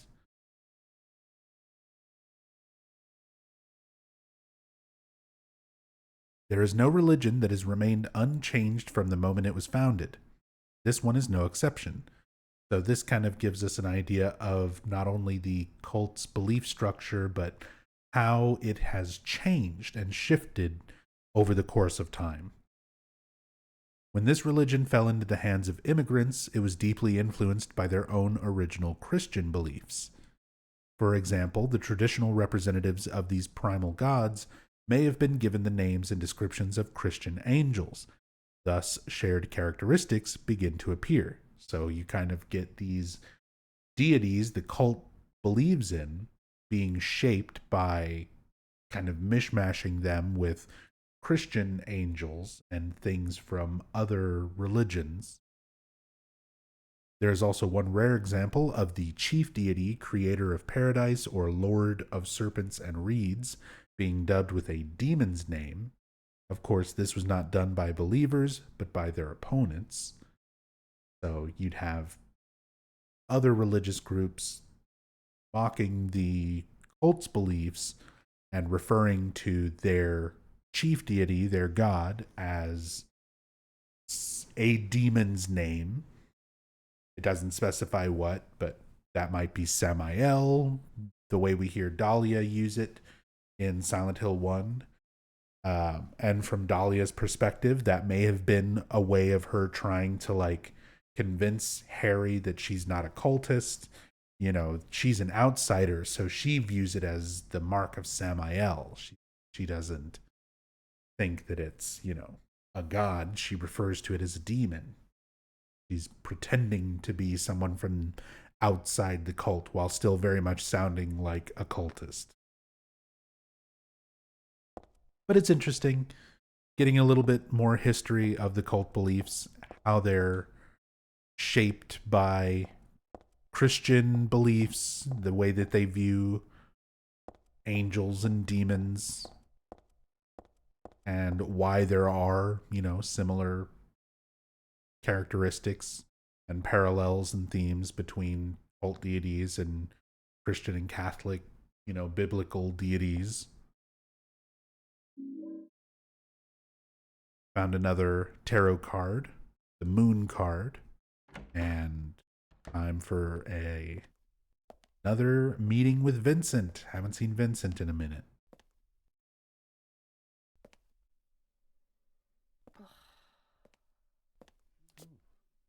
Hiya, Heather.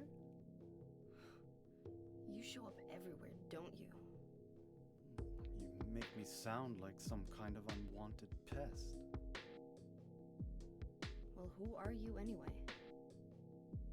Haven't you realized that yet?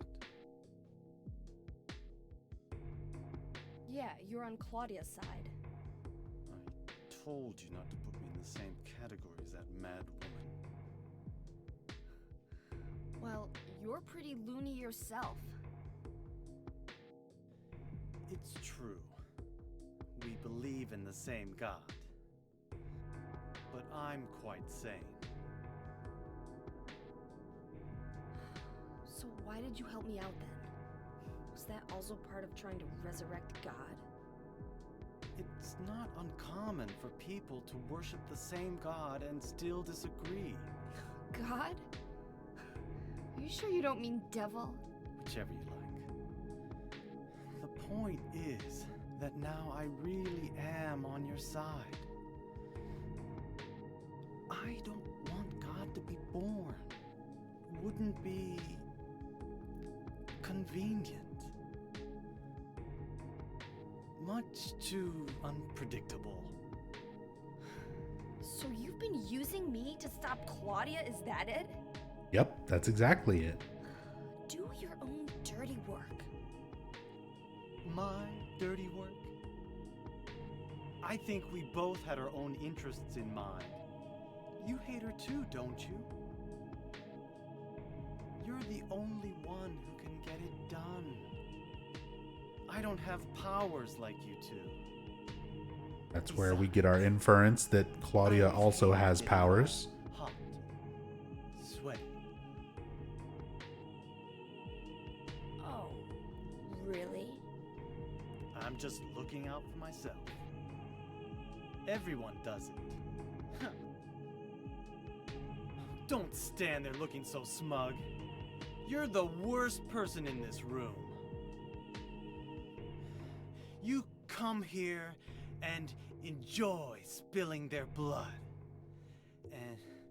and listening to them cry out. You feel excited when you step on them and snuff out their lives. Are you talking about the monsters? Monsters? They look like monsters to you? Oh no. Don't worry. It's just a joke.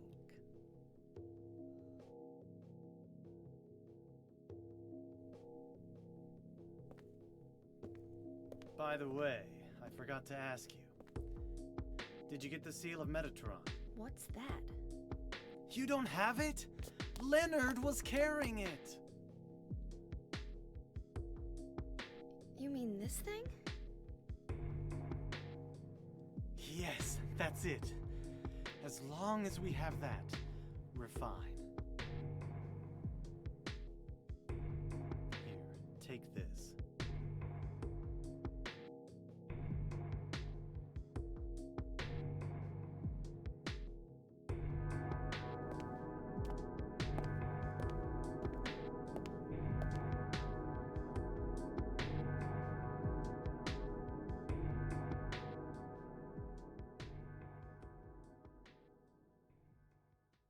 Thanks for the book, Vincent. And thanks for the infamous line, "They look like monsters to you." Although I do love that performance and that whole scene, like just Vincent, his line delivery and the camera like getting all close to his face when he's doing the like, "You enjoy spilling their blood and when you step on them and snuff out their lives." Like all of that comes across great. And then Heather's reaction when he throws in the "they look like monsters to you" line, and his satisfaction on his face when he's like, "I got her." Like he literally is joking, like, yeah, because of him being in the cult, it's not supposed to be an implication that they're people, you know. They are manifestations of the town's power or the god's power inside of Heather. They are manifested things. They're not people that she's just having an illusion that they're monsters and running around killing real people. If you want to have that headcanon, it's fine. Just don't tell Masahiro Ito on Twitter. He'll yell at you for having a wrong headcanon and block you. Whatever you want to believe is fine, but the intention of the devs is Vincent is messing with her. He's trying to get a rise out of her. Yeah, the cultists do look at it as, you know, they might see it as angels, what she sees as a demon or a monster. And Ito even said that he specifically, the team took inspiration from Jacob's Ladder and the comment about, you know, oh God, I always forget the quote word for word, but towards the end of Jacob's Ladder where his friend doing his chiropractor is talking to him about angels and demons, how if you're hanging on to life and you're clinging on and you don't want to let go, it feels like demons drawing you away, but if you're willing to let go, they feel like angels taking you away and, you know, on to paradise or whatever. And that perspective is what motivated that idea behind Vincent's dialogue there, that yeah, it's the same thing. The manifestations for the cult, it's their angels. For people outside of that belief, you know, they're demons. And that's what the "they look like monsters" thing is supposed to kind of represent in a more specific way. And then just the added element of Vincent knew that he could phrase it in that way, make Heather think the worst, and get a reaction out of her, and then be like, "All right, I'm just fucking with you." And he looks so satisfied that it works, that he gets a reaction from her.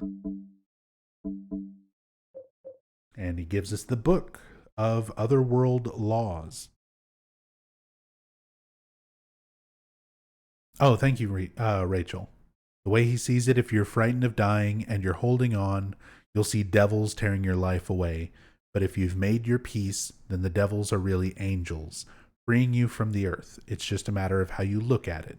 That's all. That idea of perspective. Very important and very influential to Team Silent for a lot of the way that they handle the cult beliefs and the manifestations and their deities. Book of Otherworld Laws. A big old book I got from Vincent in the archives. I love that description. A big old book. Hey, the Seal of Metraton. I like how they even address that it is sometimes referred to as Metraton and sometimes Metatron. This magic square with strong protective and dispelling properties is called the Viren 7 Crest. That's the proper government name.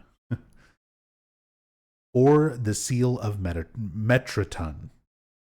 It will bring results regardless of whether the target is good or evil. Its strength, therefore, places a very high burden on the caster. As it is also difficult to control, it is not usually used. So now we're getting more of an idea of like why Claudia refers to this as a piece of junk when Vincent is so keyed in on thinking that this is going to work. Like, this will be the thing that can stop her.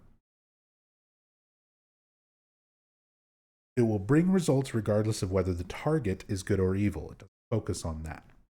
Its strength, therefore, places a very high burden on the caster, so the caster needs to be able to handle that high burden, and it's difficult to control and not usually used.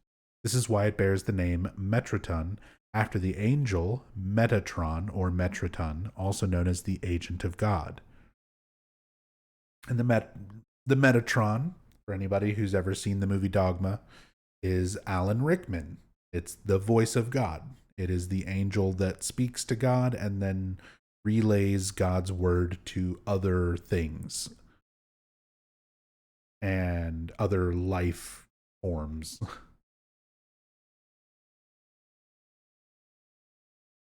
So that's where it takes its name from. And based on that, along with the other book about how they took names of Christian and Catholic angels and deities and things like that and applied it to their own beliefs and things like, you know, the seal of Metatron, we wind up seeing those similar meanings behind it. Parallels between what they took the name from and what they used it for in their belief.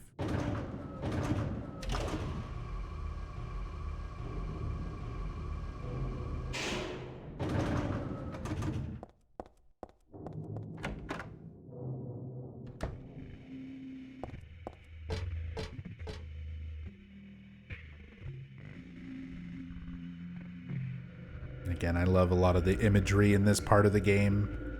Reality breaking down even more than it previously had been.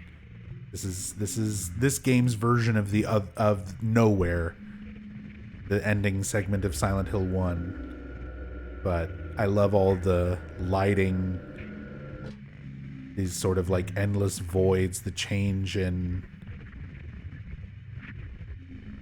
texture and feel, the audio, the like crackling, whirring in the background.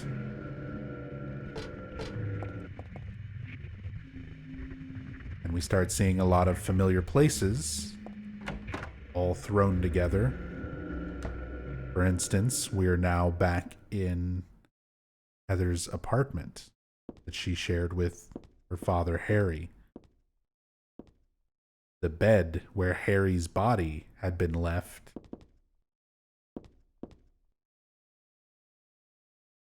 Why bother with the phone? I know it's not connected. Nothing happens when I try to turn on the TV or VCR.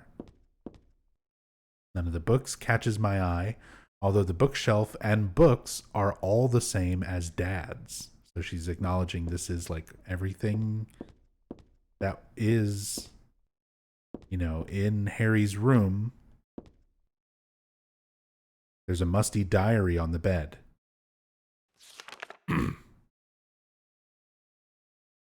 This writing, is this Dad's diary? Why would it be here? I sometimes have the sense, even now, that that girl is a reincarnation of Alessa. I don't worry about it much now. That's all forgiven. So, some more perspective from Harry. You were unloved, Cheryl. Or was that Alessa? Now, Cheryl is Alessa again.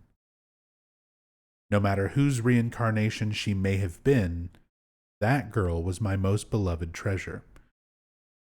But that name was a mistake.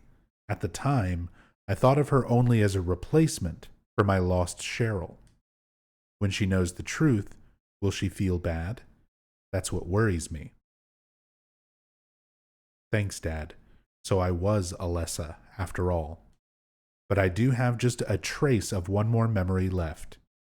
I haven't forgotten my sweet and gentle mother. So I like this, and there's an interesting way of kind of interpreting it. Um, a little bit of duality here. So not only do we get some more perspective from Harry, where Harry was struggling with this idea of wanting his daughter Cheryl, but realizing that she was a part of Alessa, and then she reincarnated into another baby who is essentially Alessa again, but he decided to try and call her Cheryl, try and treat her as a replacement for his Cheryl. But even he had to come to terms with the fact that she is a new person altogether, the same way that Heather is coming to that same fact regarding herself, coming to terms with having these memories from her past lives in her mind, but also being her own person here and now. And then the comment there at the end about a memory of her sweet and gentle mother.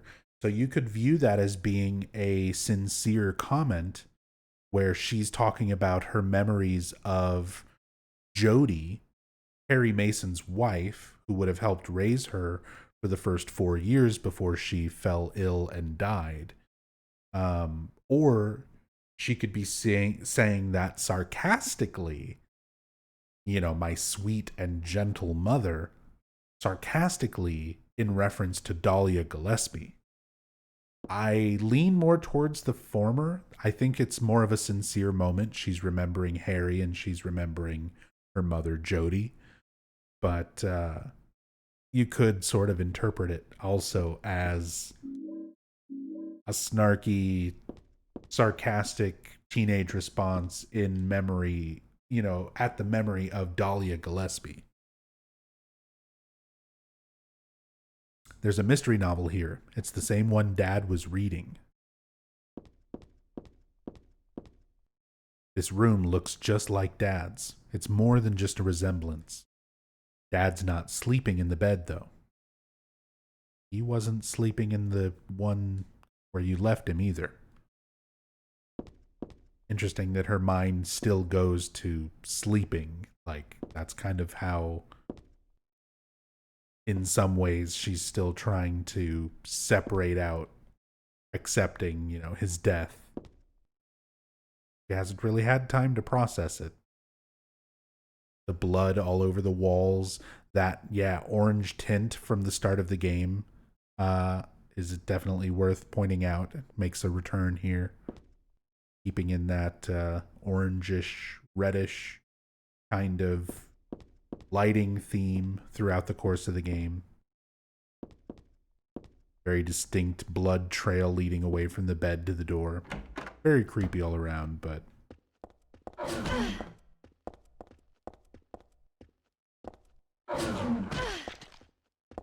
immediately ruin the moment by spawning missionaries out here. Just to remind you, the assholes that killed him.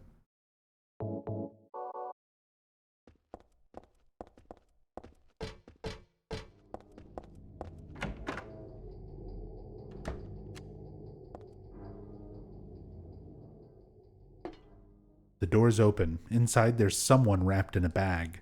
Maybe. No, they're definitely dead.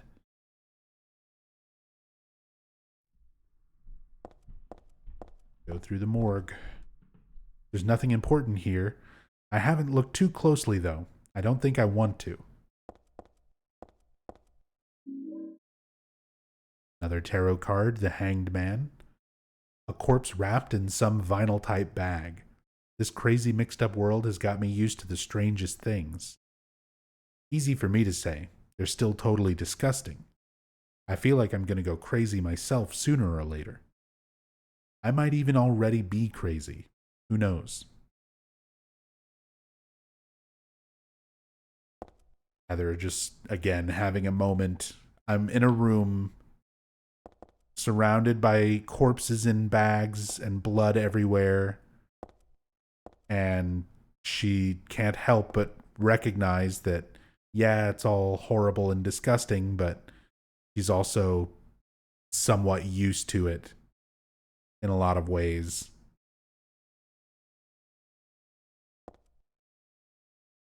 And she is just accepting, like, maybe I'm just already crazy. All these bodies on the floor, wrapped in plastic. What a nightmare. I'm just glad they don't seem about to get up anytime soon.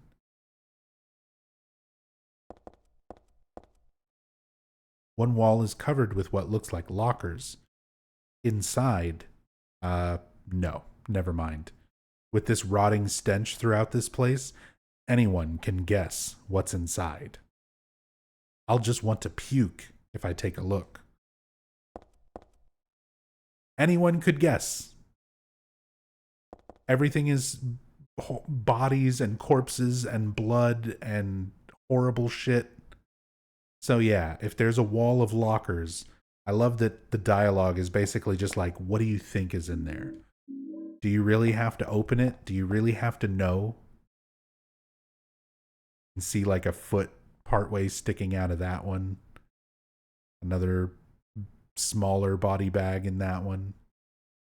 One's flickering for some reason. Weird emulator thing.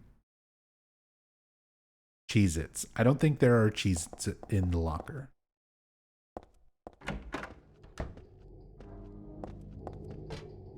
Anyone could imagine what's in the locker, but definitely not Cheez-Its. I mean, maybe the locker doesn't open. I can't check it and know for sure.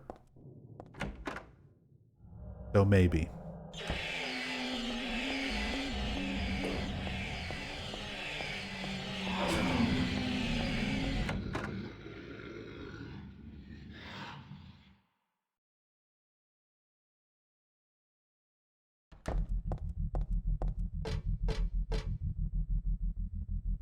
Here we start seeing some more imagery of Valtiel and the Fukuro nurse, who, again, according to Ito, is supposed to represent Lisa Garland. Originally, they were going to make a model resembling Lisa Garland, but they didn't have time, budget, etc. We keep seeing these recurring images of Valtiel torturing her. And if you do think of it in the terms of that being Lisa, sort of like Valtiel being the caretaker of God, Heather in the sense of her being the mother of God, versus Lisa being the caretaker of Alessa as an individual, as a person, you know, just to keep a little girl alive. They kind of have some similarities, some parallels in their existences, what they do in life.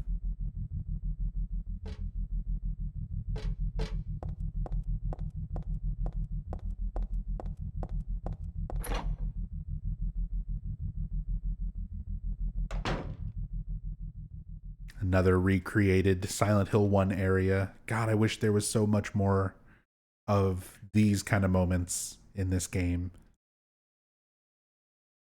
where we see something familiar from Silent Hill 1 but recreated in, you know, PlayStation 2 graphics.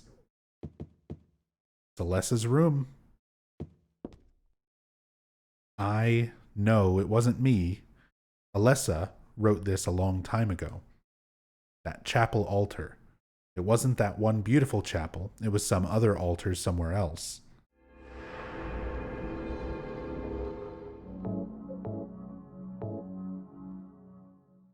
Possibly the Green Lion Antiques altar in Silent Hill 1.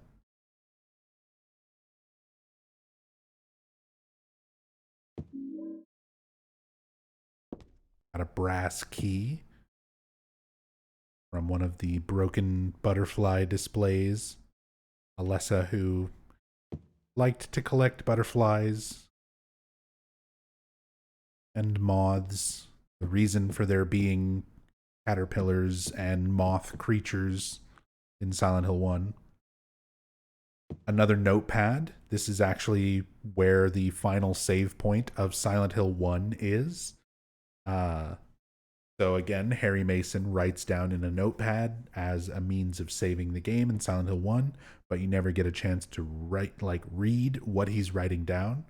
So now 17 years later, as Heather, we're reading the note that Harry left behind when saving the game here. A memo book. Something's written inside. She's just beyond this door. I don't know how, but I can sense it. But she's not the only one there. I sense the presence of something extremely dangerous, even sickening, or maybe what they call God. Nevertheless, I will open the door. Enough of this idle chit-chat. God I'm not, but I fully intend to save her.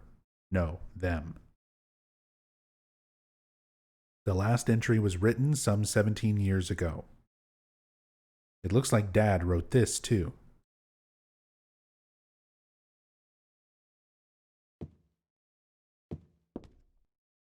The scribbling on the floor here is Alessa's. For some reason, she always drew monsters like this when she was alone. She used to draw with Claudia, too. A nice daddy and mommy and a fun school. A happy world where everyone smiled and laughed all day long. In short, everything we never had. The more we examine these things, the more those memories start coming back and we start getting more context for Alessa and Claudia's relationship as well. How close they were. My clothes from when I was 7. They don't fit me now. Good thing, too. Except you can play as adult Alessa, Cheryl, wearing the Alessa clothes in Dead by Daylight. This is a closet. It's meaningless to me. I don't have time to wax nostalgic over these old clothes.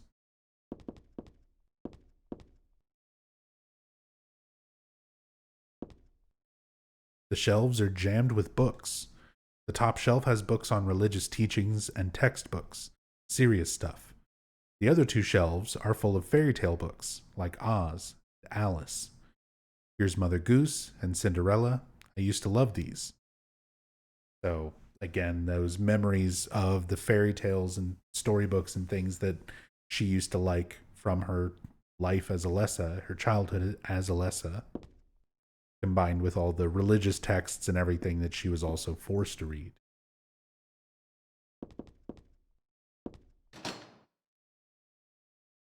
The door is locked. There's a grid of rectangles where we're going to be placing tarot cards, but we still need a few more to be able to solve this puzzle. So we'll come back to it once we have the rest. We can go ahead and take a look. Well, let's look at the other stuff first. Things like the cards here. There's playing cards on the floor. I used to play a lot. I remember little Claudia always had a hard time winning. That made her cry. So it seems like a simple enough little memory. It gives some significance to the playing cards being there, and then you can retroactively go back and look at Silent Hill 1 and see like the playing cards spread out on the table on Midwich, where you find the yellow card with the key on it that you use to open up a door. It gives a little bit more meaning to those cards now, just by adding this extra flavor text.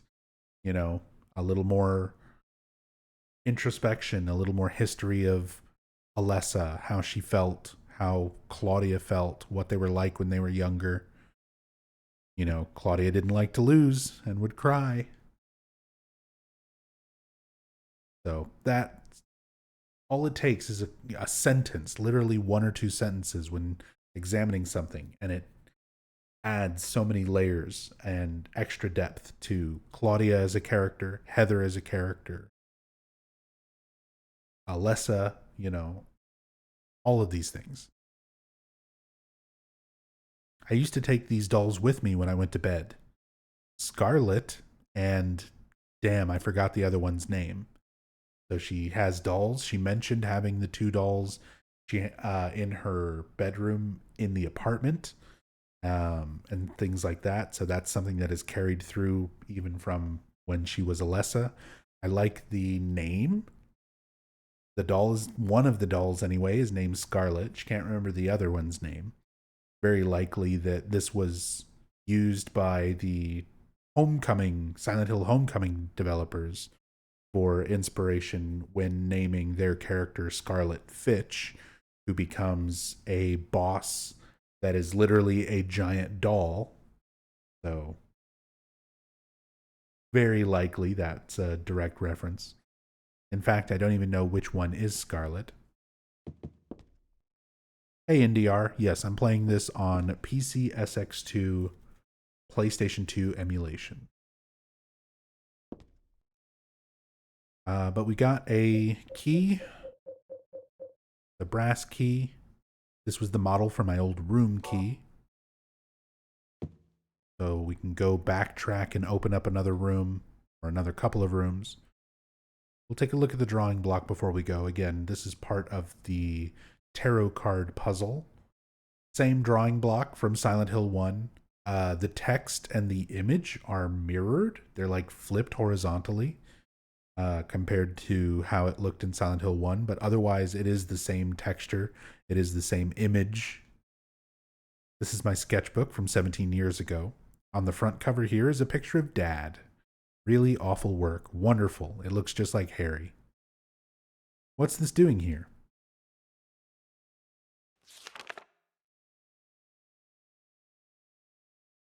So for normal riddle, we've seen how this looks on hard riddle, where there's Roman numerals and letters in groups of 9 that you have to decipher. Now it's more of a poem riddle. The door sure does rattle, but it's stuck tight. A secret is hidden out of your sight. You may be thinking, what could it be? You'll need 5 magic cards if you want to see. So we know we've only got 3. We're going to need 2 more tarot cards to solve this. What to do then with all these? I'll tell you straight and I won't tease, just as long as you say please. Now the first thing you must know is that there's something in each row, but that is not the half of it. 3 would be too hard to fit. So each row on the door, it's a 3x3 grid where we're placing 5 tarot cards. There's something in each row, but 3 is too hard to fit. So no row is going to have 3 cards all in a row next to each other. The upside down man under the ground, to his right, to his left, there's no one around. So the upside down man is the hangman. The hangman tarot card is going to be underground, meaning it's in the bottom row. To his right, to his left, there's no one around. So there will be no other tarot cards to the left or right of him on the bottom row. So that part's already done. Leave him alone, though. His tears are profound. The moon is up above the sky, full or crescent, floating high. Twinkling light sits like a crown on the head of a crazy clown. So the moon is going to be in the top row, up above the sky. Twinkling light sits like a crown on the head of a crazy clown. Your Excellency, praying to God Most High, do you think you can tell me why you always look up at the night sky? So the High Priestess looking up at the moon, the Fool looking up. We're getting ideas of what's going to be in each row. Do you have it now? You didn't forget? One major point you must not omit. And now at the last, before you take a whack, here's one more hint to help keep you on track. Scary and hateful, that thing in the night. Better be careful, it's not on your right. Turn to the left, and you'll keep it in sight. So it's sort of vague on if the left or right side column or row is going to have the moon, the High Priestess looking at the moon, or the Fool looking at the Eye of Night. Basically, one will be there with the other one right above it. And the scary, hateful thing in the night is the Eye of Night being referred to. So it's not on the right, it's on the left. So the top left is going to be the Eye of Night. Below that will be the Fool. On the right side of that row, the 2 middle ones will be empty. The right side will be the moon with the High Priestess below it. And the bottom row is the hanged man all by himself. So you'll open the door. I'm just sure that there'll be nothing beyond it but frightening peril. Forget about that. Just stay and play, or else I'll be left here alone all day. So we've got the riddle solved. We know how to interpret it and what cards are going to go where. We just need to find the last 2 tarot cards. We've got a new key to go open up some new areas, and that is exactly where we're going to go.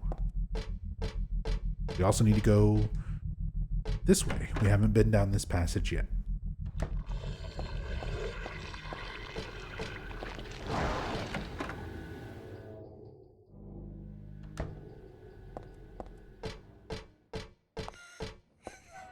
Just like before, we have the crying girl and the bloody footprints leading to a hidden area. This door that you can't quite tell is a door right here. While that happens, I'm going to also take a look at this. We have Volteal. Again, spinning a valve over here.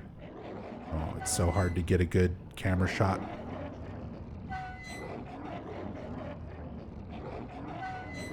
And 2 pairs of legs. We see this imagery in the very beginning, like the intro of the game. When you're not here, the music track is playing. But Valtiel spinning the valve, representing sort of the otherworld influence. Not to mention just the idea of rotation, the halo of the sun, things being cyclical in nature, death and rebirth in the case of Alessa, and these 2 pairs of legs representing these past forms of Heather, Alessa herself, and Cheryl. Notice 1 pair of legs is like longer, a little bit larger, representing the older Alessa on the left and the younger 7-year-old Cheryl on the right. These past 2 forms that no longer exist.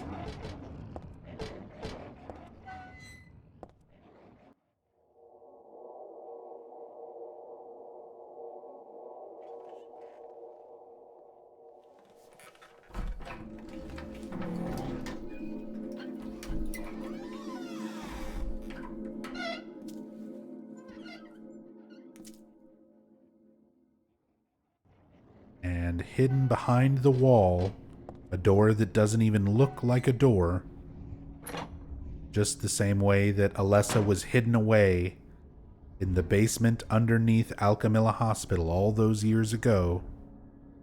We're now seeing that basement hospital room, Alessa's hospital room, another iconic Silent Hill 1 location, albeit a fairly simple one, but still recreated for Silent Hill 3. Looks like there's some kind of drug here, but there's just a name on the label, no description or anything. It's too risky. Never mind.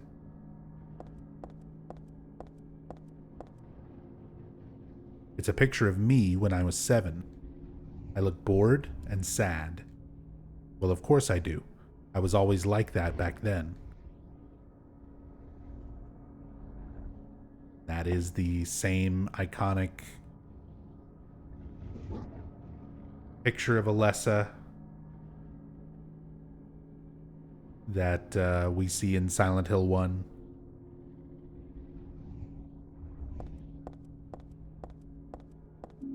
Some healing, some ampules. We'll definitely need those. There's a picture here, but it's not my style at all. Hard to tell what it's even a picture of.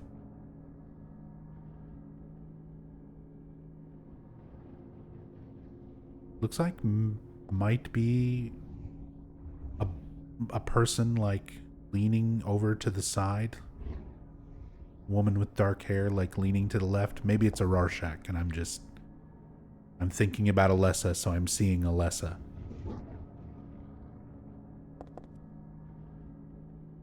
24 years ago, Dahlia, used me to summon God. So even in her mind, she still has sort of that instinct to refer to Dahlia Gillespie as mom or mother. God was in my womb, but I couldn't deliver her. Then I was shut up here in this hospital room. I stayed here until Dad helped me out when I was 14. That's the events of Silent Hill 1.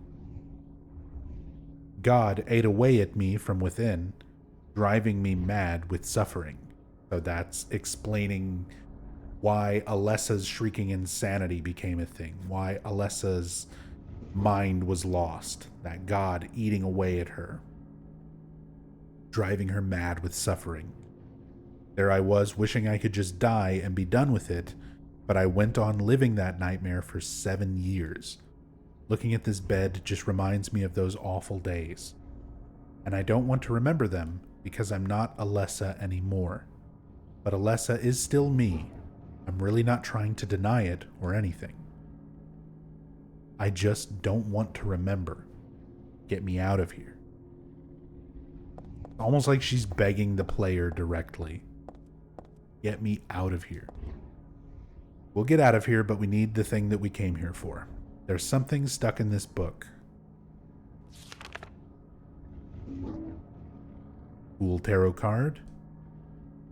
And a book on Aglophitous. I feel like I have to read it, but at the same time I don't want to. Aglophitous. Red liquid or crystals resembling blood. According to the Kabbalah, the name is taken from an herb with the power to dispel evil spirits. It is said to grow in Arabian deserts. It may be vaporized or applied as a poultice to guard against demons. It is powerful, but as it is rare, it is extremely difficult to obtain.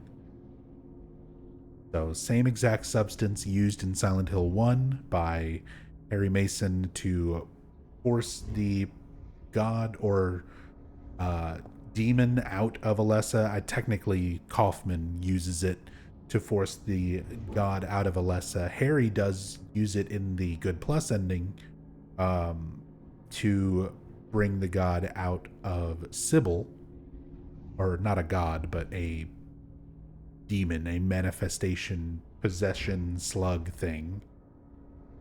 So it's used to expel demons or creatures of the other world. And we've been carrying some around this entire time. The pendant that Dad gave me this pendant on my birthday. It's one of my treasured belongings. And if you examine it, there's a jewel inside like a little red tablet. That is Aglophitous. When I asked Dad what it was, he said just a lucky charm. But then he told me to take good care of it and never take it off. I wonder why I feel sick inside when I look at it. So she feels sick inside because the god that's inside of her is reacting to the Aglophitous being near her, even just looking at it.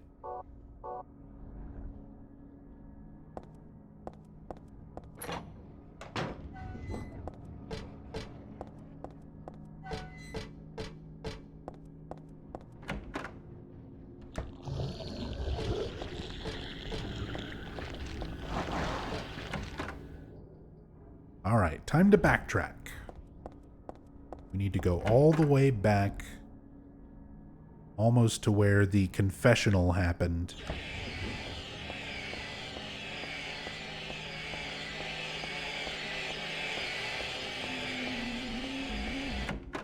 Because we have a key to open up a door that was over that way.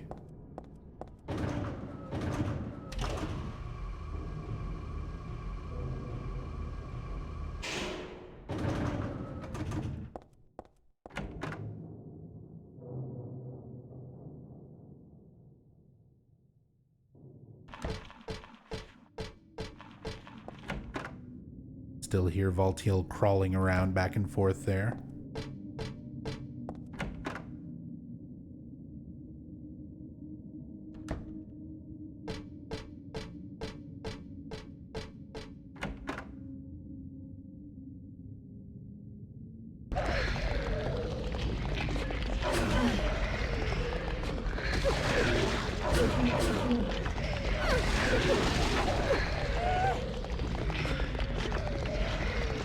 notice there's now new enemies here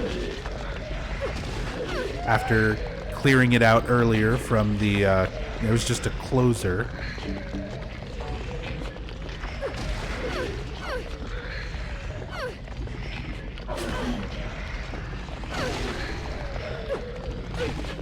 Along with this new bleeding, creeping texture being all over everything. But an interesting effect happens if you clear out the new enemies here.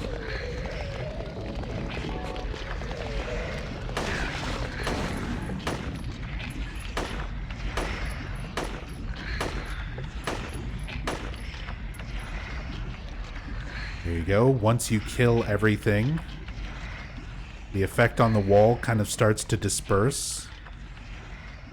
A blur effect happens that's like slowly fades away. And the effect actually changes.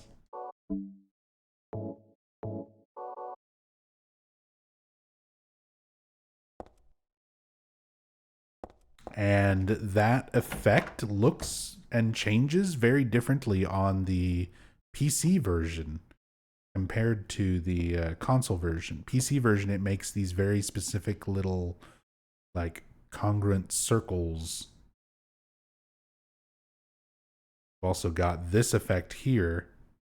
This is not a dream. Another What's happening to this slight place? change from version to version. If you look at the very top, you can see what looks almost like a burning texture at the very, very top and bottom of the walls. But then this squirming, that worm-like, kind of bleeding worm texture going through the walls here. The PC version, it's just straight up like flames, like a burning fire texture applied to the walls almost. Blutsense, thank you for the raid. Welcome. Welcome, welcome. And FM Bearden, thank you so much for the 24-month resub. Thank you so much for the support.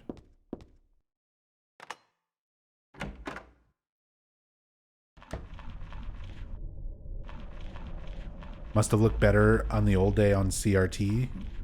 I mean, old TVs, like, this game was made for the technology that was out when it was created, you know? So I'm playing it on an emulator with upscaled internal resolution and stuff like that.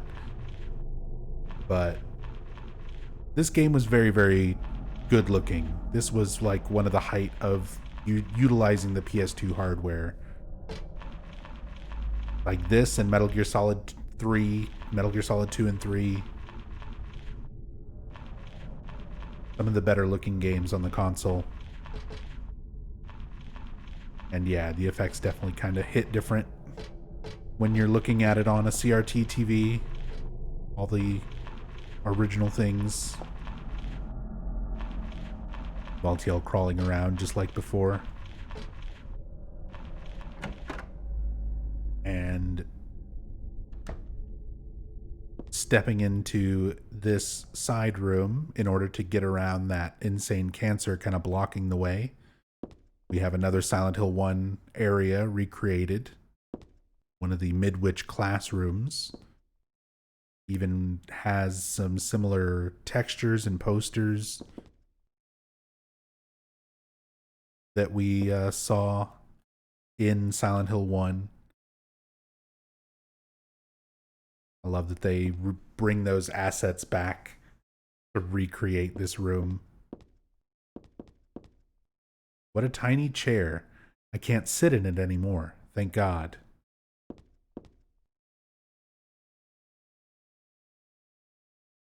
Same artwork of Alessa's desk from Silent Hill 1. Go home, drop dead, thief. This used to be Alessa's. I mean, this was my desk once upon a time.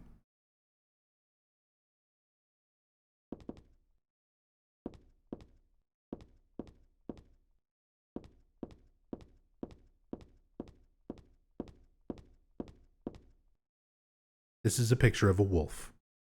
It looks like a dog, but it says wolf and everything, so that is a wolf. It says wolf, so it's a wolf.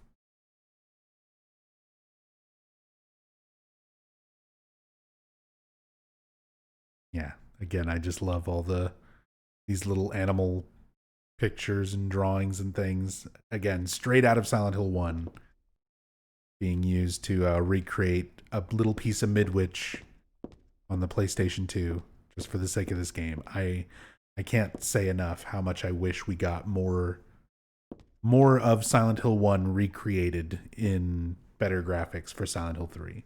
I'm glad we got some of it. I just wish there was more of it. There's a ratty old notebook on the podium. Oop, and there's a letter stuck inside here too. Let's see. There's a girl named Alessa in my class. If your memory is any good, you may remember her. She's the one I said they called a witch. Most likely her mother is abusing her. I've never seen her come in without some sort of scrape or bruise. Her expression is pitifully dark for a 6-year-old. But this is just 1 year before the events of Silent Hill 1.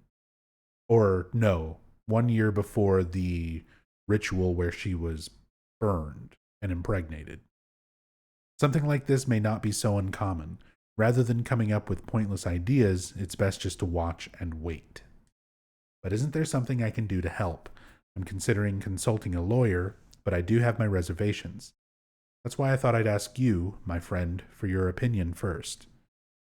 Kay Gordon. So this is Kay Gordon from the teacher's list on Silent Hill 1, Alessa's teacher. Another little detail that they kept there.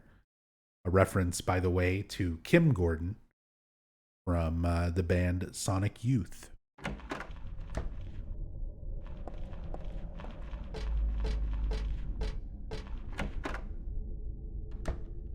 Troll room. Just a room full of missionary enemies. The worst. One of several troll rooms in this game.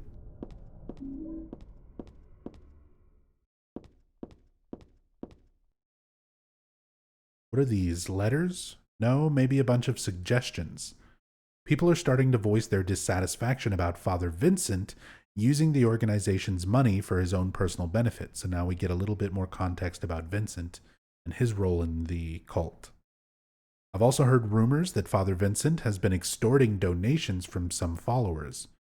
Is he really the right person for such a position?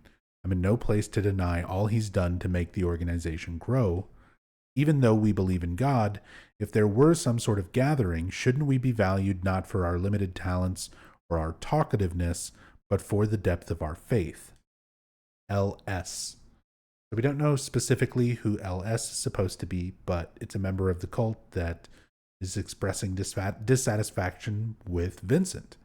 And we get an idea of Vincent's character, that he is not viewed as somebody who has a particular depth when it comes to the level of his faith within the cult, but he's viewed as being important for his talkativeness and for like his money. He's a greedy person, but he still has the power of money that you view with such scorn, is the way that he puts it later on when confronting Claudia. So he serves a purpose to the church, to the cult, but is not necessarily one of its most faithful, followers, which is why he's going against Claudia's whole idea for paradise. There's a tape deck here, looks perfectly usable. And here we get some more insight into Vincent, how he is treated within the cult, how he talks to other people within the cult, based on this recording. Do you know about what happened here 17 years ago? Vincent asking about the events of Silent Hill 1. You must have heard some details. From someone in the cult. A group of pagans, blinded by earthly desires. A group of pagans. Harry, Kaufman, Sybil. They tried to use the seal of Metatron to prevent God's awakening. But God drove the unbelievers away and threw them into the abyss. Twisted version that the cult of the truth that the cult is learning and telling. God was unable to be born properly.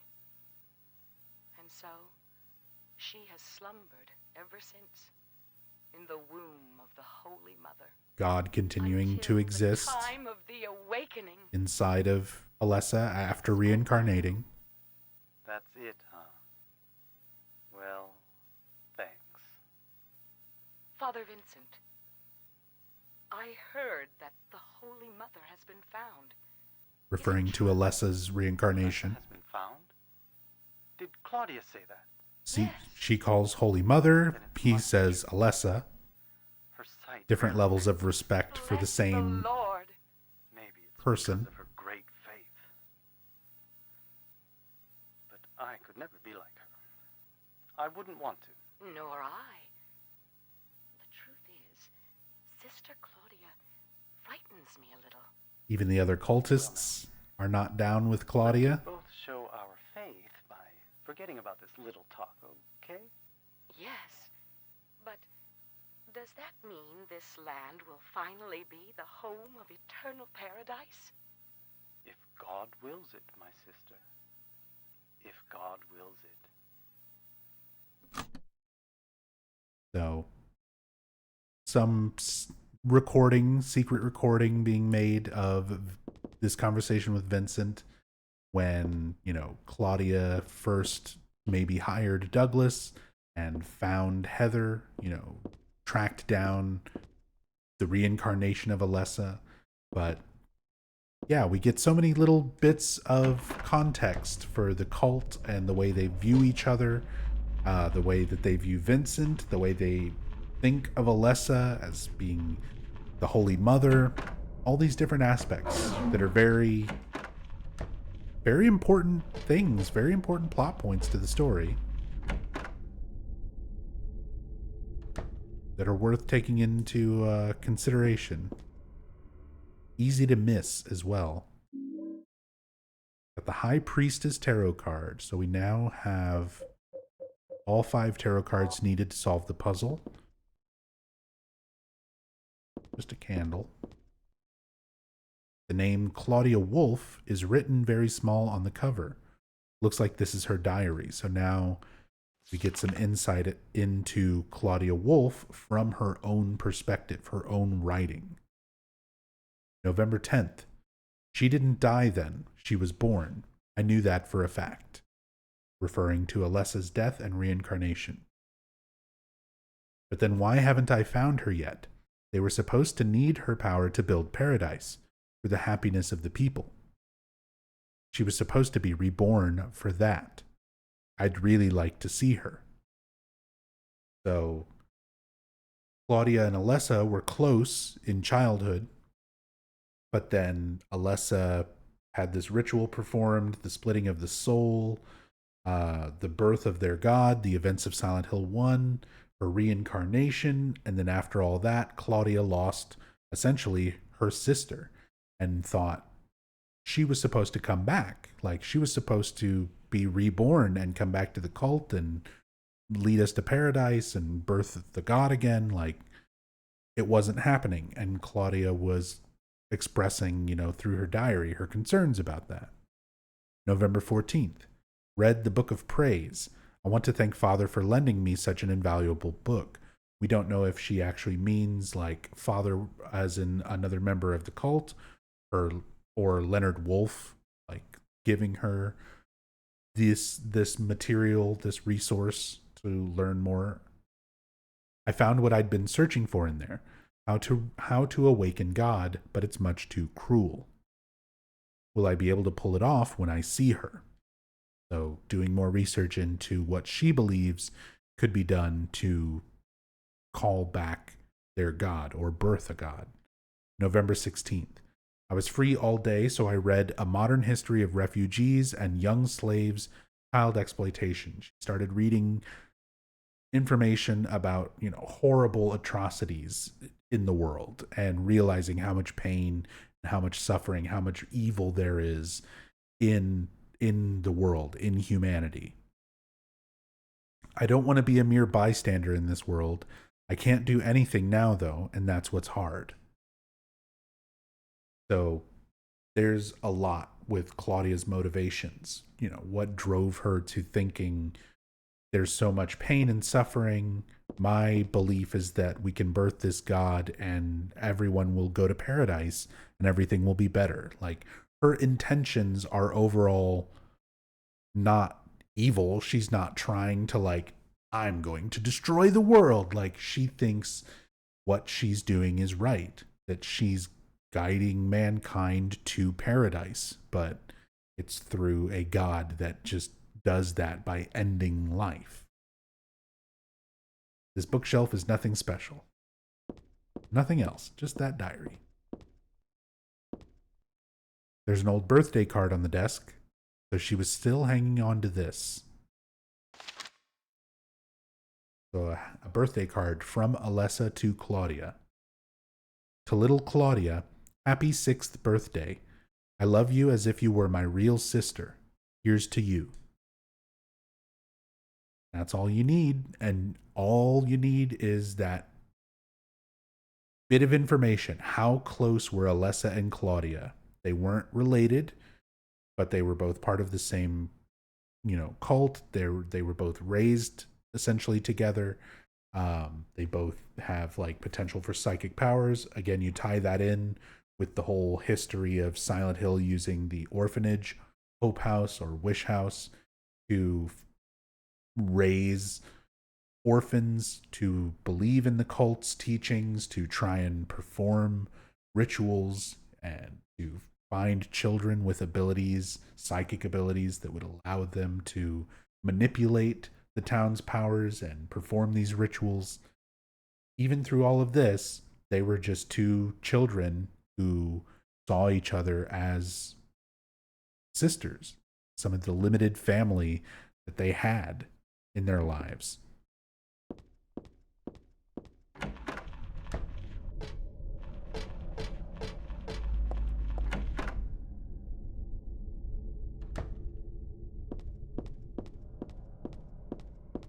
Now that we've gotten some more information, some context, and some history for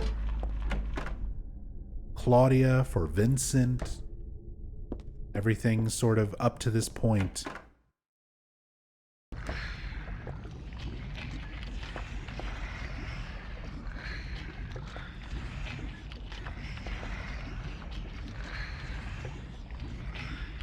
Now we have all the tarot cards we need.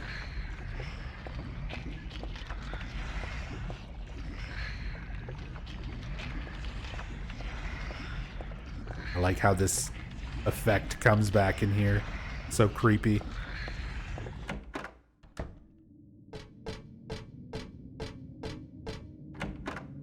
But it's time to head back to Alessa's room and solve the tarot card puzzle.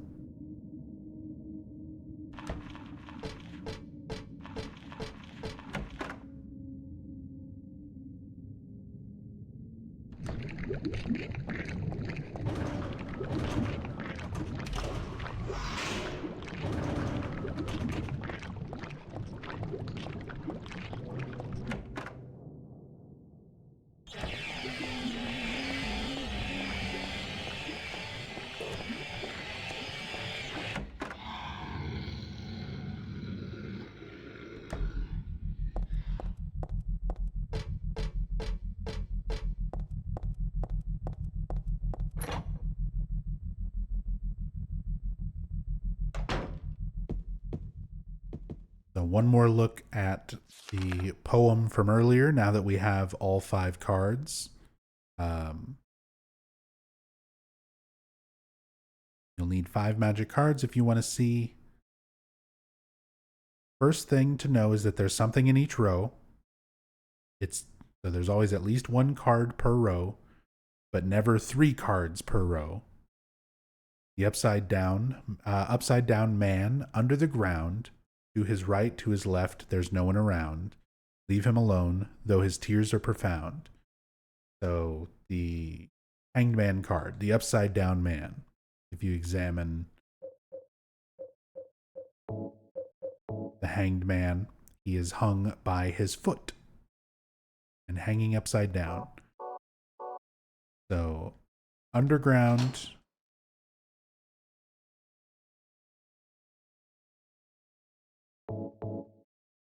And no one to his left or right. So he's in the bottom row with nothing here, nothing here.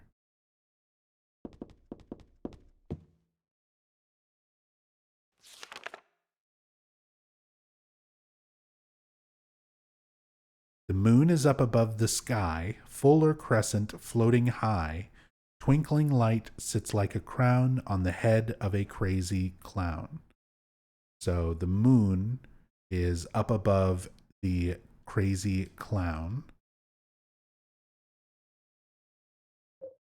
So we have the fool, supposed to be our crazy clown, and the moon.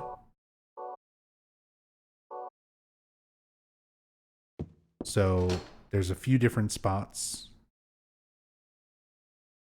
The moon can either be up above here with the fool looking up at it or below it, or it can be over on this side. We know it's not going to be in the middle. Specifically says each row and each column does not have 3 cards. So you'll never have 3 next to each other this way, and you'll never have 3 next to each other this way.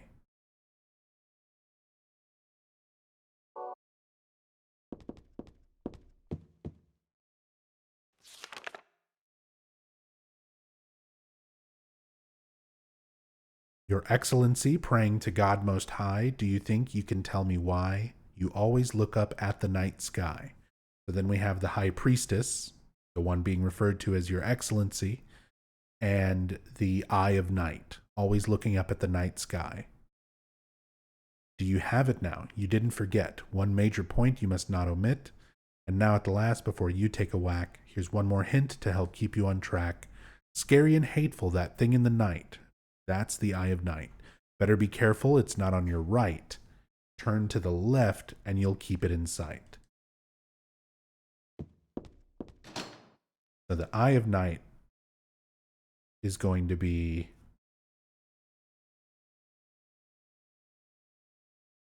on the left with the High Priestess looking up to the night sky and the moon twinkling like a crown on top of a crazy clown. So the fool goes below the moon and the door unlocks. Before we go through, this is our last save point before the final boss fight of the game. End of Silent Hill 3. We've come this far.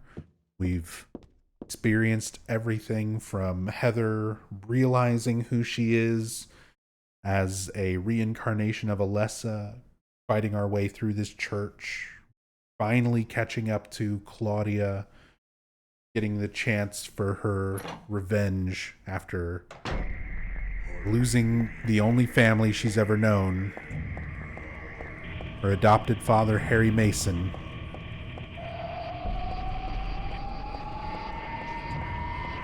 Just look at these camera angles, this background noise.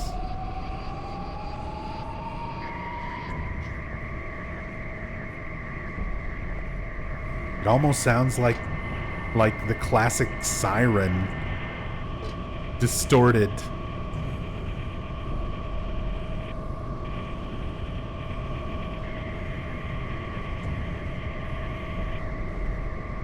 Sounds almost like they're straight out of Silent Hill 1. There's a huge fan here. I can't get through.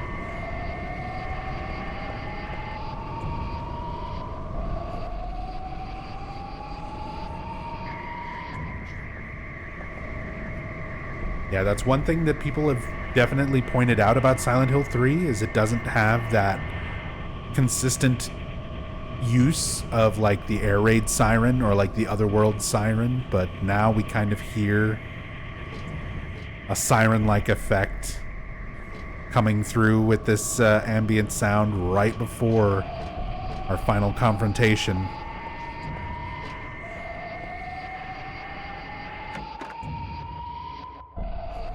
All been leading to this.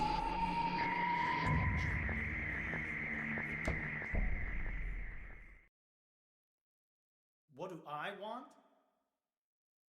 Well, for the two of you to die, that would be nice. Then I could relax. When did you stop believing in God? God lives. Just look around you.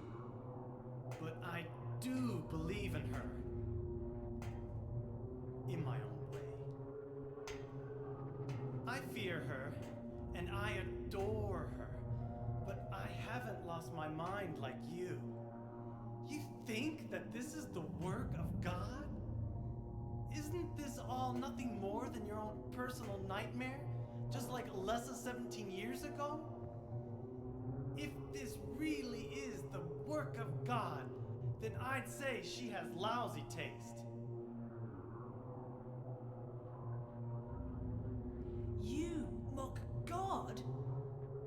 Traitor. You will go to hell. Not that again!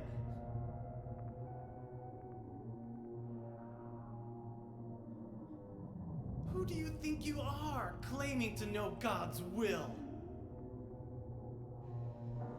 Go home, Vincent. Home? This church is my home. I built it with my power. The power of money that you view with such scorn. Although I admit that this atrocious scenery is all yours. If you continue to get in my way, then you'll kill me? Well.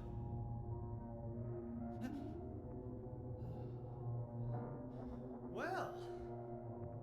The guest of honor has arrived. Let's get this party started. Heather, go ahead and kill this crazy bitch. This demon who claims to speak for God. The time has come. You can kill her now. you'll go to hell!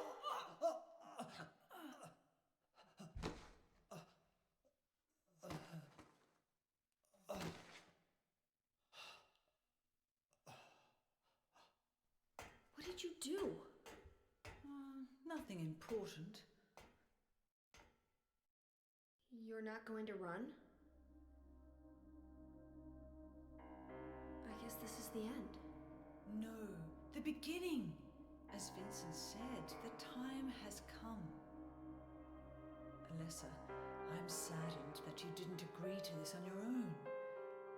But I thank you for nurturing God with all the hate in your heart. It's time for mankind to be released from the shackles of sin which bind them. But a God born from hatred can never create a perfect paradise. Happy people can be so cruel. Is it so hard to believe that sympathy could be born out of pain and suffering? Why do you reject God's mercy? Why do you cling to this corrupt world? You know that only God can save us. And save you too? Happy ending? I'd rather go to hell. No, I don't expect to be saved. And that's fine. Alessa, my dearest. For the pain that I've caused you, I deserve no mercy. Even if it was to save mankind. It was too deep a sin. It was hubris for me to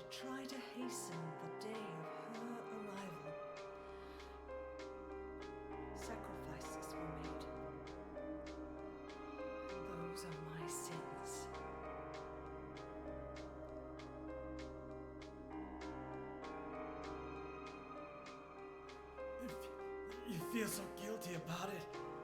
Why don't you go to hell? Heather, use the seal.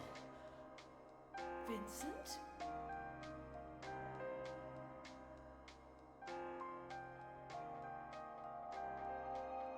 The seal of Metatron? Now your stupid dream is over. Oh, that's just a piece of junk. What do you think you can do with that? Do you really think it can kill God? I'm sorry to see you fell for my father's foolishness. What? You're pathetic.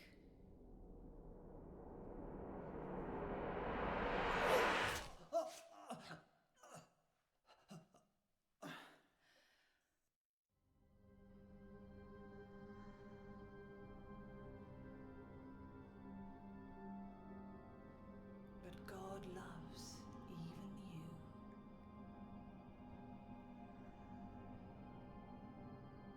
Now, Alessa, there's nowhere else to run.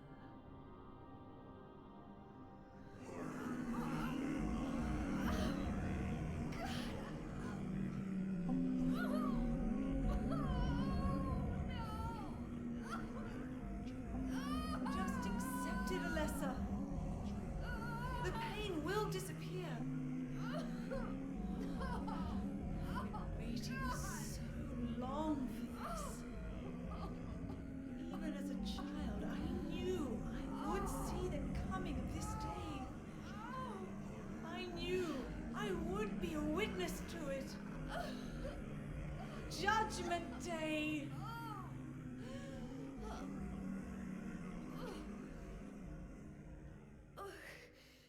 Alessa?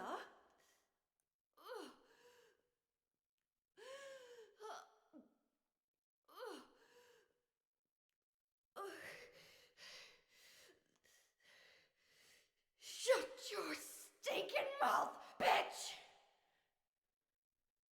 Get her. Poor Vincent laying there with the knife just sticking out.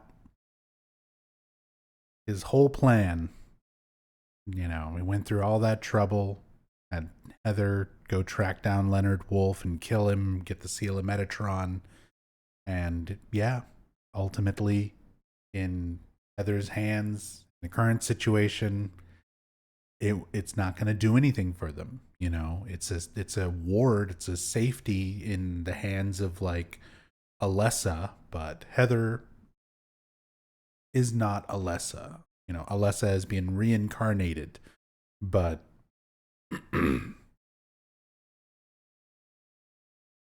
she doesn't have the same ability to wield it and have it do anything meaningful in this context. It can't stop Claudia. In HD collection, they changed it. So the line here is when she says, you know, "Shut your mouth, you stinking bitch," is the first time that Heather like says or swears, you know, says bitch, calls Claudia a bitch. HD collection changed the scene of Heather yelling at Claudia after the missionary, or before the missionary boss fight. And she says, "I'll get you for this," in the original. In the HD collection, they made her say, "I'll get you, you bitch." So it lessens the impact of Heather's like swearing for the first time here during the final confrontation with Claudia. We see the god almost completely fully realized now inside of Heather. It almost completely overwhelms her, almost gives birth right then and there. So these are the final moments before the god is born, and Heather has to think about what to do in this scenario.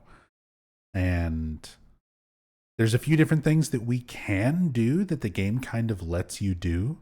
So I want to obviously explore those options before doing what's necessary to progress. Let's turn around and leave.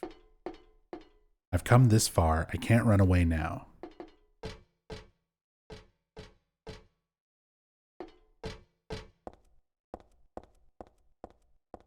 Doesn't let you actually explore those things, but run up into the balcony there. Claudia, nice. She's patient. She's waiting here. Claudia. Breathing very heavy.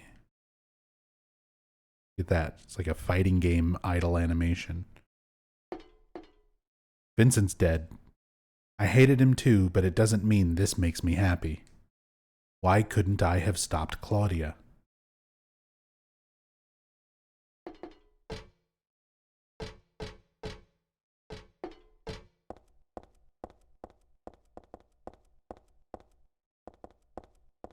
Like how we get some distinct, like, camera angles back here.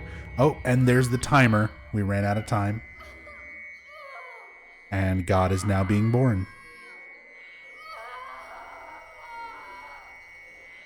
Alessa? Oh, God! Bring us salvation!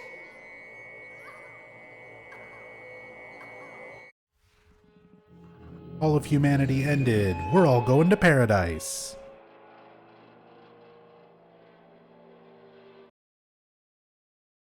Wolf and Jadash are on their way. It's all good. We're at the very end of the game now. Perfect timing.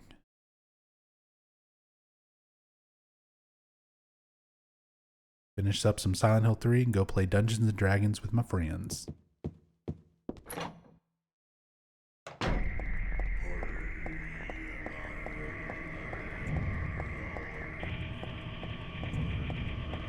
Stuck. I'm stuck.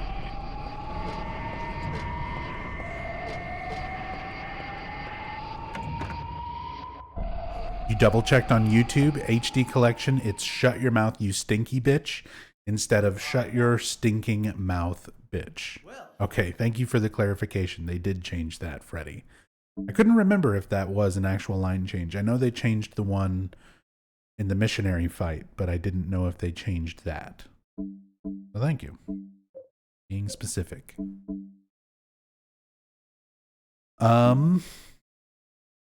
Alternatively, other than just the timer running out during this sequence, you can also attack Claudia. Just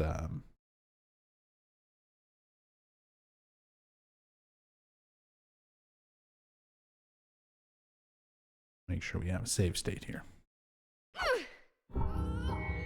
And it does the same bad ending cutscene as when you let the time run out. Because there's like an invisible timer that's going, waiting for you to figure out what to do. What do? You can't attack her, you can't leave. If you waste too much time, the god is born. So you'll have to recognize that you read that book about Aglophilus. You have that pendant that Dad gave you with that little red tablet. The Aglophilus to force out demons, to expel demons. And luckily it will work on this almost nearly born god fetus. And give us quite possibly one of the most disgusting visual scenes in the PlayStation 2 era.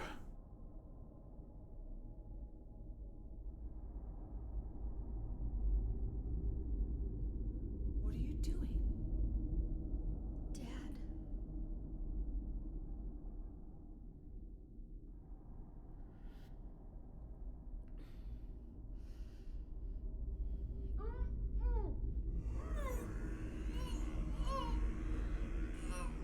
She is nearly here.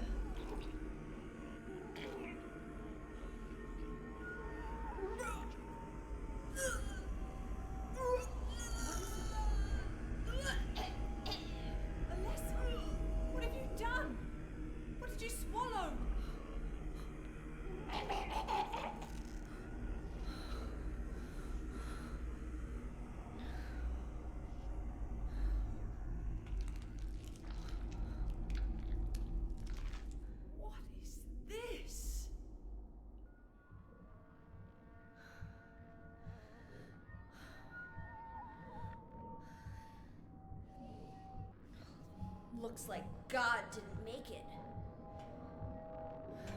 Stop! God is... Claudia!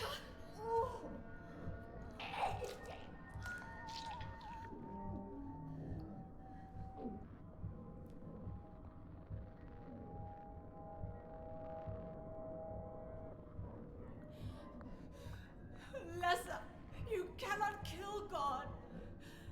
I will birth God. If you can't do it, Alessa, I will.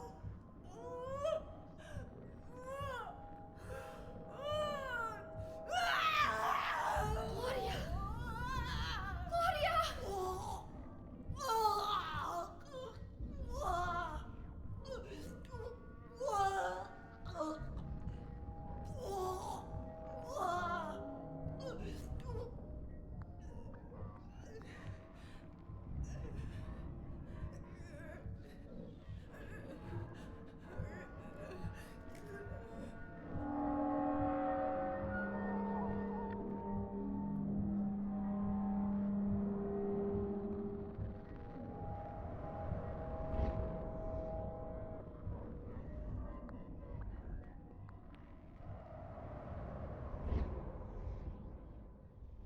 Yeah, Vincent is just gone now. He's gone, and then he's there for a second, and then he's gone again. Valtiel comes up, grabs Claudia. Claudia's gone. Into the butthole.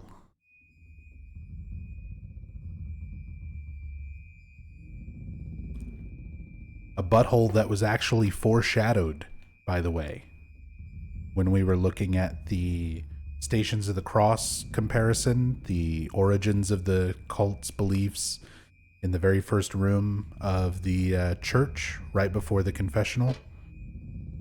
In the last image of all of those, in the sixth one, you can see a similar looking hole in the ground that that is very similar to this one. Did Valtiel see Claudia as the mother? She took the fetus and put it in herself. And I mean, yeah, obviously it's biology, but, you know, I don't know how gods are impregnated into people in rituals, or how that differs from normal biology. Scene would have been a lot grosser if it wasn't just, you know, in and out of their mouths. It's already gross enough as it is. Imagine if that followed more closer to actual biology. Halo of the sun there. And images again of paradise. The path to paradise. There's your paradise right there.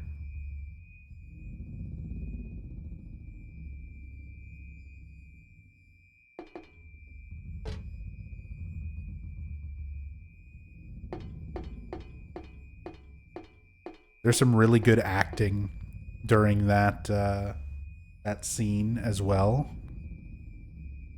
I want to get out of here, but I just can't. This is for Dad and for myself and for Claudia too, because she still just really wants to kill that fucking bitch. This is also for you. This is for my haters. But the scene, we have to talk a little bit about the god fetus coming out of Heather's mouth. Like, that is such a gross depiction of anything compared to a lot of other horror games and stuff, especially in that era. It's fairly tame, I guess, more so by today's standards, but I'm hard pressed to think of other games that have tried to go for something quite that weird and shocking, even in a lot of modern horror. And there's some really great details to it. It's like what's going on is so fucked up, your brain is kind of focused on that. But when you've seen it a million times, you can also start picking out all these great little details. So God comes back up out of Heather's mouth. She's about to stomp it. Claudia pushes her away. And there's a great...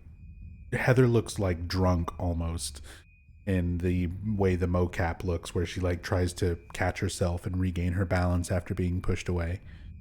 And Claudia picks it up and starts putting it into her mouth. And Heather says like, Claudia, like in kind of a shocked voice, as she realizes what Claudia is trying to do, as she's wolfing down this like Chipotle burrito, unhinging her jaw and shoving this entire god fetus into her mouth. And the camera is focusing it like on the back of Claudia's head, so it's not really showing it too directly. It's kind of from the back and from the side, so you're still seeing it, but it's not showing you just like a straight on image of her mouth. Because it's that reverse shot, you're seeing Heather's reaction to it. And that's what I really love seeing. I love seeing Heather realize what's happening and go through this gamut of emotions of like, this is horrifying. I don't want to look at it. And she puts her hands over her eyes, right? She puts her hands over her eyes to cover her eyes and not look at what is happening as Claudia's wolfing down this baby burrito, the god burrito. And then she realizes, as soon as her hands are over her eyes, she realizes she can still hear it. It's horrifying. She can hear the sound that it's making, and that is almost worse than the sight of it. And she has that moment of like, I instinctually put my hands up to cover my eyes, but I can just shut my eyes. My eyes are already shut closed. I need to put my hands over my ears so that I'm not hearing this. And you see all of this play out in the mocap. You see Heather disgustedly reacting to what's in front of her, putting her hands in front of her eyes instinctively, realizing she can still hear what's happening, moving her hands to her ears to cover her ears. Like, all of this playing out during that scene is so great. It's so well acted. I love the mocap for it. I love the performances of it. It's just so disturbing and gross and amazing. And there's very few horror games that have done anything like even nearly as good. Great scene. Final boss time. Into the butthole we go.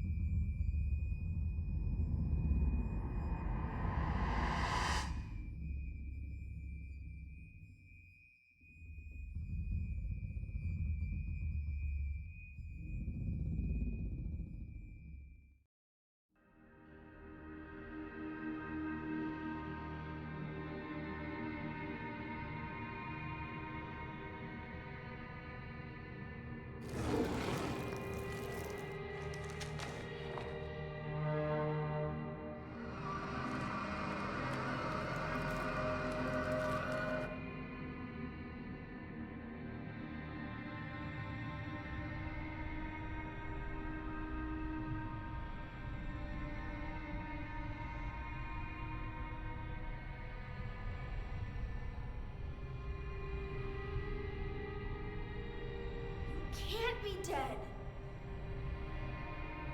I was gonna kill you. I want to know how Claudia's robes are just like laying neatly on the floor. Did Valtiel undress her? Did Valtiel just be like, you know, oh my god, is my controller not working? My controller's not working. Well, give me a moment. Save the state. Don't worry. Technical difficulties.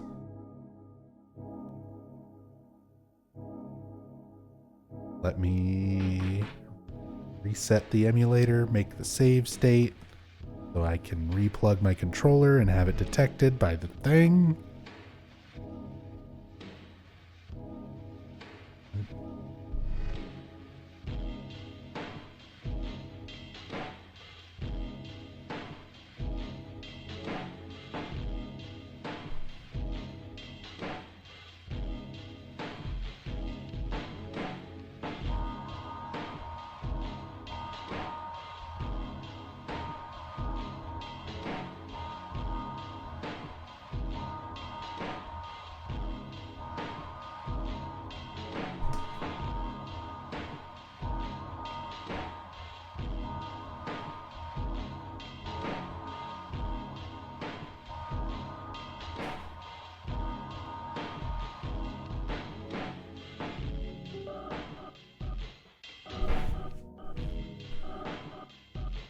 Seems to always have controllers disconnecting at bosses. Yeah, I'm cursed. I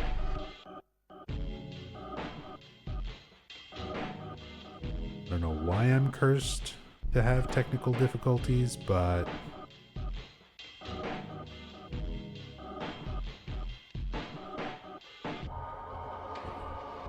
that.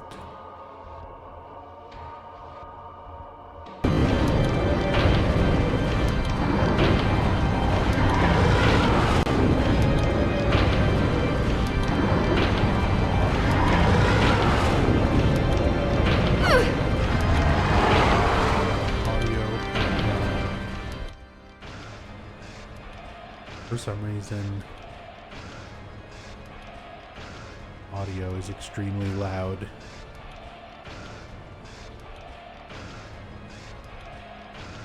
But only for you guys. Are you actually hearing audio right now? Are you hearing game audio?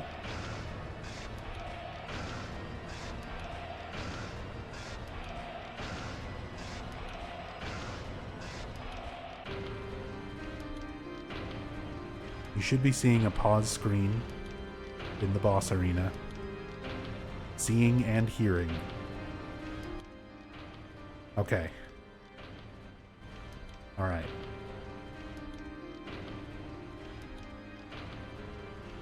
Made it this far. We just need to kill God and watch the ending.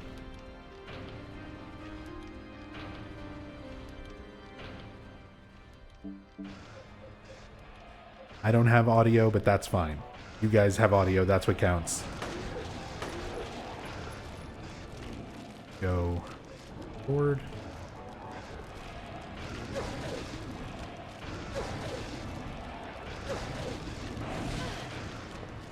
Slapped. Ampule it up.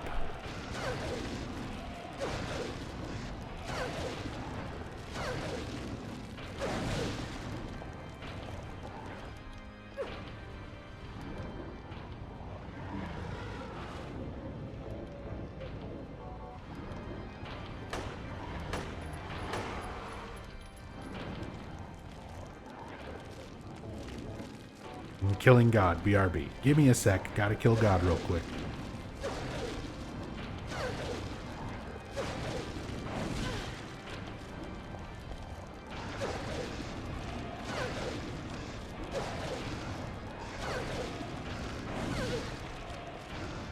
Get out the old katana. And stab a God in the face. Basically Persona.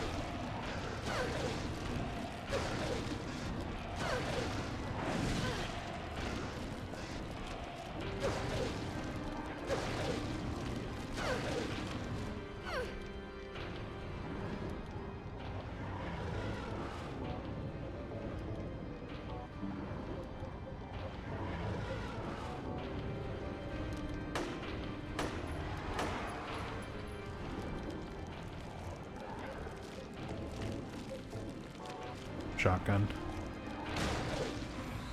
Finish it off with the shotgun. And that is it. The abomination of a god. Born from Claudia, who was not the appropriate mother. Incomplete god.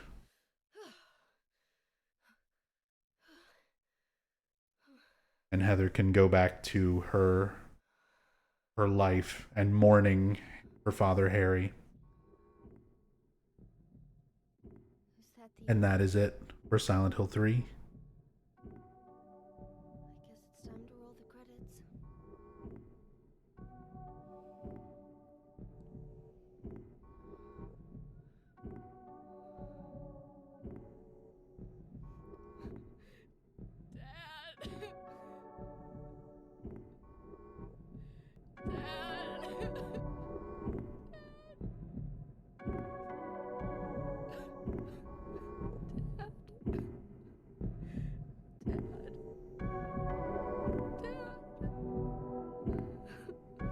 How does she escape the flesh layer? That is a great question.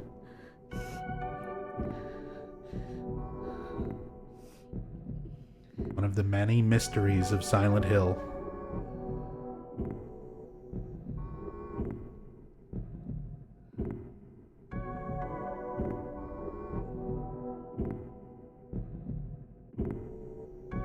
And originally, the team had considered putting in the sound of a baby crying during that moment where Heather turns back around and looks behind her. But they decided that was a little bit too much, kind of implying that this new god now has reincarnated into a baby, similar to the way that she did. But they scrapped that idea and didn't use it in the final version of the game, or any version of the game. Enjoy the rest of the ending. Enjoy the credits. I'll be back after this to say goodnight. But that's going to be it for me. Thank you guys for watching. Enjoy the ending of Silent Hill 3. Heather, is it really over? Not yet. You're still alive. Heather, Just a joke. You've got terrible I'm taste. sorry. Heather, did you... You don't have to call me that. I'm not hiding anymore. You want me to use your real name? What was it again? Cheryl. The name my father gave me. You gonna let your hair color go back too? I don't know. Don't you think blondes have more fun?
so outrageous and tall.